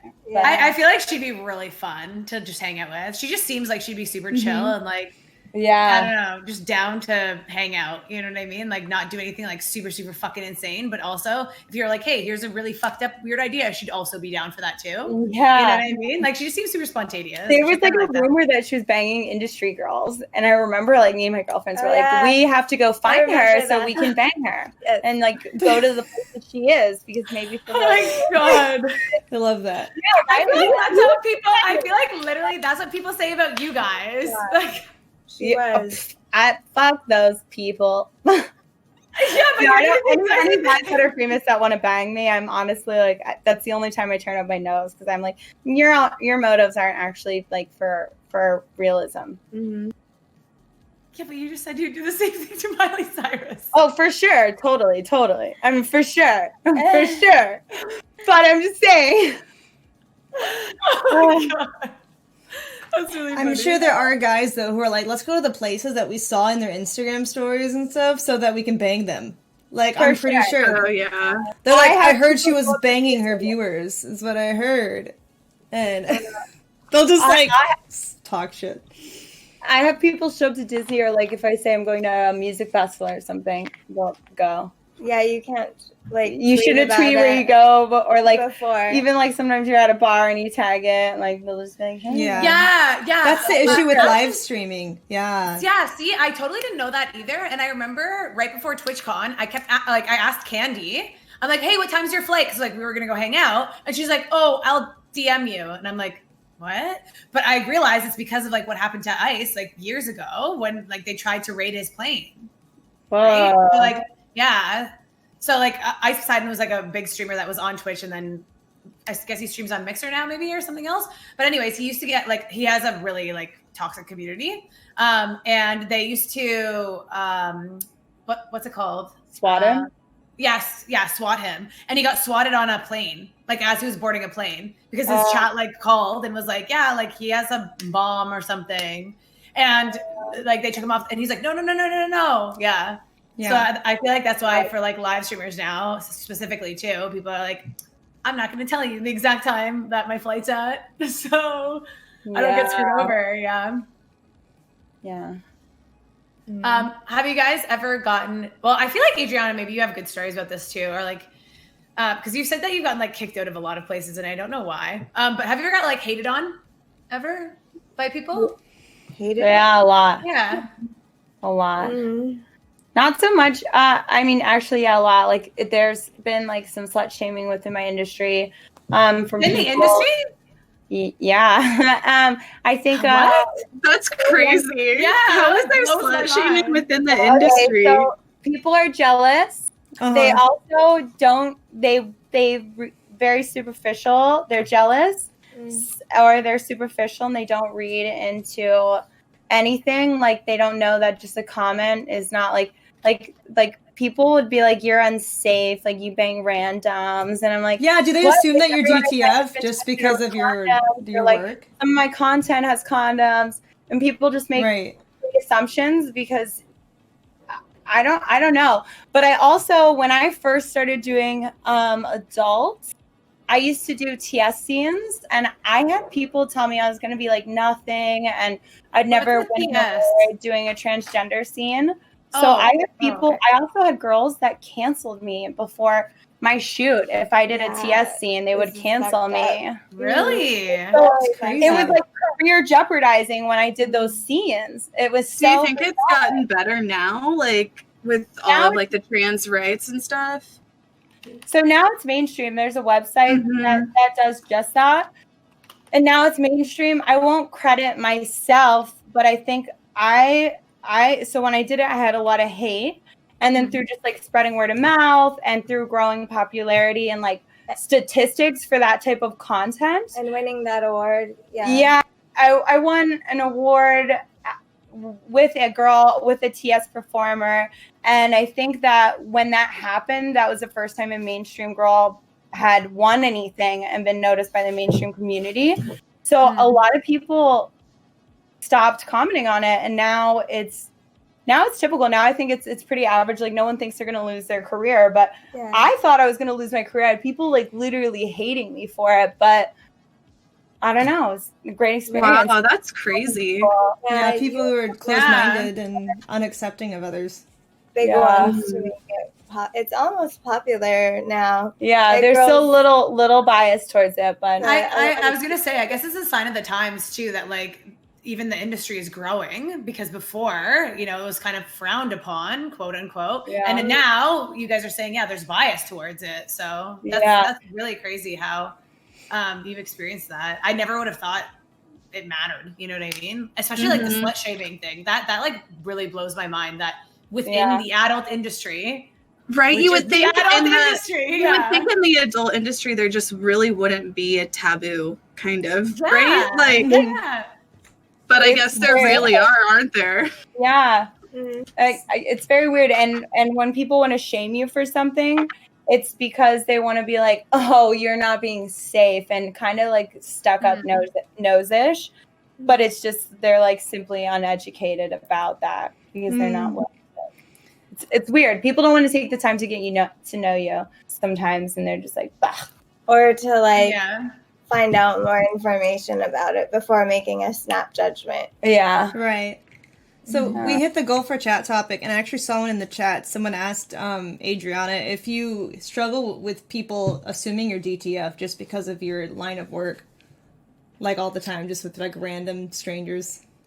You know, I do, but it's never with people that are important to me. So right, I kind of block those type of people out of my life quickly, or I make it known that I'm not that way. And sometimes I'll call people out, and it's really funny if you call like a guy out, they think that you're that way, so they act that way. And then when you call them out for it, their true person comes out, and they just thought it was something they had to do to get you, if that makes sense. Yeah. So a lot of the times I'll just be like, either I won't talk to you, or I'll just be like, I'm not that type of person. Like, tell me I'm pretty or say something nice first. And guys, like I'm a human. Apologize. Yeah. What about you? Do you think that happens to you? What happens? Do you think guys think you're down to DTF all the time? I mean, probably, but like, I guess, I don't know, because like when I go out, like I typically won't wear a lot of makeup and I might be in sweats and stuff, so it just depends. But like, yeah, I think a lot of guys do. And then they realize very quickly that that's not the case. I think we're very expressionative, like forthcoming. We'll tell people like, that's not cool. I don't have right away. I don't have a problem. Oh, that's good. Yeah. Yeah. Well, that's good. Like, I feel like they do that even with girls who aren't in the industry. Like, if they're online and they just do, like, modeling or something, they're like, yeah, you must be easy because you're modeling without a lot of clothing on. I'm like, it doesn't equate. Totally. It's like, so, yeah, I just thought that it might be worse for you guys because I guess I feel like they would feel like, oh, yeah, they do it all the time, so they'll do me for fun. It's like, no, I don't think so. Along the lines of that question, the one thing that does happen is I'll meet a nice guy, and the guy will be so cool, but it's the performance in bed because of the things I've shot that they've attempted to try and do wrongfully, or been like terrible. Oh, like they'll try to replicate stuff with you? Yeah, like thinking that because it's happening on camera, they can do it, but they have no experience or no talking with me, or like they don't even know like I should lube or something like this. That happens more so. So it'll be like a completely nice guy I'm vibing with, and then we'll go to do it, and then they'll just be like, blah, and I'm just like, you're hurting me, you suck, like get out of here, you just ruined everything because you didn't just like, that's not what I'm like all the time. It's like they're trying to perform with you basically, like on the fly. Yeah, like it is a performance sometimes, and sometimes I just want to have like lazy, you know? Yeah. Like it's like, am I getting paid for this right now? This is a lot. Can we just like chill? Can this be like relaxing and enjoying? How to do these things. Right. They forget that if you see a girl getting this done in a scene, it's not because it's not like you should go do it. It's like you should talk with your partner, experience and work up to doing things like that. Yeah.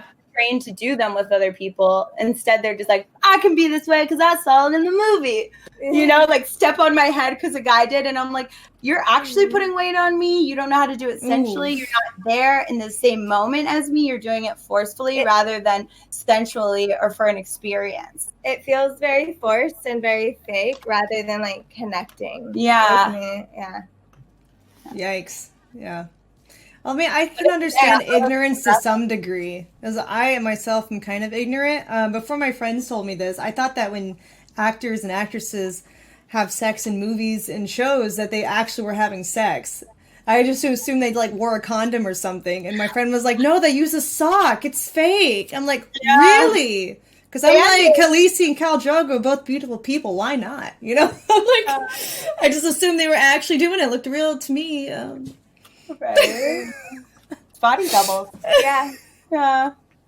Also, I've been on like a Cinemax set, and they'll be like, here's a Band-Aid, like back in the day. Or like a weird, it's like a Band-Aid or something. Yeah. Oh, really? Yeah, I have no idea. So I think people can be ignorant just from assuming stuff, but yeah. Totally. I like this. There's a commercial for New Zealand right now that's fucking awesome, where it's a woman with her like coffee cup in her bathrobe, and she like gets a ring on the doorbell, and she goes and opens it, and she's like, hello, and it's two hot naked people, and they're like, hi, yeah, we're here for Teddy. And she's like, Teddy, what do you mean? And they're like, yeah, they just dialed us up on the internet, we're here to perform.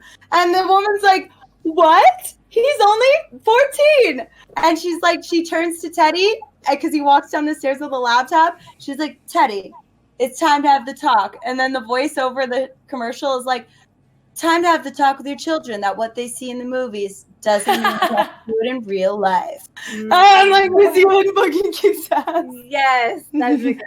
Yeah, it's true. That's funny. Yeah, it's really, really good. Put it up somewhere sometime. You guys will get a good Yeah, laugh. if you find it, to link us. Mm-hmm. Let's see. Do you remember what we were at though? What about how long would you guys wait to have sex with someone? So say you met a guy, you really liked him. What's the longest amount that you would wait? And he was like, sorry, like I want to wait. Not until marriage. Okay. Well, I mean, if that's your answer, then that's okay too. You seen the guy says he wants to wait? I've never experienced this. I've always It's a been the one hypothetical to make question, them wait. Caitlin. Like, this is an unrealistic question. Not banging for like a month would be cool, and like the most, and that's it. But like I feel like after that, when you start to like somebody, you're like, I like you so much, I want to experience you, you know? Yeah. But I could wait a month and like be like cool with it. To be honest, I think a month. A month, really? I guess I'm weird because I could go forever if we had like a genuine connection, you know? Because it's like for me, I don't get the same like horny pleasure from sex that some people do. For me, I have to have that connection anyways to like even want to participate. So I'm like, for me, I'm like, okay. Yeah. But then if you had that connection, whatever, you can't wait forever because you do have that connection. No, it's not something that I like need it anymore. Like if I have it with the person, like I think that it's a matter of like the first time it makes you crave it. But if I'm with a new person and I haven't had it with them, I don't crave it with them.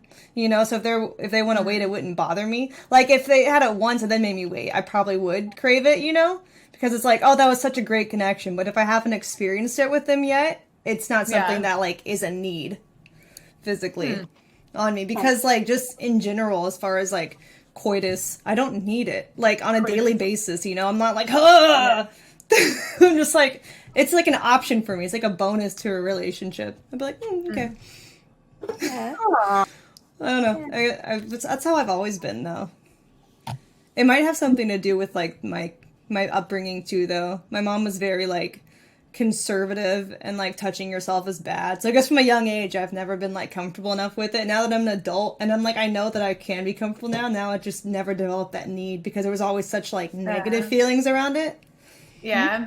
So it never developed into like a need, which is actually really good for productivity. So I don't mind. I get a lot. You get done. to focus like on other things besides sex. Like a lot of people are sex driven, and you're like, eh. Yeah. I had a really conservative mom, but I kind of just went the opposite direction with that. Well, Ammo, you're not a saint anymore, I would say. No, I'm not a saint, Yeah, but like, she's definitely I not don't a have the saint. need. Like, you know, I'm not like, oh, I can't have sex, oh, I can't do anything. Like, I'm like, I could, but I don't have that, like, physical need that, like, some people, it, like, really bothers them. They can't focus on anything else and once it builds up, you know? But they're like, I have to go fuck somebody. I'm just like, cool, take it or leave it. If I'm in a relationship, if not, okay. I feel like it's very liberating. It's nice not to have to worry about it, you know? Yeah. I'm different. Yeah, everyone's different. Everyone's different. Both perspectives. There are. I'm not saying it this way, but I have friends that are asexual. Like I also have friends who are asexual, and I think asexual is they don't like. It's not that they don't like sex; they just don't need sex, right? I don't know. There's always different definitions when I hear about it. Yeah, but I have a friend like that, and then I also have a sex worker friend like that. But she is asexual, but she's still a sex worker. Because it's not that I don't like sex. When I've had it with my past relationship, it was like really enjoyable. But it's like not something that I'm like, I need this now or else I cannot function. I'm like, okay. I think women have this weird superpower too, where we can shut it off. Yeah. I do, because I think that sometimes I think that like my job and my life is based on this, but I think that I could have the power to shut it off, but I just prefer not to. But I know women like who have had years and been like, damn, no problem. I think it's Right, that's also another thing too. I think the longer you go without it, like at first might be hard, kind of like if you were to quit like any addiction, that withdrawal phase. But I think the more time passes without it, you're like, whatever. Well, when you have sex, the woman, the more sex you have, the more testosterone your body starts to produce. So it makes sense. Totally. Chemical. Yeah. True. I'll be right back. I need to put the oven on because I'm stirring. Okay. No worries. What's the craziest DMs that you guys have? Do you have any like epic long like situations where the guy was DMing you forever and went like psycho? Oh my god. Every time I come on a fucking Amouranth podcast, I get really weird messages in my DMs. I'm so sorry. I have Why are this you guys guy like this? who like would just message me, just like it was almost like he was just having a conversation with me. Like I don't know, like I was some sort of like superior being to him. And this went on for like literally like 5 years. Yes, they do that. I don't know why. They'll just like keep on sending messages to you. Sorry, my dogs are going crazy. They'll just keep on sending messages to you even though you don't respond. Yes. Yeah, I've had that happen. Yeah. I think the like craziest things to me is like maybe someone sending like a death threat or like, and those are obviously like there's nothing to read into those. So it's just somebody that like hates you for some reason for the moment. But also I think it's like maybe when people are like, I'm suing you. Like someone was like, I'm reporting you to the FBI and suing you for stealing $6,000. And he messaged me for like 6 months about how I stole his money. And then he was like, it was a fake profile and it's your fault that you don't do anything to stop fakes. And I ended up having to be like, I'm sorry for your inadequacies to like see the truth and to realize you should never send money over the internet. But that's not my problem. Also, it's like I get that too sometimes with people, and it's like, how do you expect me to know who has a fake account of me? There are so many platforms, so many people, you know. Yeah, it is bizarre how people expect that. It's not your job to watch their decisions. Yeah. Yeah, that's just silly. I don't know, and it's also like entitlement to a degree. Like you actually think that this person out of nowhere, without having a previous conversation, ever meeting you in person online, is suddenly wanting to have a relationship with you and wanting you to send money to them. Like, who do you think you are to where that's realistic? Because most of the time it's with people that people get catfish, you know, they've never even met you before. You've never spoken to them. That's so true. And it's like, who the fuck do you think you are to where this would realistically happen and you would not suspect any red flags? Yeah. It's like, what? Like, Send me $6,000 in Amazon gift cards, please. To the middle of nowhere. Oh my gosh. I'm like, what? Yeah, it's just weird. And especially like all those fake accounts, like you think I had this little followers, you know? Because like it'll show like hardly anyone's following them compared to like your main accounts, you know? And it's like, did you just forget where my main accounts were, where you discovered me in the first place? What? I didn't make a new account just to talk to you, buddy. You know? Yeah. It's just weird. I don't get that either. Oh, I gotta let my dog out. I need to go. Yeah, I just get the usual DMs, the crazy hate ones, or the, meet up with me now, or send nudes. Oh yeah, I got a crazy person. I was in Austin a couple of months ago, and then this guy DM'd me. Like I'd already left at that point, but he was like, "Are you still in Austin? Let's meet up." And he kept trying to call me on Discord, and I'm like, "What the fuck?" Like he was like, "Let's meet up. Let's go to dinner right now." Like demanding, and I'm like, some of these people are crazy. Wow. And he was like, "I see our future together." I'm like, "Who the fuck are you, creepy ass?" So yeah, there's definitely scary people, chat. Children. Or the ones who are like, oh, you're too pretty for this, or oh, you need to quit right now and repent of your sins, and all those kinds of crazy religious ones. Not that they're. I like how they said you need to repent of your sins, but they found you in the video, you know? Exactly. Like, what? Yeah, how it came about. The irony. Yeah. Yeah. It's funny. Or usually I get people who think that I should leave the streaming world or leave Instagram modeling or whatever it is to come and be their wife. And I'm like, like, leave what you're doing. Come live with me. I'm like, who the fuck are you? Like, that always makes me laugh too. Is just like when you get someone that's just like, hey, would you fly to like Germany and come see me if I paid for it? Or would you just fly here anyway? And I'm like, yeah, let me like book a plane flight, cancel my life, and go meet somebody I've never met or built a relationship with. Yeah. Here I am. do you get fake photo shoot inquiries too, where they're like, there's a place I have, it's like in Hawaii, and there are outfits I want you to try, and I'll pay for your flight and your hotel, and you can use the pictures and stuff. I'm like, this is very sketchy. Oh yeah, I have my agent do my emails like that, so I don't see any of that. So, Same. but do you? Yeah. Well, Because I don't even do my Christie's my Instagram emails. oh, I should have him do mine yeah. too. Yeah. Just for all of you people emailing me, honestly. Yeah, there's crazy people. Damn. I don't know how that happens. Like, it makes me want to, it's like psychoanalyze these guys and be like, how were you raised to Right? become this type of adult? Like, I feel like it's probably like sometimes I'll email like politicians and stuff. So I feel like it's like the same like overwhelming emotion real quick where you're like, I just gotta tell them to do this. I know it's best. They're just like, I knew it would be best for her if she would come and hang out with me and spend her life with me.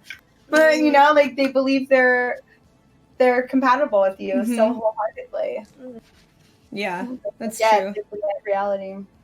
Yeah, I think that's is that parasocial relationships where it's like one-sided and they like they feel like they know everything about you and that they know you so well and that you're like destined to be together and that you're so compatible, but you know nothing about them and they like don't get that. Yeah, totally. It's so creepy. Mm-hmm.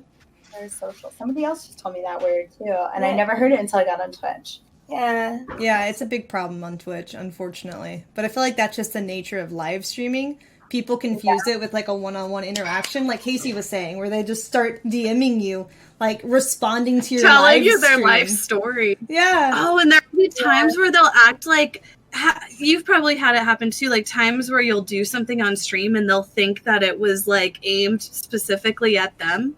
Mm-hmm. They're like, oh, you're doing that for me. You're trying to like it's like, what the fuck are you talking about? Yeah. Like, Totally. Yeah, they'll like respond to my stream like constantly, like in a private message though. Acting like everything I'm doing is like a direct communication with them for some reason. Like it's really like so unaware. And they don't even realize they're doing it. In chat they'll be like, yeah, that's crazy, but they're the ones doing it. I see them.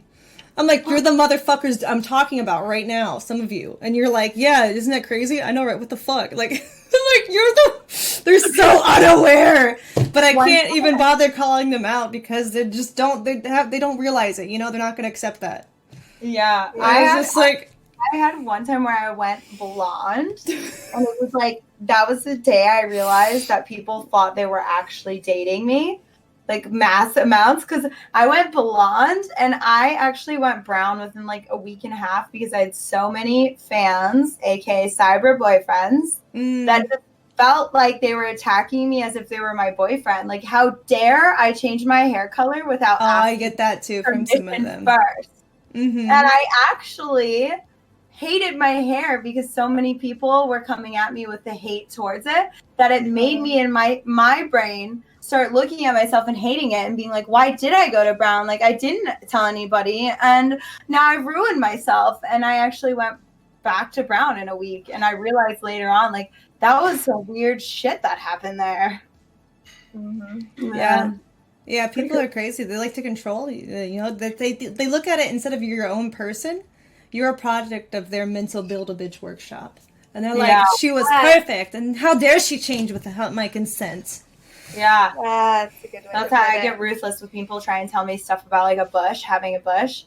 Or they'll be like, you'd be so much cooler like this or that. And I'm so ruthless. I'm like, would you shave your fucking head right now, man? Like, oh, this is one thing that like sets me off. Yeah, that's also like, I don't think guys realize that the female area is a very difficult place as far as like getting rid of hair goes. Because it's just so grows back so fast and you get so irritated, you know? Exactly. Yeah. And not only that, hygienic, like you're supposed to have like hair there. Like I'll get like more infections and stuff, like just worse vaginal health if I don't have hair there to protect me. So I'm like, you guys, like, this is my body. Men need to start considering women's vaginal health. Exactly. Now there is too long. Yeah. There is too long because then your period starts getting clumped up. So there is definitely too long. But there's, it's like with the penis. There's too short and there's too long. You know, there's you need. It's too short and too long. Yeah, girls. Oh yeah, the curly sucks. That's it's not fun. True. Kat, are you okay? Did she fall? No, I'm good. Okay. Okay. Good. Just all right. I'm putting stuff in the because you put stuff in the oven, I'm like, uh-oh. No, Did she? I'm falling. Okay. All right. That's fine. Have you guys gotten any gifts from your viewers? I've gotten some good gifts over the years, honestly. Like, there was one time somebody sent me a Dyson fan because my fan was always so loud in the background and, you know, they're quieter. Oh, yeah. And then I got AirPods once. That was a good one. But another one that I got that was really cute, somebody sent me, like, custom-made socks that had, like, pictures of my dogs on them. That's adorable! Yeah. I'm trying to think. Like, some people are just really good at gift giving. I'm not, but fan art's always cool. I love fan art. Yeah. When somebody creates you, that's really cool. Also, it's like I've never gotten someone's tattoo, but I like when people are like, check out my tattoo, and it's your face or something. That's cool. I've never seen that. Okay. But yeah, that's cool. Yeah. That makes me wonder, though, like, what do those people do when they get a girlfriend one day? Is she going to be mad that, like, some other girl's face is, like, tattooed to them? Maybe. Or Maybe is she going to... I want to check out this girl, too. Yeah. Yeah. Or is he going to have it, like, you know, they have, like, cover-up tattoos where they're like, he's going to change her face into the new girl. Giant heart. So the dude I was with for a long time had a covered arm tattoo. And, like, he says it's, like, a shitty Celtic tattoo that was, like, fucked up. So he just, like, tried to blob it in and it got worse and then he blobbed it over. And I always think that. I'm like, what if it is just, like, another girl's name? Like, there's that girl, like, crazy girl deep down in me that is like, oh, hell no. That's funny. I'm glad. Yeah. Yeah, I don't know what the best gift I've gotten is. I know what the worst one is. The bad dragon. The one that was huge. It was like the girth was the size of this peanut jar. I'm like, how do you even use this? Or maybe a little bigger, actually. Like, this peanut jar is small in comparison. I'm like, how does one even use this?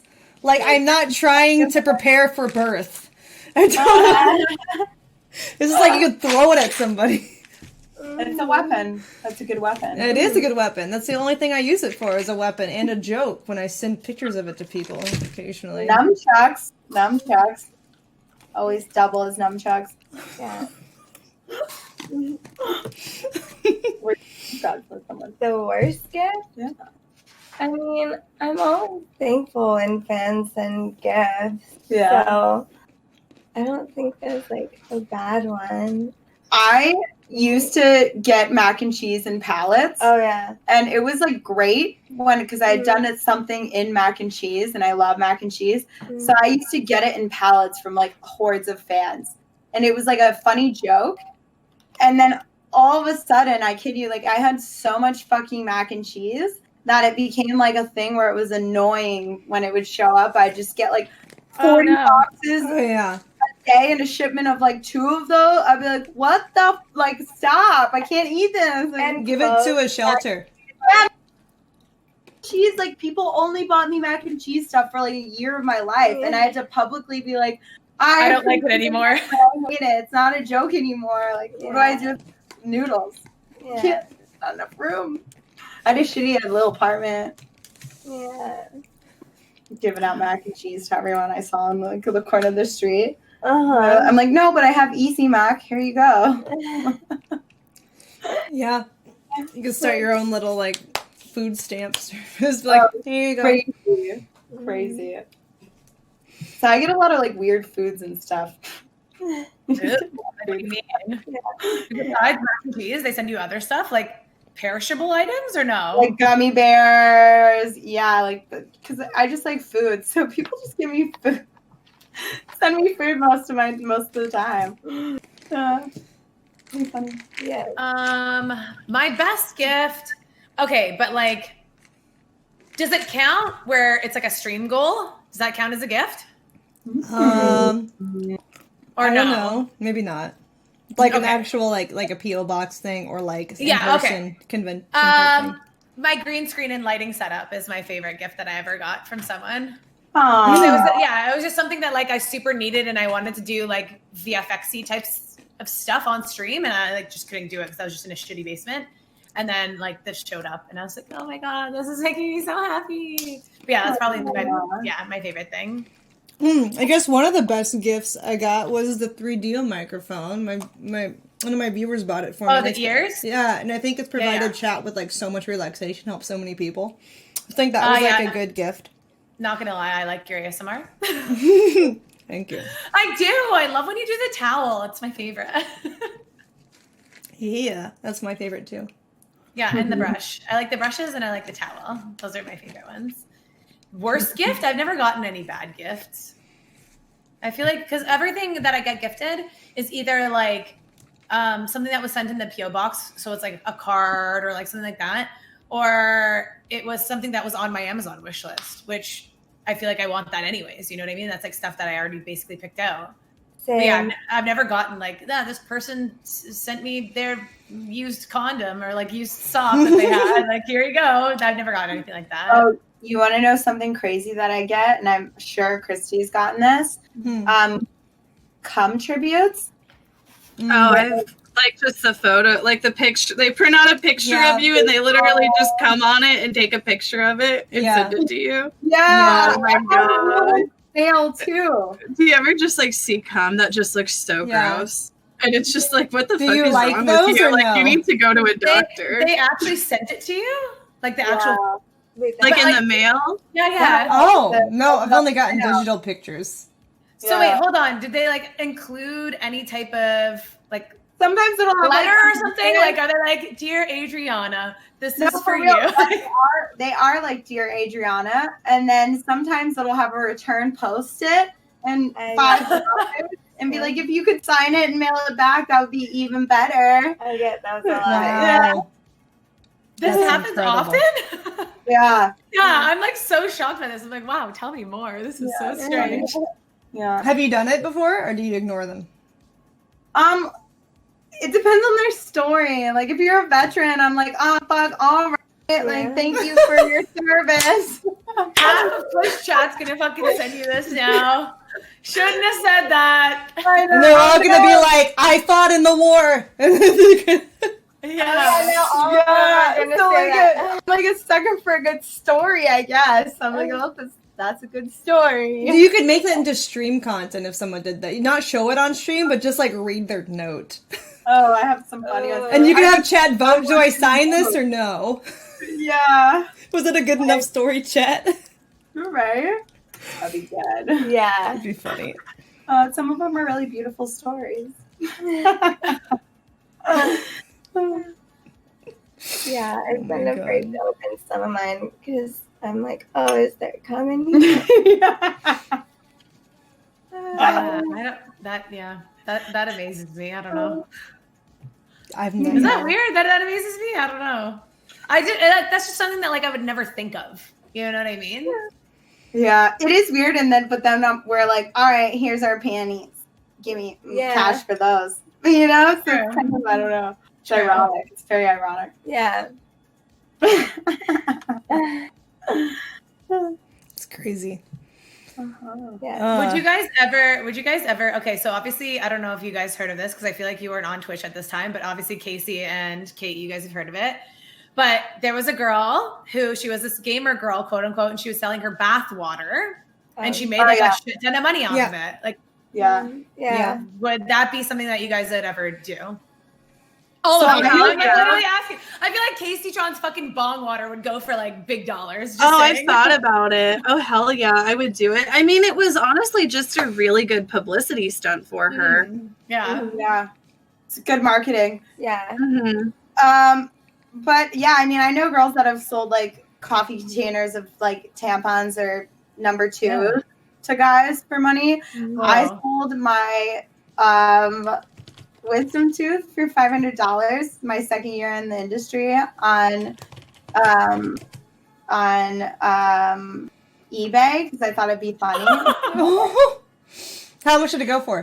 Wait, did you It say went $500. 500. Okay. Sorry, someone hosted me. Hot tea. Thank you. I wasn't listening. Oh, hot tea. Thank Hey, you. hot tea. So I had to. I sold it for $500, but the thing is you're not allowed to send DNA and like skin stuff in the mail. So I had to go get it like professionally cleaned and get all my DNA, so it was just like considered a bone. So, so like that's what I was gonna say. Yeah, so technically selling your panties is like illegal to send through the mail, but like girls do that anyway. I'd do that. But my tooth was the weirdest thing. But I've had guys like buy squirt or like they're like some guys are like, can I have a tampon for my tea? And I'm like, okay. What the fuck? Really? So I've never heard of the tampon buy-in before. I have never heard of that. What? If you ask cam girls about it, they'll probably be like, I do that all the day. Yeah. It's a big in camming world. That's crazy. Yeah. I just always like assume that men are just like incredibly like disgusted by periods. Me too. I was assuming That's usually the reaction There's a that fetish I for get. everything, though, I guess. Right? Like I said earlier, men like fetishize everything they Exactly. Yeah. That's can with a woman. They're like loving it.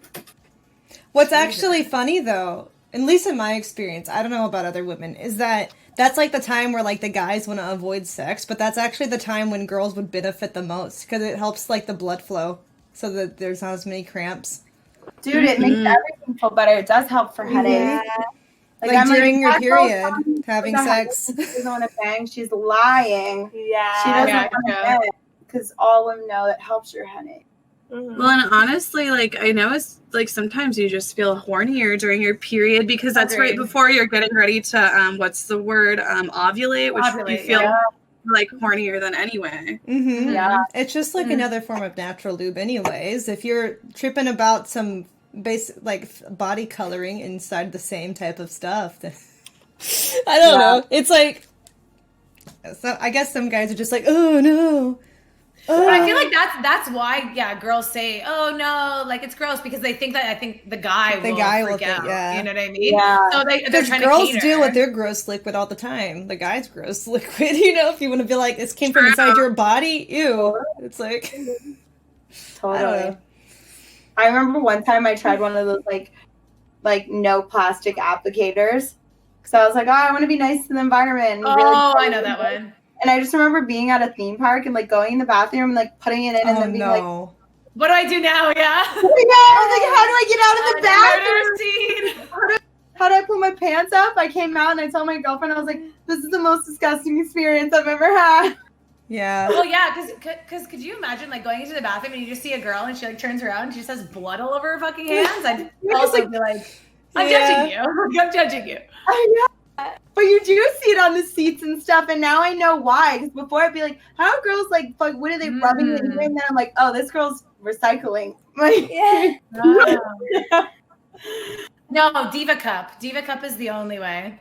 But I guess if you're selling the things, then I don't know.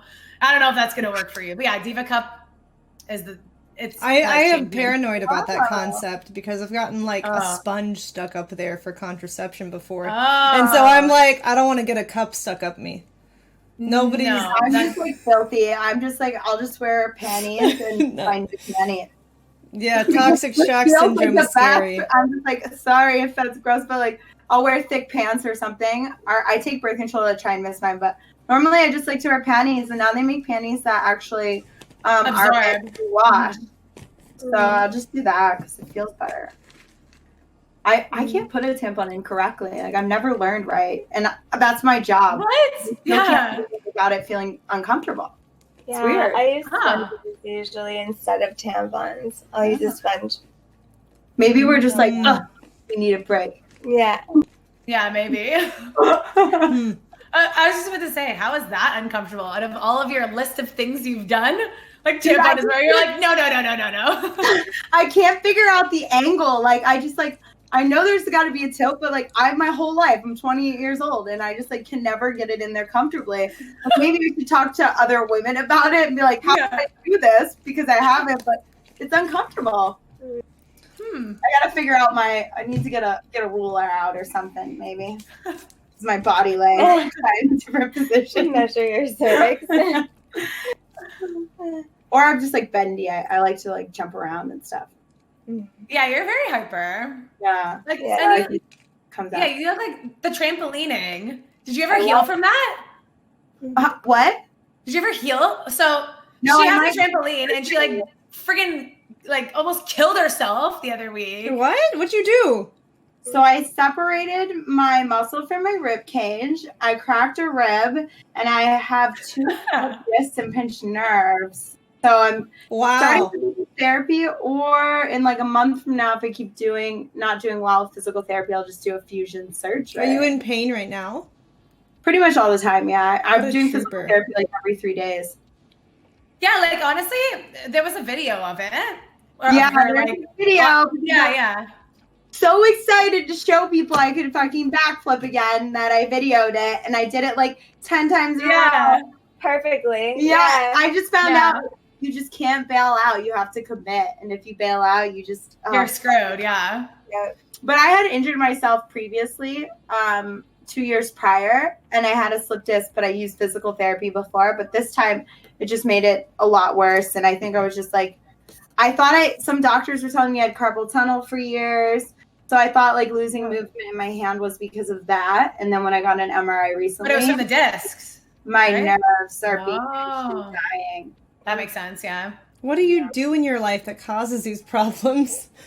Like what was the slip disc from? Driver with impact coming down on you. Yeah. For sure. Like 100% direct cause. Like it sounds hysterical, but it's like blowjobs, like really. I think really the cause is doing pile driver like this, because this is the side that hurts, and my own body weight, and then the force of somebody else's body weight coming down. And then I never took the time to decompress my spine or stretch. Yeah. So if I would have done decompressions more often, I might not have these issues. But I just didn't listen to myself.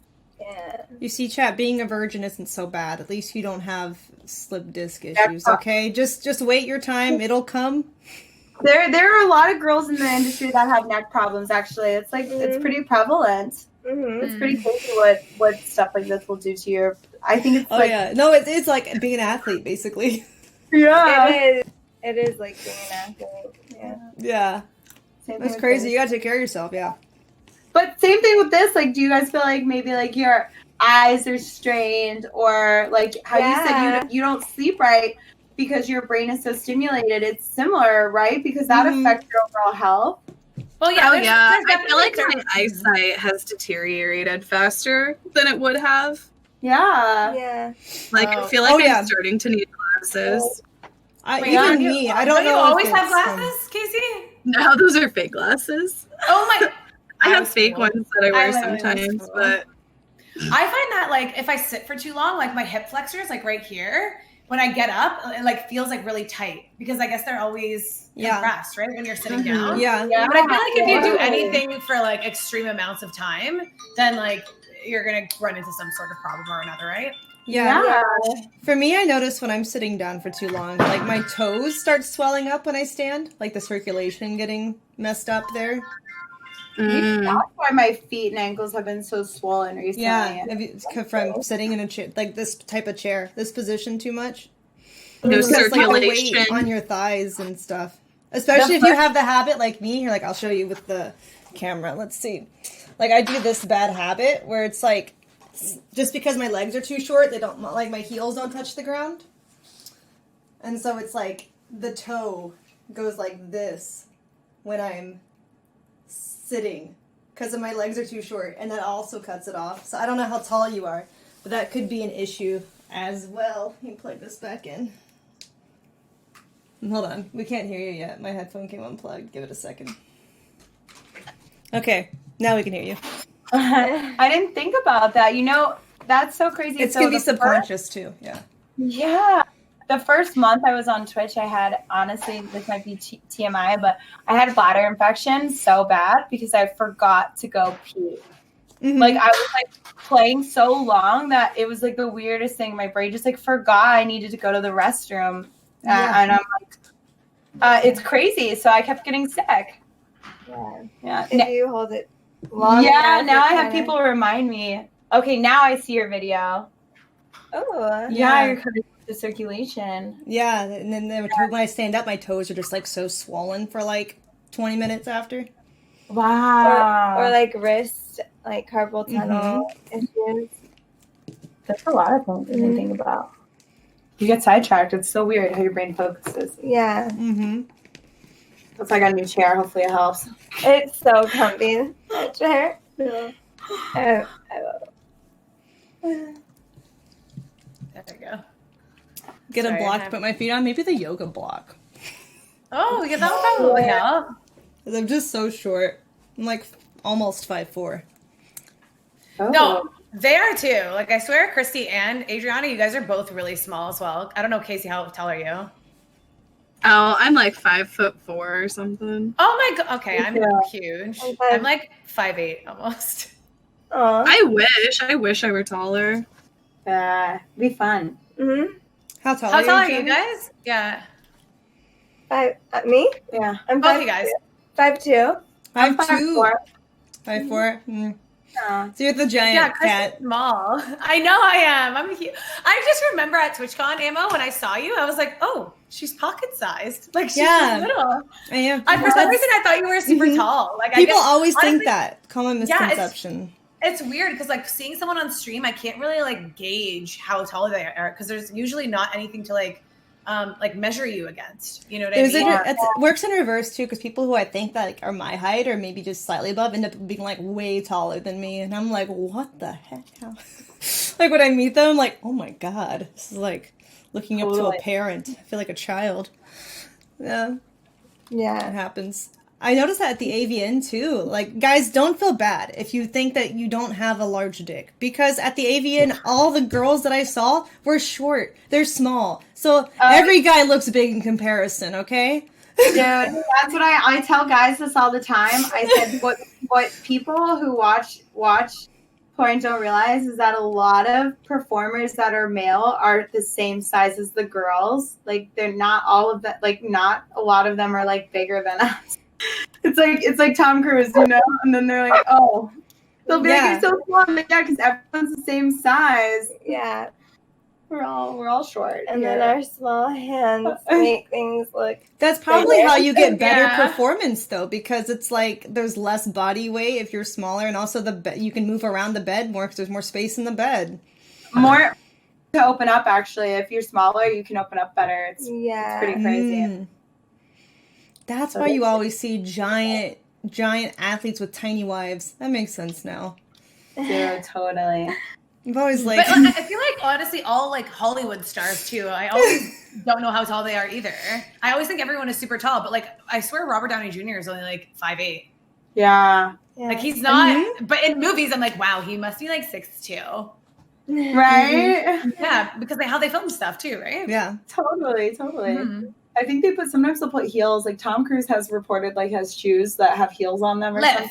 Lifts. Yeah, lifts. There you go. Yeah. But if I saw him in person, I like, no matter, I know he's crazy, whatever, but I still love Tom Cruise.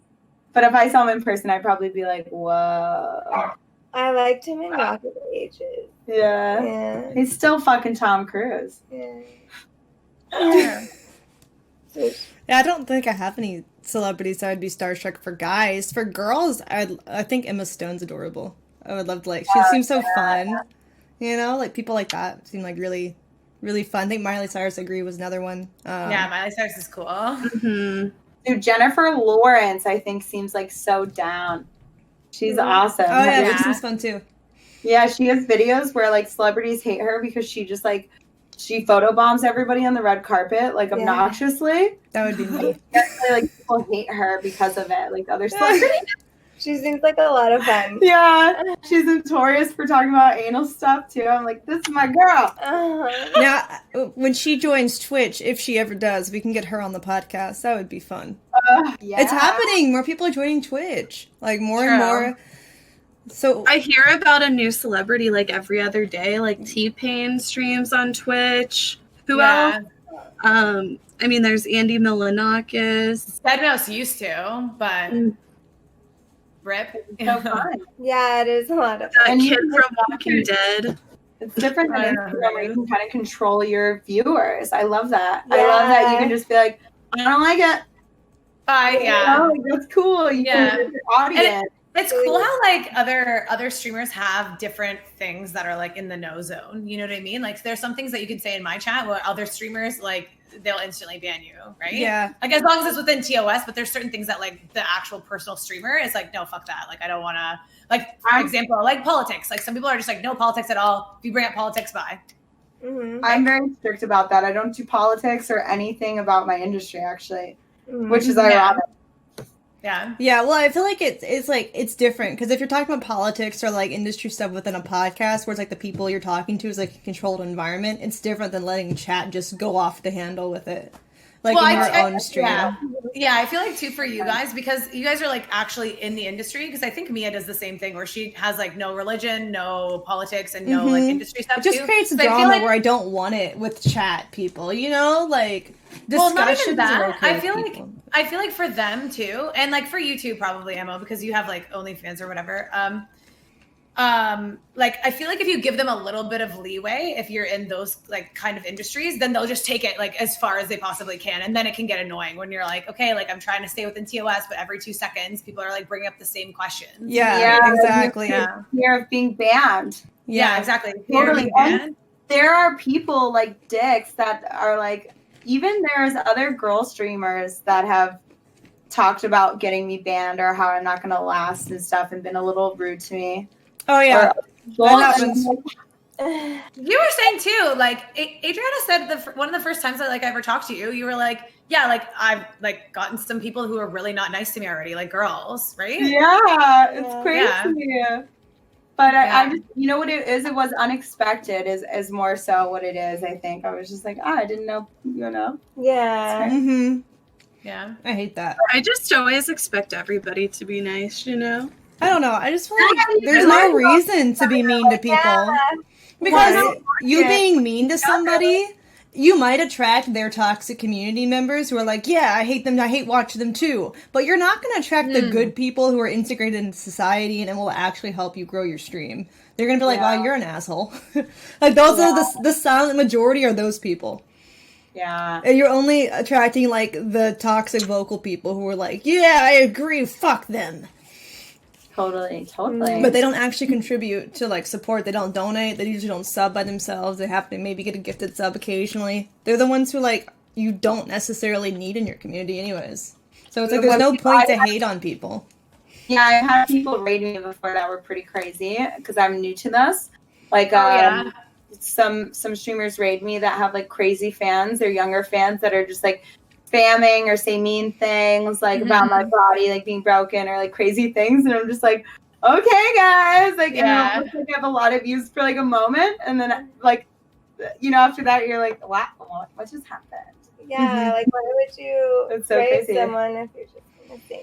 It's their crowd. Yeah. You know what's weird too? Like I think that Twitch is like good for specifically people who are like in the adult industry as well, is because like as someone who's not like, I'm not like an OnlyFans person or anything like that. Like I was totally removed from that lifestyle.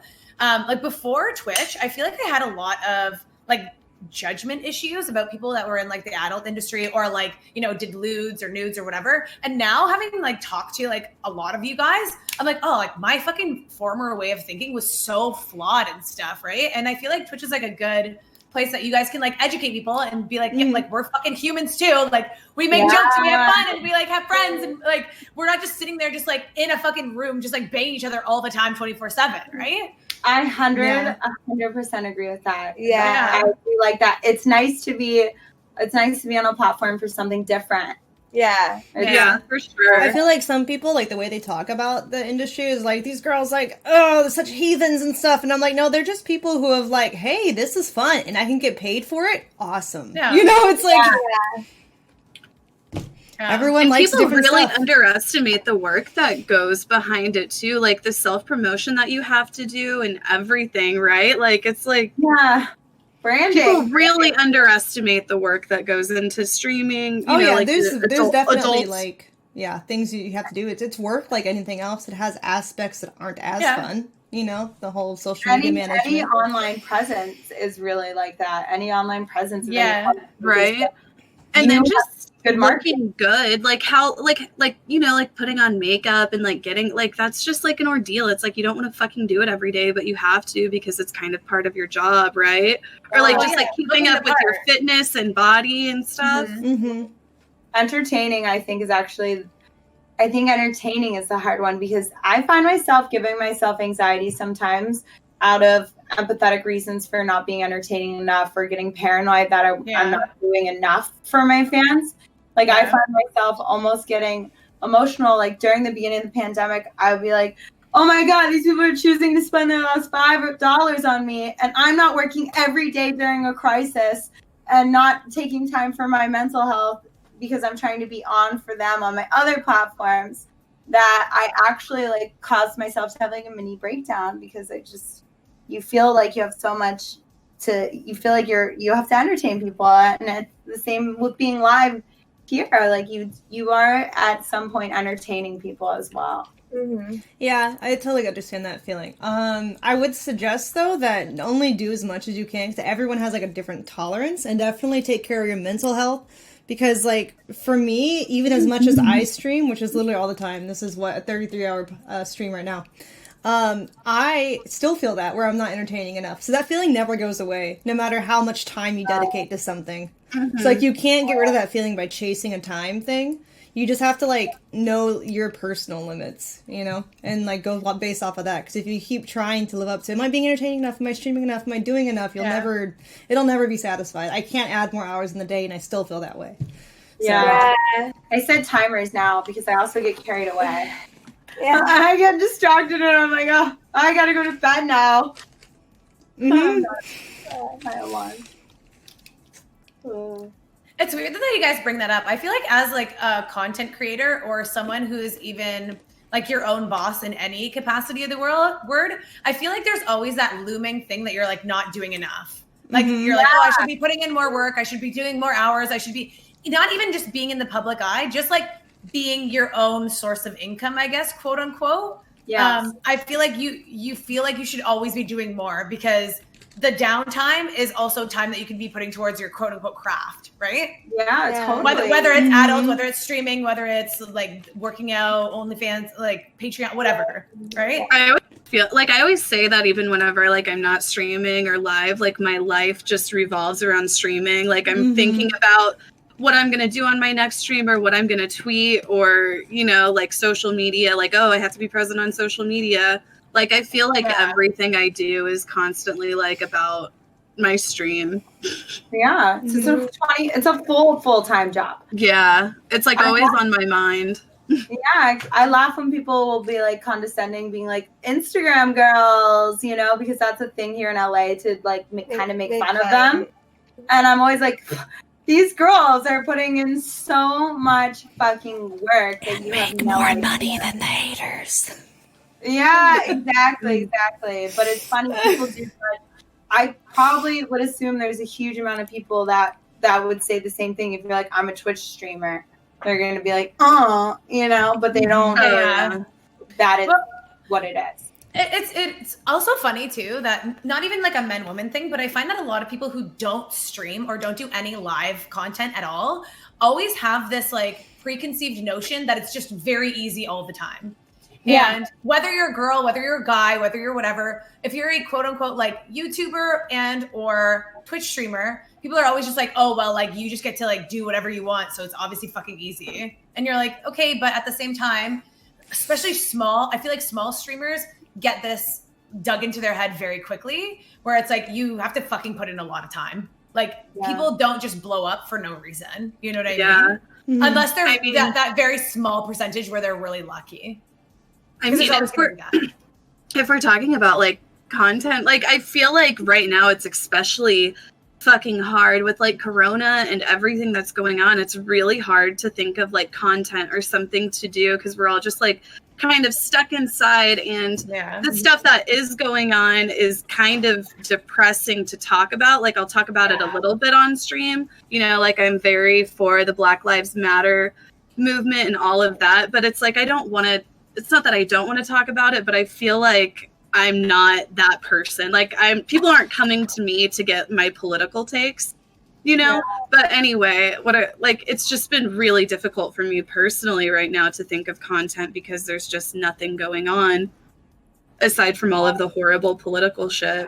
That makes sense. I don't talk about it on Clap. I actually sent out a tweet a little bit into some of the movements because people were confusing my positivity just in life about other things and creating a distraction for other people in a negative way, that I had to come out and tell people like, don't displace my positivity for not wanting to be supportive. I also am in fear because you don't want to say the wrong things and everything's being attacked. So I totally understand that. And you don't have the downtime because you're like, oh, fuck, everyone's on. I should get on. So then you can just breathe, you know? It totally makes sense. I'm okay. Yeah, I have that. I used to have that a lot, too. It was like, oh, no, everyone's on. I better get on real quick. And now I'm just like, I'm the first one on, so it doesn't bother me anymore. But that doesn't mean it's more healthy. So I'm the first one on and the last one off. I want to see a sleeping stream. I've been dying to see like anybody sleep. Oh yeah, I slept last night on stream. Have you gotten people like fetishizing your sleeping and stuff? I don't know because I'm asleep when they're in the chat. So probably, but I haven't seen any of it. Yeah, no one's done that to me. I just like stupidly show my feet, thinking like, because I like to wear cool socks. So like for a while, people were like being like, "What socks you wearing?" And I like literally was like, my socks are so dope today. And then someone was like, Adriana, they don't want to see your socks. They want to see your feet. And it took me like a little bit to be like, oh. Mm-hmm. The foot fetish people. Yeah. Because I do wear cool socks. So I thought maybe they just like knew that about me for some reason. Yeah. I like socks. I like that. I don't know. I think sometimes girls want to see socks because we're like, are those cute? But like, I feel like guys are like, now take those socks off. Yeah, if you have sock style, it's badass. No, I love cool socks. I'm super into having cool socks. I have like Lion King ones, but they're like Lion King Minecraft. Then I have Sonic ones, and I have Digimon. Like I have really cool socks. Yeah, I'm like really into cool socks. Yeah, I have my favorite socks I have are mermaid cats. They're cats with like mermaid tails on them. Oh my god, I have rainbow mermaid unicorn ones. Yeah. All the mythical cool socks. Yes. Yes. Okay, I'm getting my food. Mermaid. What was our next? I don't remember where I was on my topic list. It's fun though. I like going off topic. It's a good time. Let's see, where was it? Let's start talking.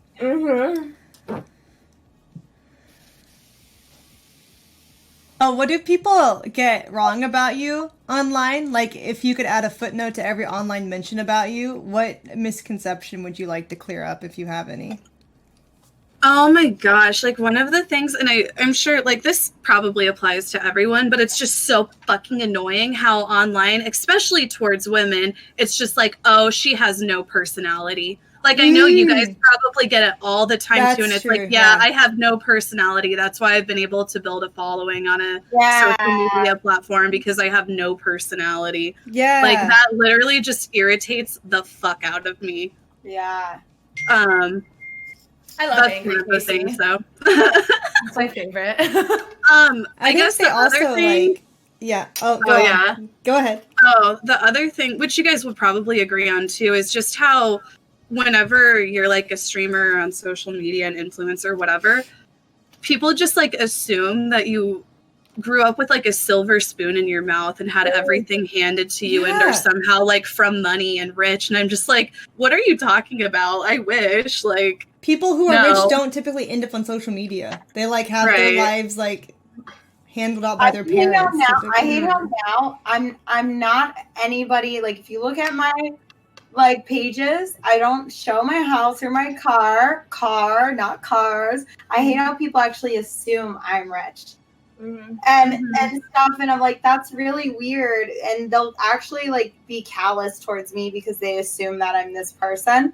But like, I have like a cheapo car, like I worked so hard to save up money for like a normal house in LA.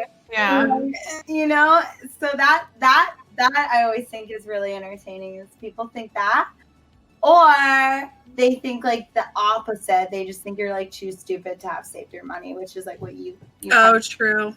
Yeah. So, like, do you know how to do your taxes? Like, people will do that type of thing. Yeah. I don't know why they don't. No one thinks we do our taxes. Yeah. No, I think another thing they think is that streamers and like online creators don't pay taxes. I'm like, you're dumb. It's like literally Twitch gives you the 1099s and stuff because you're a contractor of Twitch. They give you your tax forms and are like, fill this. Yeah. God, dog, stop fighting yourself. The dog has allergies. Don't do it. Yeah, it's so silly.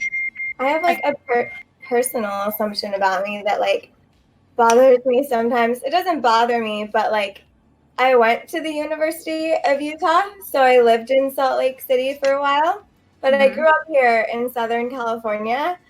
But for some reason, because I said that I went to the University of Utah, everyone thinks that I was born in Utah. Or you're Mormon. Yeah, or I'm Mormon, or I grew up in Utah. And even on like some major sites, it said birthplace, Salt Lake City, Utah. I'm like, yeah. So that's something. That's so strange. You know what though? Actually, whenever anybody I know says they grew up in Utah, they're Mormon, I'm like, oh, Christie is from Utah. I say that actually too. Yeah. Really? I lived there a couple of years. What is that wall behind you? It's so cool. Oh, it's the nano canvas. I was trying to change the color so it wasn't strobing. Nano leaves. Yeah, they're like, I don't know, it's some touchy. It's pretty. They're really fun. You can play. They made games for this. Like, you can play Pac-Man. Wait, really? What? I didn't know that. Yeah, they made like, I just opened it up and found like Pac-Man, Simon Says. They're really hard though to play the game. Really hard games. That's so cool. I like them. Now I kind of want them like under my curtains now. That would look so cool through like the curtain. Just you should get them and then touch them constantly. They're so fun. Anybody, they're like, this is where Corona is spreading from. No, we put on hand sanitizer before. It's really cool. Love that. Is that like? Oh, I see it now. Nano leaf. Mm-hmm. Best Buy. If you can't find any or Best Buy, they have them for like cheaper. Oh, cool. How many? You have to buy them separately though, right? Yeah, you buy them in packs of 4 or 9. So Oh wow. Yeah. To put all together. That's cool though. Yeah. It doesn't come out like as one. She did it on her own. Yeah, but it's easy to stick them together. Dope. Awesome. I just have a weird thing for colored lights. I have a weird thing for mood lighting too. I like come certain hours of the day, I have different lights on, like for mood effects. I have like a light that turns on with the sunrise, so I can like wake up.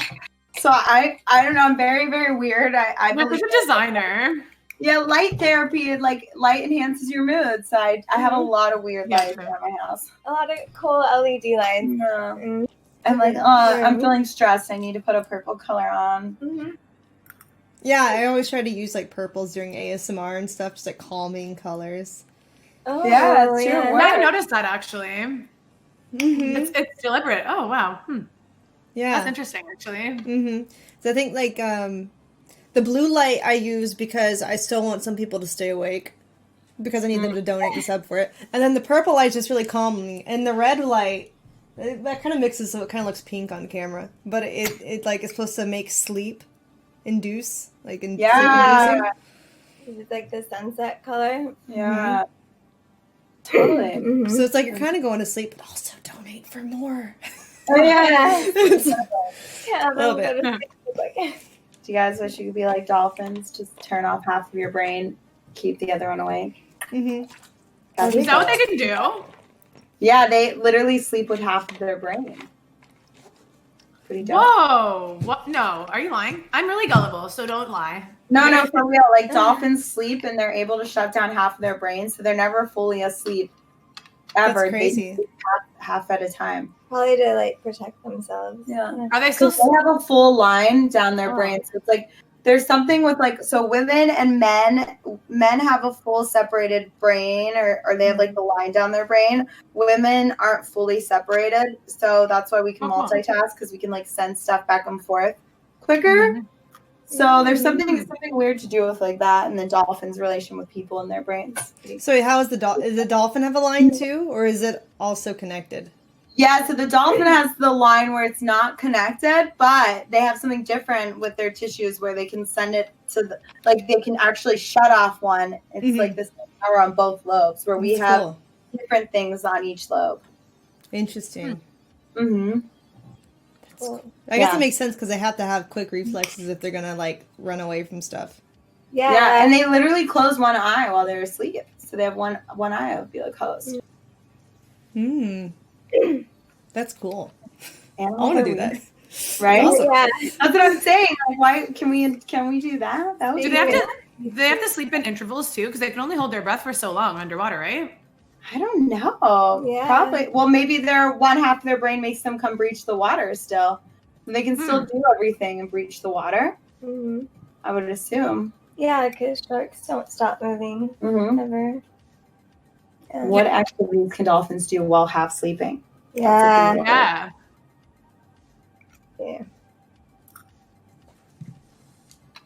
Don't Google too much about dolphins. You'll have to delete your browser history.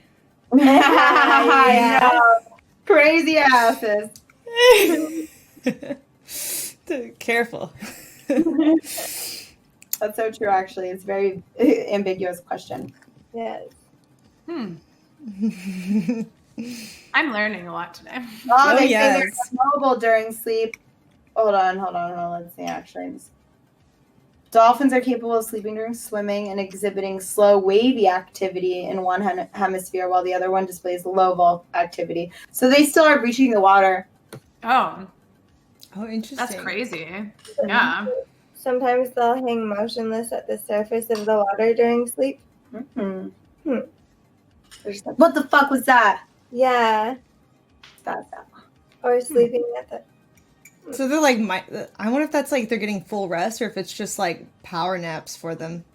Since half of their mind is open. That's crazy. Maybe more to dolphins too. Yeah. Sleep is weird.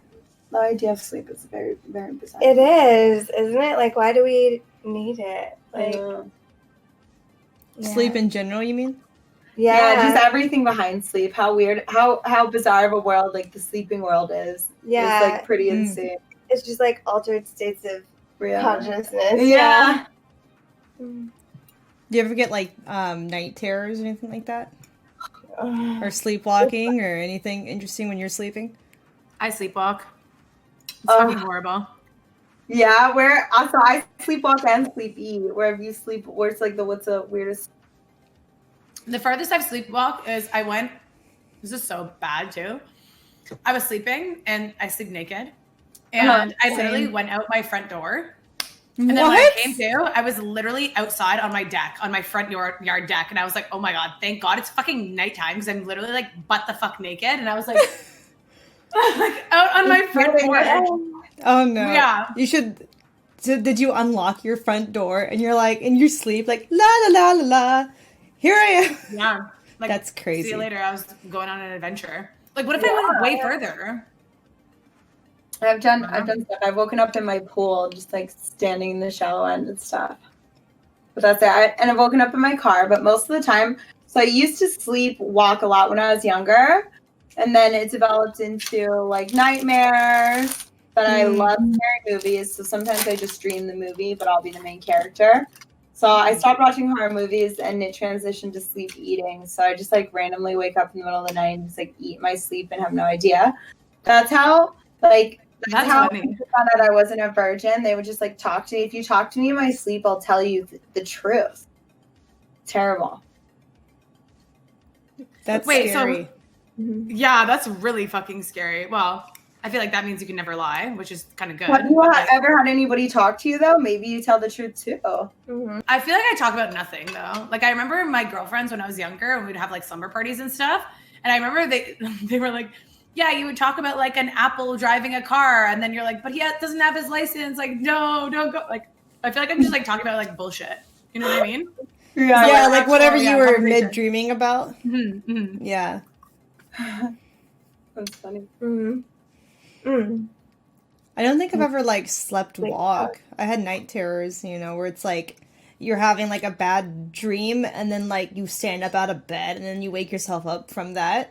Like I had like a figure coming at me, and like in my dream it felt so real. And so like it wasn't even like a real person though. Like I just felt like the weight of them. It was like a silhouette of a person. Sleep paralysis demon. Yeah, some kind of like demonic thing. And their voice is like really deep and like distorted. And then like I woke up and I wasn't paralyzed though. Like I got out of bed. Like I think paralysis is when it's like you can't move.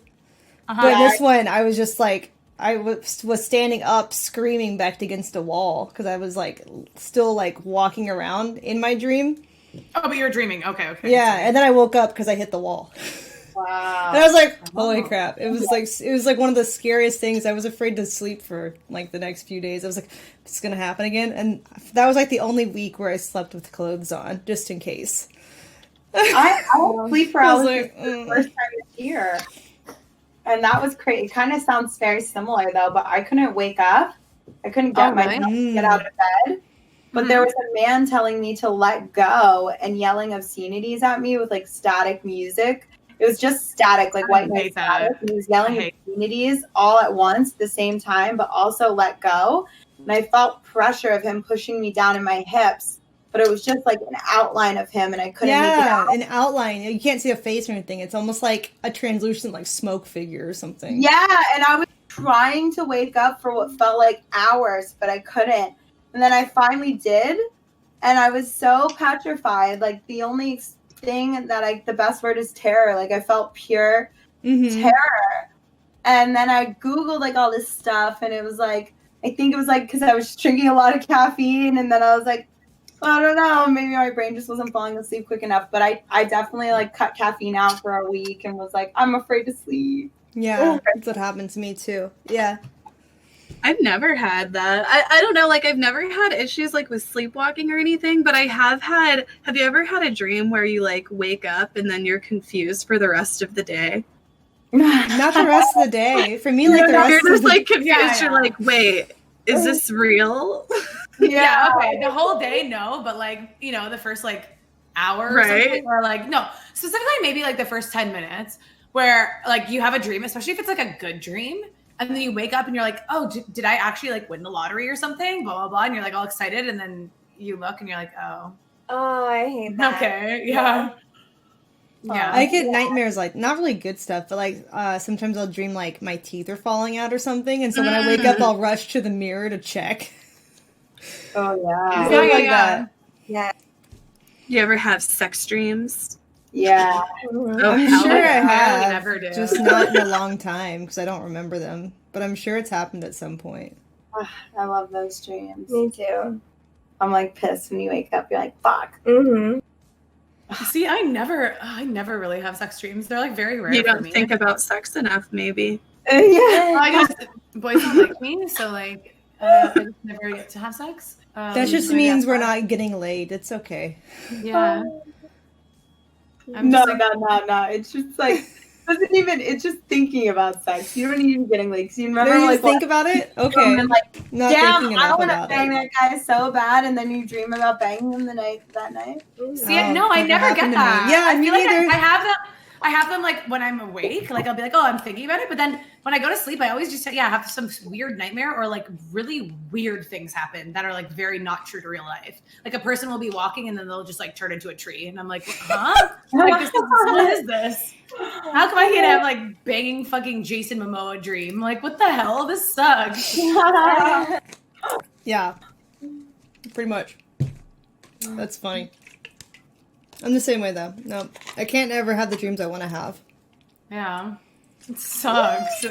But when I Is do this have a bad just a dream, hockey? I'm always like so relieved when I wake up. I'm like, oh, yeah, especially when it felt real. Yeah. I need introductions. Hold on, Adriana, who's this beautiful angel that you're holding? This is Pork. Pork Aw. pig. He's a big porker. I wish he was a big porker, but I mean, he's not big. big. How old is he? So he's 7. Aw. This is the first dog I've ever had since they were like little. Like he picked me a month after he was born. And Aw. he was so aggressive. He was just like attacking all the other dogs. He's still like kind of a little fuck job. Like he's aggressive. Like sometimes he'll like walk up to a dog and it'll just like look at him and he'll be like, I don't like you. Rah! And I've got to be like, Pork, like don't be a terrier right now. Aw. Yeah, But- that's common with hyperactive breeds. It's just Yeah, I tons also of energy. I like to egg him on. I'll be like, not to like eat animals, but I just rile him up with tug and stuff. So he's just crazy. Mm-hmm. He loves attention. And he loves it. I used to carry him around because my one dog, God, was my dude's dog originally, the dude I was with. And then he didn't like any attention. So I would carry him around for like 10 hours a day because I was like, this dog is going to like people. Like, And I'm gonna force you to like me. dog, I kind of like forced love on him. So now he's crazy. He's This is my I'm dog. so good. Oh, yeah. yeah. Who's small. that? Is that Chihuahua? Yeah, she's a long-haired Chihuahua. Oh. But she's not that like she's not mean. Like she's literally not mean at all. And she's not really like she doesn't bark that much either. it just depends how you raise them.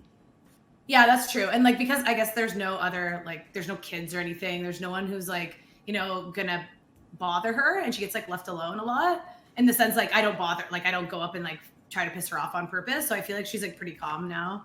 I mean, like she loves other people, but she doesn't like other dogs because there's this thing called Woofstock, which is like dog festival or whatever. And I took her to it when she was younger, and like she was on a leash, blah blah blah. And these stupid fucking people had their dog not on a leash for some reason, and like it was a big dog. It was like a black lab, I guess. And it tried to like attack her or like jump on her, and she was like super like she was probably like this level at the time. Yeah. So now she's like petrified of all of her dogs. Wow. But human she likes. Yeah. Wow. Yeah. It's weird how they get scarred like that. Yeah. People my get scarred dog like that.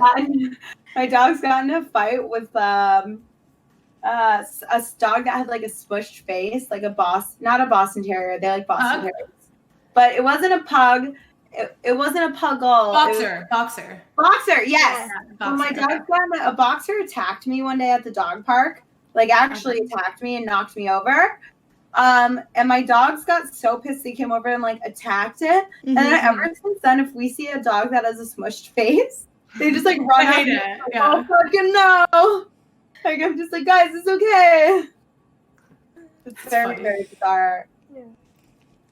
It's weird though. Like, Yeah. I feel like Okay. okay. Like, you know, it's like the pack We all- animals. People. Yeah, are we like all that. have animals, You get right? scarred. Because like Casey has a cat, Ammo, you have a dog, and then Yeah. you guys have the dogs as well. I feel like it's really weird, but like, have you guys ever tried any of those like pranks on your animals where you get like the blanket? Oh, and you then like do throw this? and then like yeah, And then you I have haven't it yet. Yeah. Okay. I want to try. Or like you like play dead and then you see what your dog does. Like you pretend to faint or something and you like see what your animal does. Mine doesn't even care. It just like sits on my head. Like, That's it'll just 'cause it come knows and, that like, you're fucking sit faking it. Yeah, on my face. Like I'll go on sideways and then it'll just like sit on my ear and I'm like, are you gonna help me? With Or, the like, playing bark? Or dead, anything? it knows He that doesn't you're even faking care. it because it can smell like you don't smell different. You know, your true, chemicals wow. would smell a lot different. But I Yeah, don't know like, what about if you the passed blanket out? one. You know? You smell different though when you do that. Like your body will release different chemicals. Oh really? Yeah, and your energy will be different. They pick up on your energy too. Oh, totally. They can tell if you're faking it. They can hear your heartbeat. Yeah. Yeah. Oh, they know when it's like slowed down or whatever. I think my dogs, I've never tried any of that, but I think my dogs would freak out because I think somebody was like breaking it. I think they would react because that's how they were with that dog. So I think in true, like when I cry and I'm like actually crying, they'll come over and be like, what's wrong? Or I'm in pain. They'll be like, come here, let me give you like a love. So I'm like, you guys just know. So Yeah. Yeah, when I fake cry, my dog doesn't care. But when I'm actually crying, he cares. Yeah. See, mine, if I like cheer, like if I go like, yeah, but like louder, because I don't want to do it now because it's getting late. But she'll start to howl. Like she'll literally howl, but then it's like really weird because she's super small. So she tries to howl for a really long time until she can't howl anymore. And then she always like chokes herself by howling for too long. And she'll be like, oh, and I'm like, are you okay? Like, it's really, really funny. It's really funny. So cute. Oh, We have let me see. What's left on here? We have 2 questions left, and then I also have a fuck, marry, kill thing. So, what are some Sure, goals yeah. that you have in life, whether career related or personal?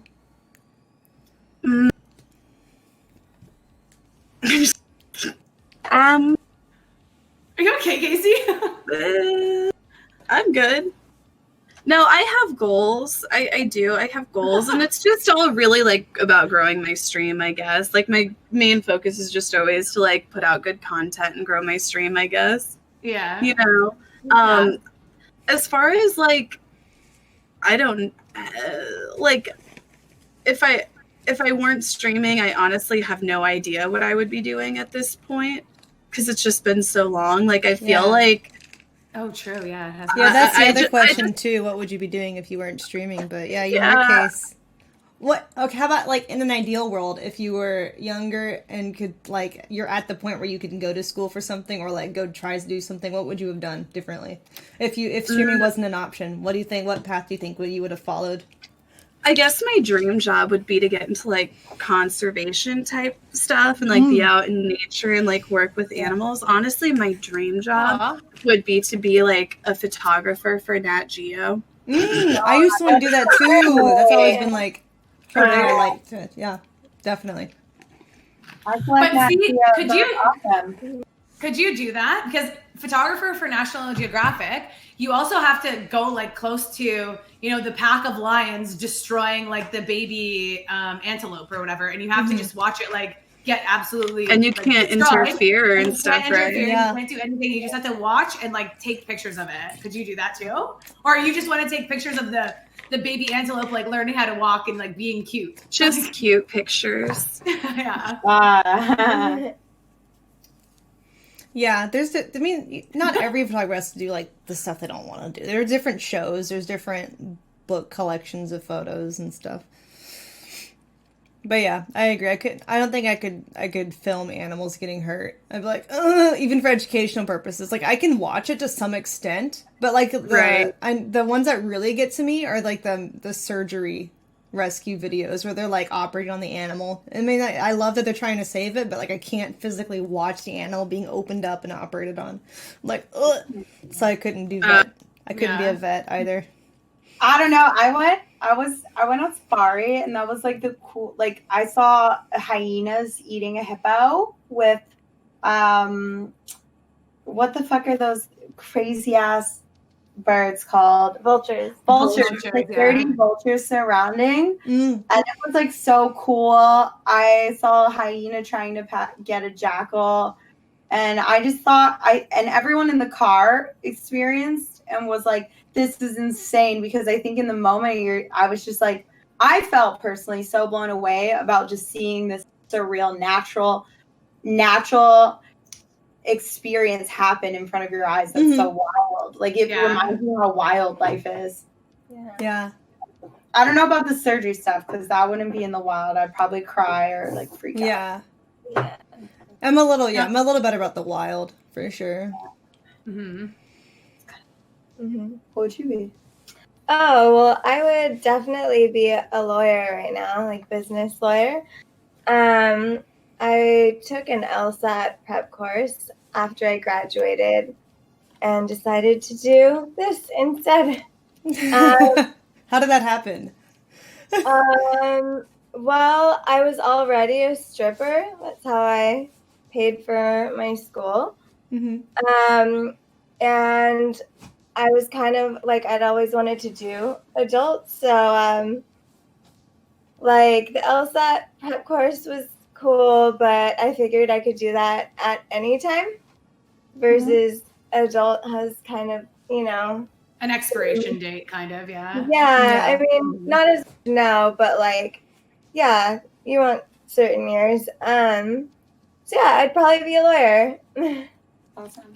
Yeah, it's awesome. What about you, Kat? What would I do if I wasn't streaming? Probably what I was doing before. I'd probably still be in like VFX / like movie industry. Yeah. But when I started streaming, I was transferring from post VFX. So I was doing like 2D to 3D conversion. And then I was transferring into background painting, like matte painting. So like, say for example, you see like Pirates of the Caribbean and there's like, the ships are like fighting and one's like way behind and then the main ship like shoots a cannonball into the back and the back ship like explodes. But obviously it's like not there. It's like just usually like one main ship on like a body of water with like a green screen in the background. But you have to like input those images into the back. So I was switching into that. So I did one movie with that. And then I like got into streaming and I was like, well, I'm just going to try and do this. We'll see what happens. But yeah, I'll probably go back into that. Like if streaming doesn't work out. Because you did one movie? Like what movie did you work on? Oh, no. So I worked on a lot of movies with 2D to 3D conversion. And then I only did one movie with matte painting. Are those companies or those programs? Okay, so here, let me like. I don't know anything about this. Yeah. No, it's fine. In layman's terms, what I did was, when you go to see a movie, like Avengers, for example, and you have to put on the 3D glasses, and you're like, whoa, everything's in my face now. Yeah. I did that. You did the 3D stuff? Yeah. So like, we took like 2D source images, so like the regular movie, and then you basically like model it in 3D space, and then like put it through a program so that you can see it like in 3D with glasses. So that's what conversion is.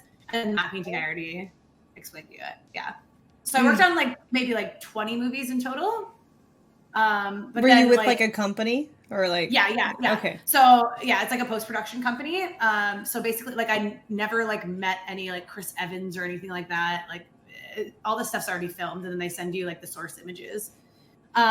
But that was like one of my, I guess, like dreams when I was younger. Like I always wanted to work on like really like high profile movies. So then after I accomplished that, like I worked on a bunch of them and then I was like, okay, what next? So, and now we're here. That's awesome though. Yeah.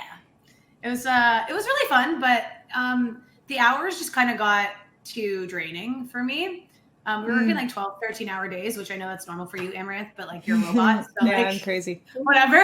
But yeah, like I got to a point where we were working like maybe like 6-7 days a week and like 12-hour days, like 13-hour days every time. And like there was a period where I worked like every single day and I like couldn't see my family. Like I couldn't go out. Like by the time I would get out of work, like things were closed. Like the one day that I would have off, if we had a day off, I'd like grocery shop and do errands or like go to the gym and that's it. Like there was just sounds like me.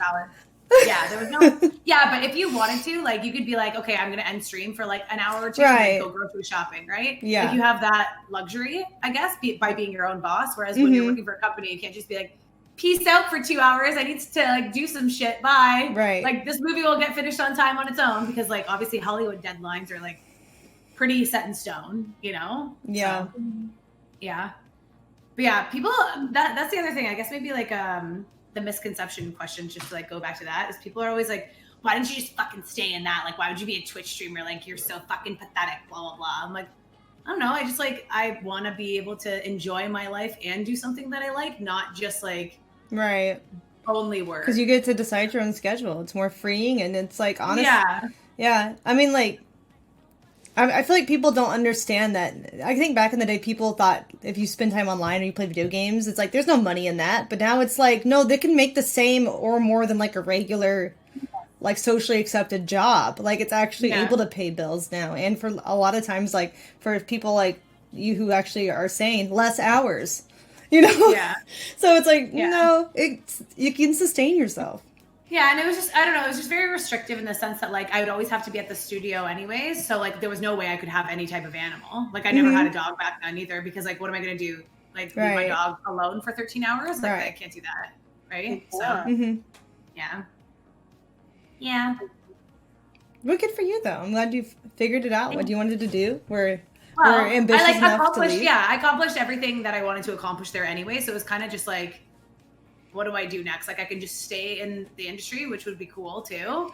Or I can like try my own thing. And then if that doesn't work, I can always like fall back on that. You know what I mean? Like, it's movie industry's not going anywhere. Yeah, definitely. So, yeah, especially like VFX and stuff too. So yeah. Yeah. That's cool. That is awesome. Yeah. What about you, Adriana? What would you be doing? I said this earlier, but I feel like I would just be like an astronaut. All right, yeah. Yeah, I really do. I don't know, because I just think space is cool. I like it. I love exploration. Like, I think it's so cool to just be like somebody to explore anything, or like just so crazy. Yeah, definitely. Be the first there, or to go on an adventure. So I'd probably be hopefully I'll be an astronaut and I'd stick through school. So yeah. It's awesome. Yeah. I mean, now if after this life, like, I'm the type of person that I think like I have many purposes to do. So I did dancing, now I'm doing adult. Now that I'm an adult, I think I'll retire like 30 or 35 and then switch over to maybe marketing, or maybe I'll go back to school for dermatology, because I don't know, I just believe you should do all. I think I want to do all the professions. I don't know. You're like Barbie. You want to do everything. I met a nun when I was in college who was 80, going back to school, and she was in my lecture hall, and I was just like, she had so many degrees, and I was just like, that's amazing that you can just like, you can still go to college at this age, or you can still do this and start new things. So I've always admired that, and I just want to always continue to expand my brain that way.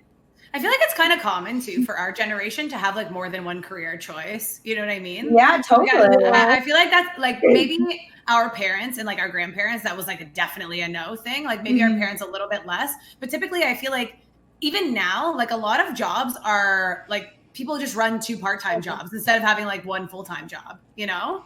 Because there's like so many like contracts and stuff too that are existing. Because I feel like it costs the company less to have people like contracted or part-time than it does to like hire them full-time, because then you have to get into like benefits and stuff too, right?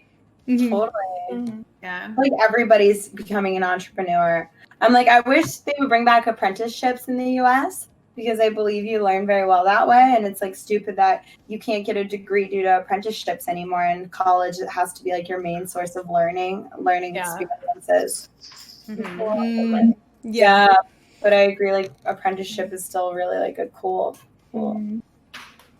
Should bring it back. Yeah. Also, Definitely. I have no tattoos, but I feel like being a tattoo artist would be fun. Ooh, yeah. Because like it's still like art related, you know what I mean? And like, I don't know, VFX, I'm like a very artsy person. I just feel like that would be cool, having like your work on people forever. That's kind of like a cool concept to me too. Totally. Yeah, Yeah. you get to meet so many interesting people too. Yeah, exactly. During Exactly. like special times of their life sometimes. Yeah. Or like, Mhm. you see like maybe a couple or like two friends and they get matching tattoos. Like, I don't know. I just think that's like, yeah, it's cool. Like, or you have your friends or the people that like say they lost a bet and they have to get their friend's face on their ass, or I don't know. Yeah, I feel like there's just like cool stories that would come along with that. And yeah, just like a lot of different backgrounds, I guess. Maybe. Yeah. Yeah. Yeah, that'd be really awesome. Mhm. Yeah, I've never wanted tattoos. I don't know. I feel like I'd have commitment issues. I would like this is fun, and then Yeah. like a few months later, I'd be like, I don't want this anymore. Someone take this off. Yeah. Like, do you guys have any tattoos? Any of you? No. I do. Where does it? What? What is your tattoo? I have a couple. So I have like on my lower back, it's like eyes with like the night sky. Okay. So, mysterious and feminine. I have an angel, and then I have a heart. So Do you have any That's like cool. cool like stories of why you got these tattoos, or is it just like I liked it? Did you cry? one is like a raver heart because I used to DJ and be a raver. Yeah. So I got like this rainbow, like beating heart, like the heart looks like it's beating from the music. So That's I cool. think I know exactly what you're talking about with like the little like lines like this. one, yeah. Yeah. Okay, I know exactly what you're talking about.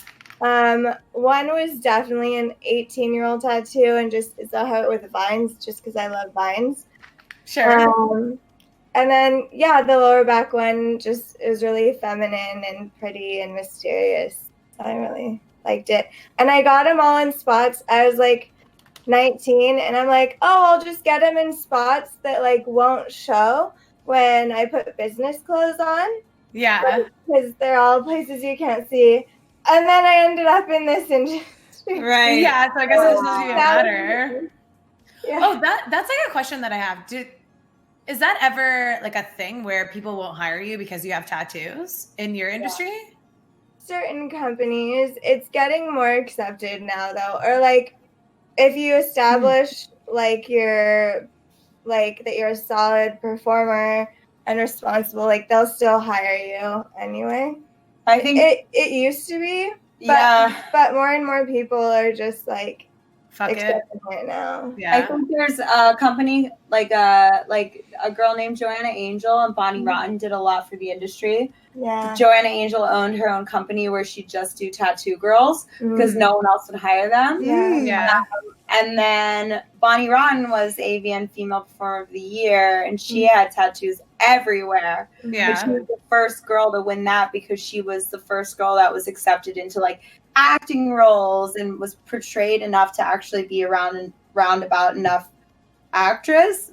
So I think now you're right, like people accept it now, but I think even 2 years ago, like now starting out, it's still harder if you have tattoos, but I feel like 2 years ago, if you had tattoos, it was really, really hard. Yeah. 5 years ago, it was like really, really, really hard. Yeah. But then you get your companies that will book you because they know your style, your performance, and everything. Yeah. Mm-hmm. You build a fan base. But for new girls, it can be harder if they have tattoos, especially if because I don't have any words on any of my tattoos. So I think words make it even harder sometimes. That's interesting. Yeah, that they have like kind of requirements for that kind of stuff too. Yeah. I guess it kind of makes sense based on like the part or the role that you're like trying to fill, but I don't know. It's stuff that like you wouldn't just normally think about. You know what I mean? Like when you're thinking about the adult industry, you wouldn't be like, well, this person's not going to get hired because they just have a few tattoos. So you know what I think is crazy is this industry is so accepting of all types of people, and there's a niche for all types of people. But I believe a lot of people also forget that they're models. So you like you're still also a model. So you do like. I've been critiqued for bad skin, gaining weight, losing weight by companies, people sending me home when I had a breakout on my face of pimples or like bad hair or something. And I think like, yeah, I had terrible times when my skin was terrible. Whoa. Yeah, so I feel like ultimately, like even Derek, my agent, would keep me from shooting when my skin would be bad and talk to me and stuff. But instead of getting butthurt, like some of my girlfriends and stuff, I've been like, oh shit, this is still modeling. You're still putting yourself out there. You're representing a company when they book you. So now it's like, yeah, you have your brand, but as well as you represent the company. But anyway. Did you do anything to cure your bad skin, or do you still have trouble with it sometimes?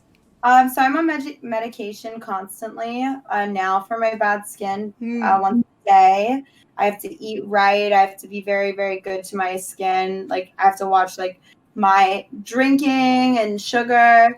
But I was on Accutane. I actually went on Accutane on 2 different rounds. Oh, really? And it was such a problem for me that I treated my acne as if it was like a drug addiction. To like, when I say that, by constantly thinking about it, because everyone around me made me think about it so much. But I had acne so bad it would be disfiguring sometimes. So like sometimes the shape would look differently because of it. Oh, do you get like the under the skin acne? Oh yeah, that's what I get sometimes, and it like makes your chin swell. Yeah, you could watch like my first 2 years in the industry, and like now I'm like, why didn't you just take care of your skin right away? But I suffered. I definitely my whole life until I had money and an outlet and people to tell me like you should fix this instead of living with it. I lived with disfiguring acne. But now if I stop taking my acne pills, I've tried to like not take them because they're not great for your body. Yeah. And in 1 week of being off of them, I start breaking out the same way I used to. And even Accutane worked for me after 2 rounds. Dang. Yeah.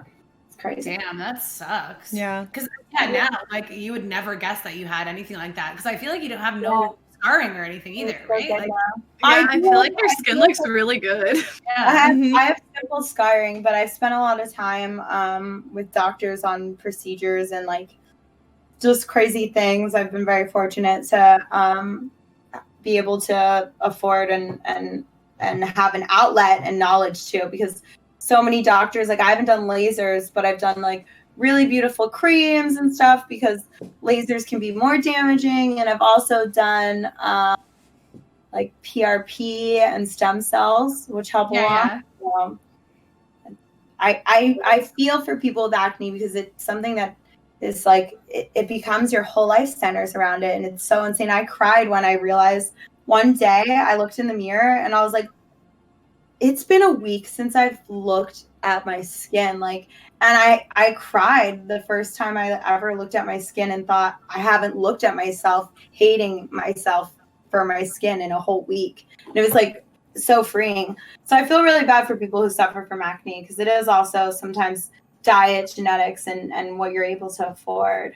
Yeah, that's so crazy. Like hearing that and seeing like how your skin looks now, like you would have no idea that you had to experience that, right? Yeah. It's strange too, especially because obviously like you're a beautiful woman. People look at you and they think that, but like when you had acne, like you got a different response or? Oh yeah, I had a terrible response. I used to wear makeup 24/7. My whole life, starting at 12, I started wearing full face makeup. And I didn't start wearing powders until I was about 20. And then when I got into the industry, it got worse again. And that's when, if I didn't have makeup on, people would I would see people on set look at me different when I showed up.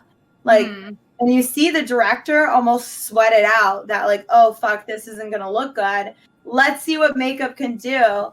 And I had companies that would send me home when I'd show up or be like, we can't book you until you do something about your face. So it was pretty insane. Oh my God. Yeah, it's so crazy too. Like I've luckily been blessed to like never have any real skin problems. But I remember one day I got this new face wash and I was allergic to it. My whole face, like everywhere, broke out into like a terrible, terrible rash. And it was all like super red and super bumpy. And like I'm not used to having that ever. Even in my teenage years, I used to get like maybe a few pimples around my hairline. That was it. And I feel so bad for you guys who've ever experienced like acne in any capacity, because even having that rash for a few days, and like just looking at myself in the mirror, and like there was no clear areas of my whole face. Like literally my whole face was bumpy and red everywhere. I was like, people with acne have to deal with this kind of thing every day. And it gave me like a new perspective, I guess. Because I never really, I never thought about it. You know what I mean? Like when you don't experience certain things, you're just like, oh, whatever. Right. Yeah. And I'm like, holy fuck. Like these people must have such a hard time having like confidence and stuff, because I didn't go out of my house. I'm not gonna lie to you. I didn't leave my house because I was like embarrassed. I had people. So when I was younger, I hated having acne because I had people tell me I was dirty and I didn't wash my skin, and they just assumed it was because of that. And then when I got into the industry, it was really hard because people just assumed I was on crazy drugs, and that was really difficult. I had a meeting with a bunch of people in my agency that were like, are you on drugs? And they tried to intervention me and didn't believe me when I said, like, I'm just born this way. And that's why I finally took like 6 months of my life to figure out how to fix this through a bunch of doctors. Because I was like, I was so hurt that people were just like, you're dirty, or this is this. And they don't realize, like, you're just, sometimes your genetics just like, fuck you, you know? You just can't do anything about that. Yeah. Crazy. Yeah, that sucks for people who don't have that help. Yeah. And like even people who've like tried Accutane and stuff, and it just like doesn't work for them. They're just like their body rejects it. I sympathize with that so much. Or empathize. Yeah, both. Yeah. Yeah, I used to see kids in high school and they would have like the pit acne, you know, where it like creates like craters in their face. Well, my dad had that. So I had a 50-50 chance. My mom had really good skin, and my dad had like horrible cystic acne, where even now he's like 60, and his whole face has like all like scarring everywhere because of his acne was so bad. Yeah. And I just got fucking lucky in the genetic pool or whatever that I got my mom's skin instead. Yeah. Because he was telling me too, like, he's like, you're really lucky, because like what I had to go through was really fucking shitty. And even now, like he still suffers now because like his skin is not like it has craters, right? Like it's very dented. Scarred, totally. Yeah, scarred, exactly. Yeah. Damn. Yeah. Life, right? Life. Yeah, fucking life. Yeah. On a different note, though. Yes. What's one thing you believe that no one else does? It could be like anything.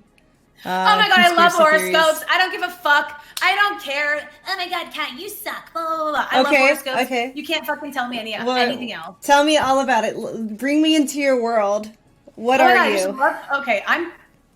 Can you guess? No, I don't know anything about them.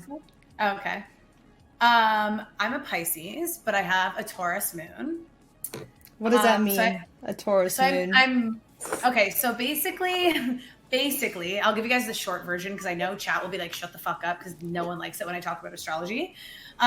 Basically, like where the planets were when you were born, you have a placement in each planet. So like sun sign is like, I think you're Sag, right?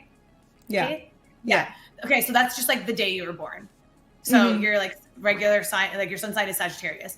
Then you have like a moon sign, which is like how your like inner feelings are, and then Mercury, Venus, Mars, Jupiter, blah blah blah. Each planet has a representation for like a different thing. So like Mercury is like how you communicate, so you'll have like a different sign in Mercury. Venus is like how you view like love and relationships. Mars is like the planet of conflict. So like if you get into a fight or like etc., that's like how you deal with it, how you deal with the fights and stuff. And like there's different explanations. So for like everything in combination, right? So you may be like a Sagittarius, but you might have like a lot of Capricorn placements in the rest of your chart, which is why you're such like a hard worker, right? How would you even know what moon you have?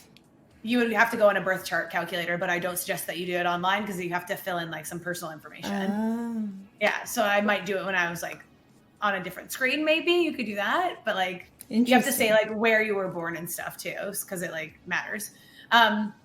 But yeah, so I'm like super into that, and because I've just found, again, this is my experiences, that like I'm more inclined to get along with certain signs than other signs.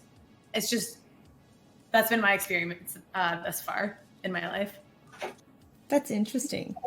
Do you think that the astrology is like 100% like accurate to people, or do you also think like the way that they're raised can affect? No, of course. If you fucking like are like a child of war and you're seeing like everyone get exploded, you're obviously not going to be like, kumbaya. Like I love like random strangers who like you're used to fucking people like coming and invading your country, right? Like obviously it's not like 100% accurate. I just like it, you know? Right.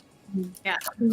That's cool. No, I think that it's always been interesting. I've just never like known anyone around me who was like really into it to educate me on like what all of this means to people who are super into it. So that's cool though. Yeah. Have you found it actually accurate to like the relationship compatibility for you, or not really? For me, I'm a baby. I'm a fucking giant baby. Yeah. I never get along with the guys that they say I'm gonna not get along with. So that's true, and personalities. So I'm not deep in it at all, but I do think there is some weird like freaky deaky shit around it, because how would I never like those people or date those people? See, I'm telling you. You're Scorp, right? Yeah, and I'm exactly like how it says I am. Yeah, and like I'm Pisces, and she's supposed to be perfect match for me, and I feel like we get along so easy. Like like she understands me when I'm like being stupid. I feel like it's will you guess mine? Can you guess mine? I'm gonna let's see. Okay, so she's kind of outspoken.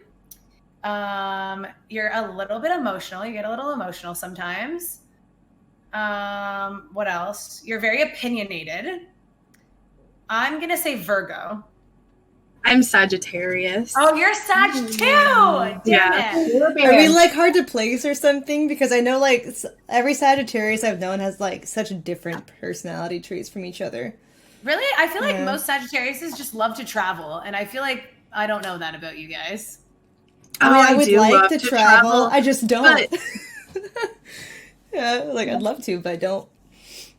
Mm-hmm. But what, Casey?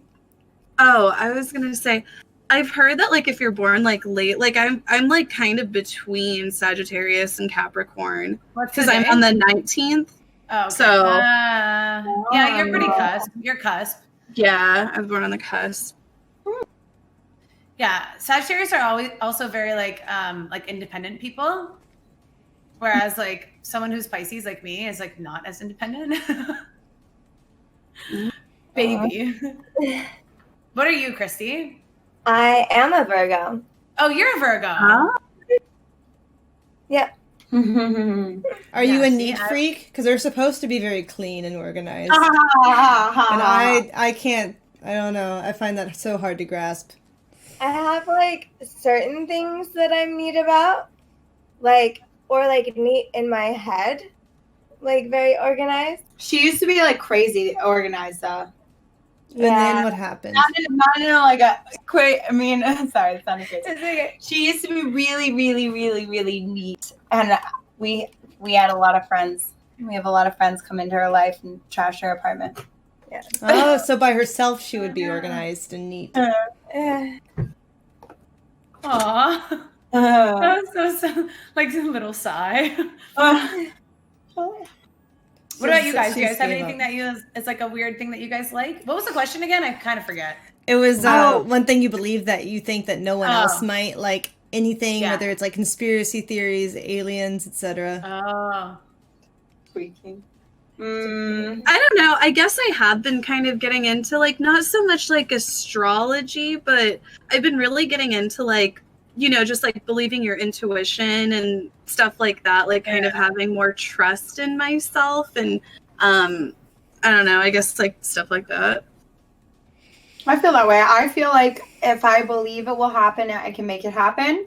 Mm-hmm. So I felt like if I just believe it hard enough, it's gonna happen. And manifestation, that's the word. And like visualization too. Mm-hmm. Yeah. And then also like fucking time loop and time travel. Like I believe that is possible, and time loop and time travel happen because it's just fucking math. It makes sense that someone's gonna figure it out. Yeah. That'll be. What is the world gonna be like if they figure that out. You know what I mean? Like, isn't if that goes space into the already a wrong form of time travel anyways? Like the perception is different, you know? Space, being in space is already kind of a form of time travel. It's like it's slower up there than it is on Earth. Yeah. But do you think we'll only be able to go forwards in time or backwards? Like we'll be able I think to by do law, both. you'll only be able to go forward in Yeah, time. that's what I'm thinking Yeah. too.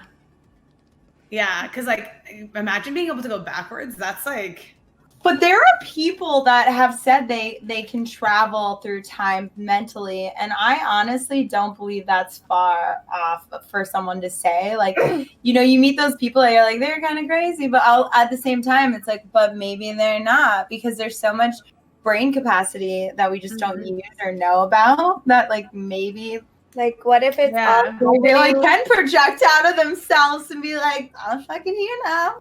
or what if it's all happening at once, just in different like realms? Yeah. And we just haven't gotten that far yet. So true. yeah, spooky. One day I just disappear. It's because I'm in the past. Whoa, are you okay?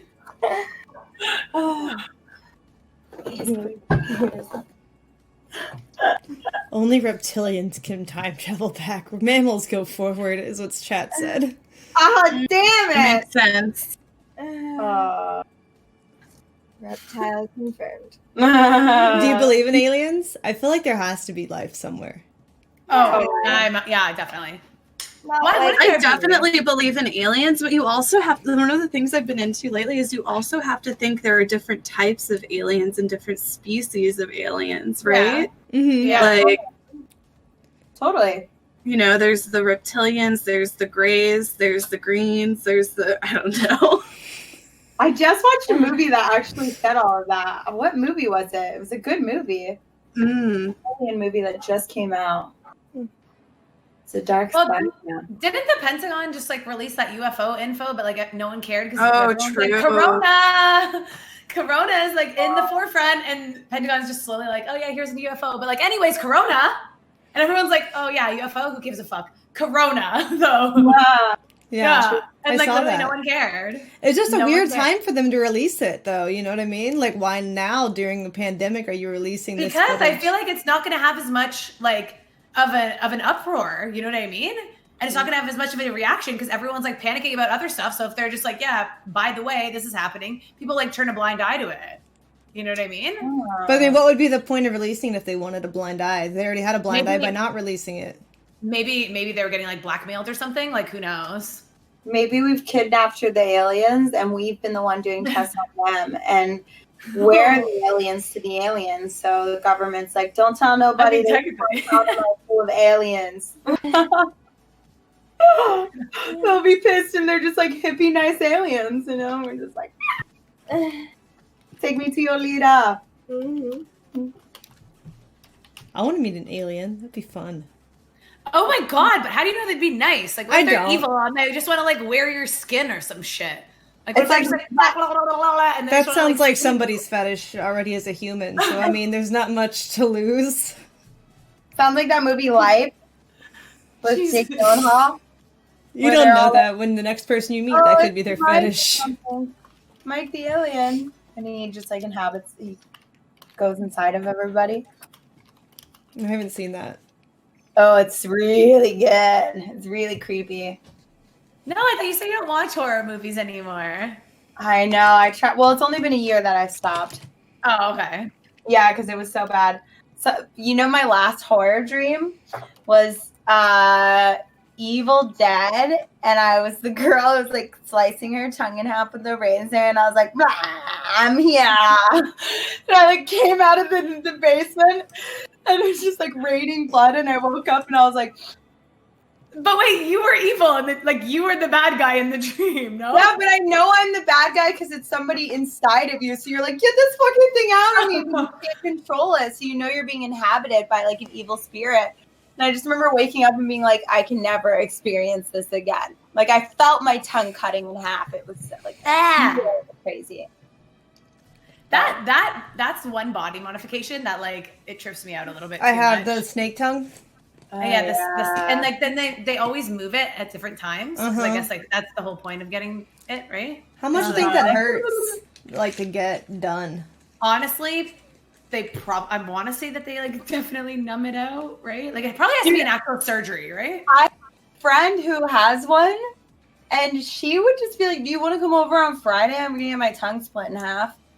And she does it like every 3 months, and they just put like some weird fluid in it, and it bleeds a lot. But she likes it, she likes it. Like everyone I know that's done like the weird tongue stuff also likes like the hooks or needles or like they're into that kind of form of. I don't even know. I'm not educated to know what it is actually. Like body modification, but like the hooks is like some sort of BDSM.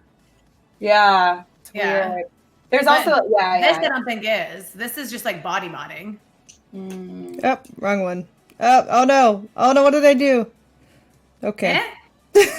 My OBS, I clicked the wrong mouse button, and it changed my scene selection to a grid instead of a rose, and I couldn't figure out how to get out of it. Okay, I'm good now. Hi, God. Dog's like This one. There we go. Go back to. How do I go back to the? yes. I don't know what I did. Oh well, okay. I'll just stick with this grid. Look, this is confusing. Did someone come in here though? Okay. What are you doing in here? Go outside. My dog's like, I want to play all day, and someone comes over to play with him, and he runs in here and hides with his ball. Like, you're never gonna get me. It's like, can we just learn fetch, please? You're so old. Please. It's so hard. I sit there for hours sometimes and teach him how to play fetch, and I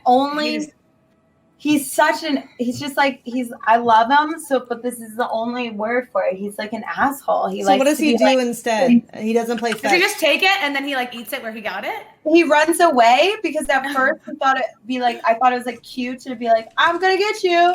But now years later, I'm like, I just want to make you tired. Have you thought about getting multiple balls or toys so he has to come back to get the other one?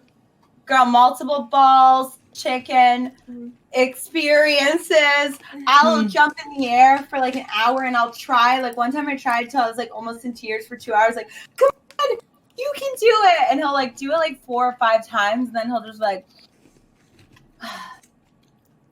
and just like run away with it. It's like, there's something about this breed that's very difficult, but also he's just very stubborn. It's so bizarre. So he doesn't have an interest in fetch, really, or what? He likes to like get the ball, but not bring it back, or like I don't know. My old dog was like that too, and like literally, she wasn't dumb. She was just an asshole. Like I'm gonna link you to something that I think he would do better with. It's called Lure Course, and you can set it up in your yard, and you have a remote control. You can just sit there and do it, and he'll chase the thing around on the track, and he's basically chasing a ball the whole time, running in a circle, and you can just sit there doing nothing. You don't have to fetch it. He can just chase it. This is your first experience with the dog ranch. This is like your first training experience. I had the lure, and they do chase a laser at night, but I wanted to get him involved in fetch. But the lure, you just might not like it. And they do it, and love it. The problem with that is I found that if they catch it and snag it, because they're very intensely courses, they would get a burn that was so bad and dangerous, and they're so good at grabbing it and so good at getting the low center of gravity that it was causing almost second degree like rope. Maybe it's the brand that you have. What brand is yours? I tried I tried the professional $1,600 one that was like some crazy shit, and then I also tried the one that you bought into on that website where it's like you buy into their prototype or something. It was like an at-home one. So I've tried a few. They're just like I don't know. Like these dogs are just like they've literally tried to eat a bear. It's like it's really weird. Yeah. Like they try to kill a bear, or was it already dead? Your voice cutting out. We can't hear you. Was it me? The voice just like dropped. Oh yeah, I can't hear her either. Does she know we can't hear her? I don't think so. I think she's literally still telling a story, and okay, I'm gonna say I'll try adding her. Yeah. We can't hear you. Your voice dropped. Oh no! Yeah, there it goes. Oh, now I can hear you again. Weird. Yeah, we couldn't hear you when I asked if they tried to kill a bear or was it already dead? No, they just try to attack it like live. It was like standing in the distance. They're just like barking and stuff at it. They try and get horses, like anything alive. They've killed like, unfortunately, not being graphic, they've gotten out and then like killed lambs. They've calves, like rattlesnakes. They've scared away. They've gotten in fights with. Do you have a treadmill for them? Huh? Have you tried a treadmill with them? No, I don't own a treadmill, but I don't know. I don't know if they'd go. I think they're too smart. I take them on hikes 3 times a week, like miles. So they just gotten so used to going on these mile-long hikes all the time that they're just like, I started as a baby, so they're just conditioned to want to explore. They need more activity, yeah, and that's hard to provide consistently, I guess, on a weekly basis, especially like during quarantine stuff. That's been the only struggle. That's why I'm trying to learn how to play fetch. But now the hikes are back open, so it's been better. Yeah. And the hikes were never open. They just wanted to charge you like I was like, what is this? Like $5,000 to like pick you up if there was an emergency. So I was like, I'm not gonna risk my life in case there's an emergency because it's still like in the middle of the woods. It's okay. Yeah. Oh, okay. Like you can play with it. It's okay. Yeah, they're good. They're educated, but they're also just, I think they're like, sometimes I look at myself and I'm like, how did I get these type of dogs? I had no knowledge of the breed when I got these dogs. Did you just see a cute puppy, or how did this happen? Yeah, the dude I was with, like, his brother had a bunch of puppies, and he was like, check out, I'm going to babysit these puppies for a week. And I was like, I'm moving in for a week. And I was like, well, I love them. And then I just, like, maybe only a year ago, was like, how did I get dogs like this? Because it's crazy. My life revolves around my dogs, I think. Not necessarily in a weird way. It revolves in keeping them exercised. Right. If they're not exercised, my whole house is destroyed, or like everything crumbles. What kind of dogs are they? Patterdale Terriers. Very high energy. Yeah. Had no idea what that is.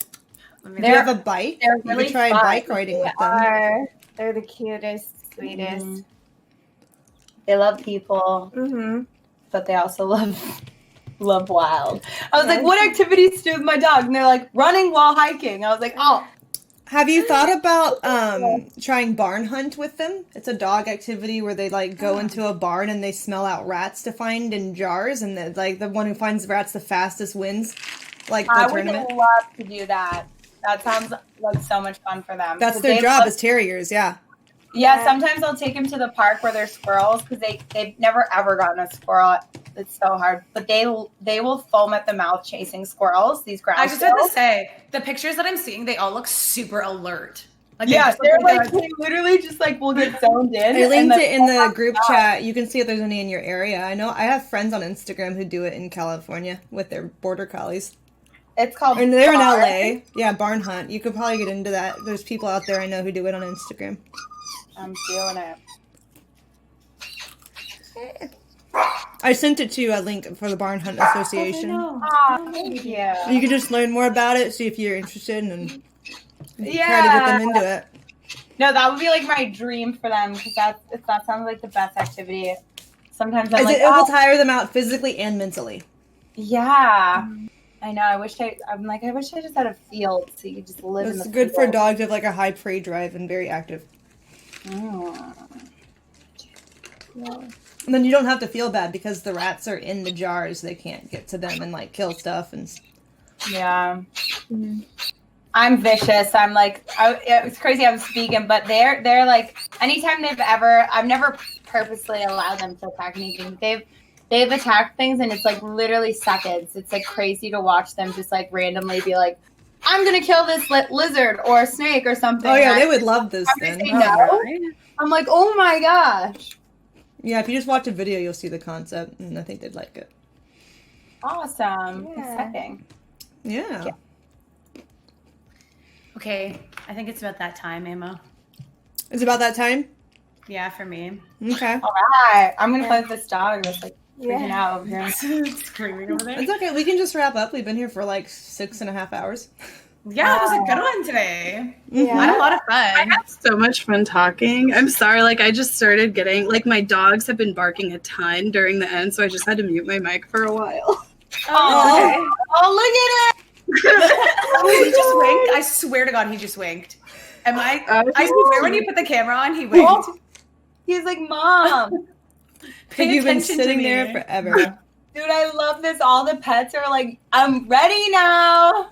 Yes, mine too. Our animals are ready for our attention. Yeah, exactly. Mm-hmm. Definitely. Well, thank you, ladies, for joining me. Remember, guys, you can always go follow them on their social media.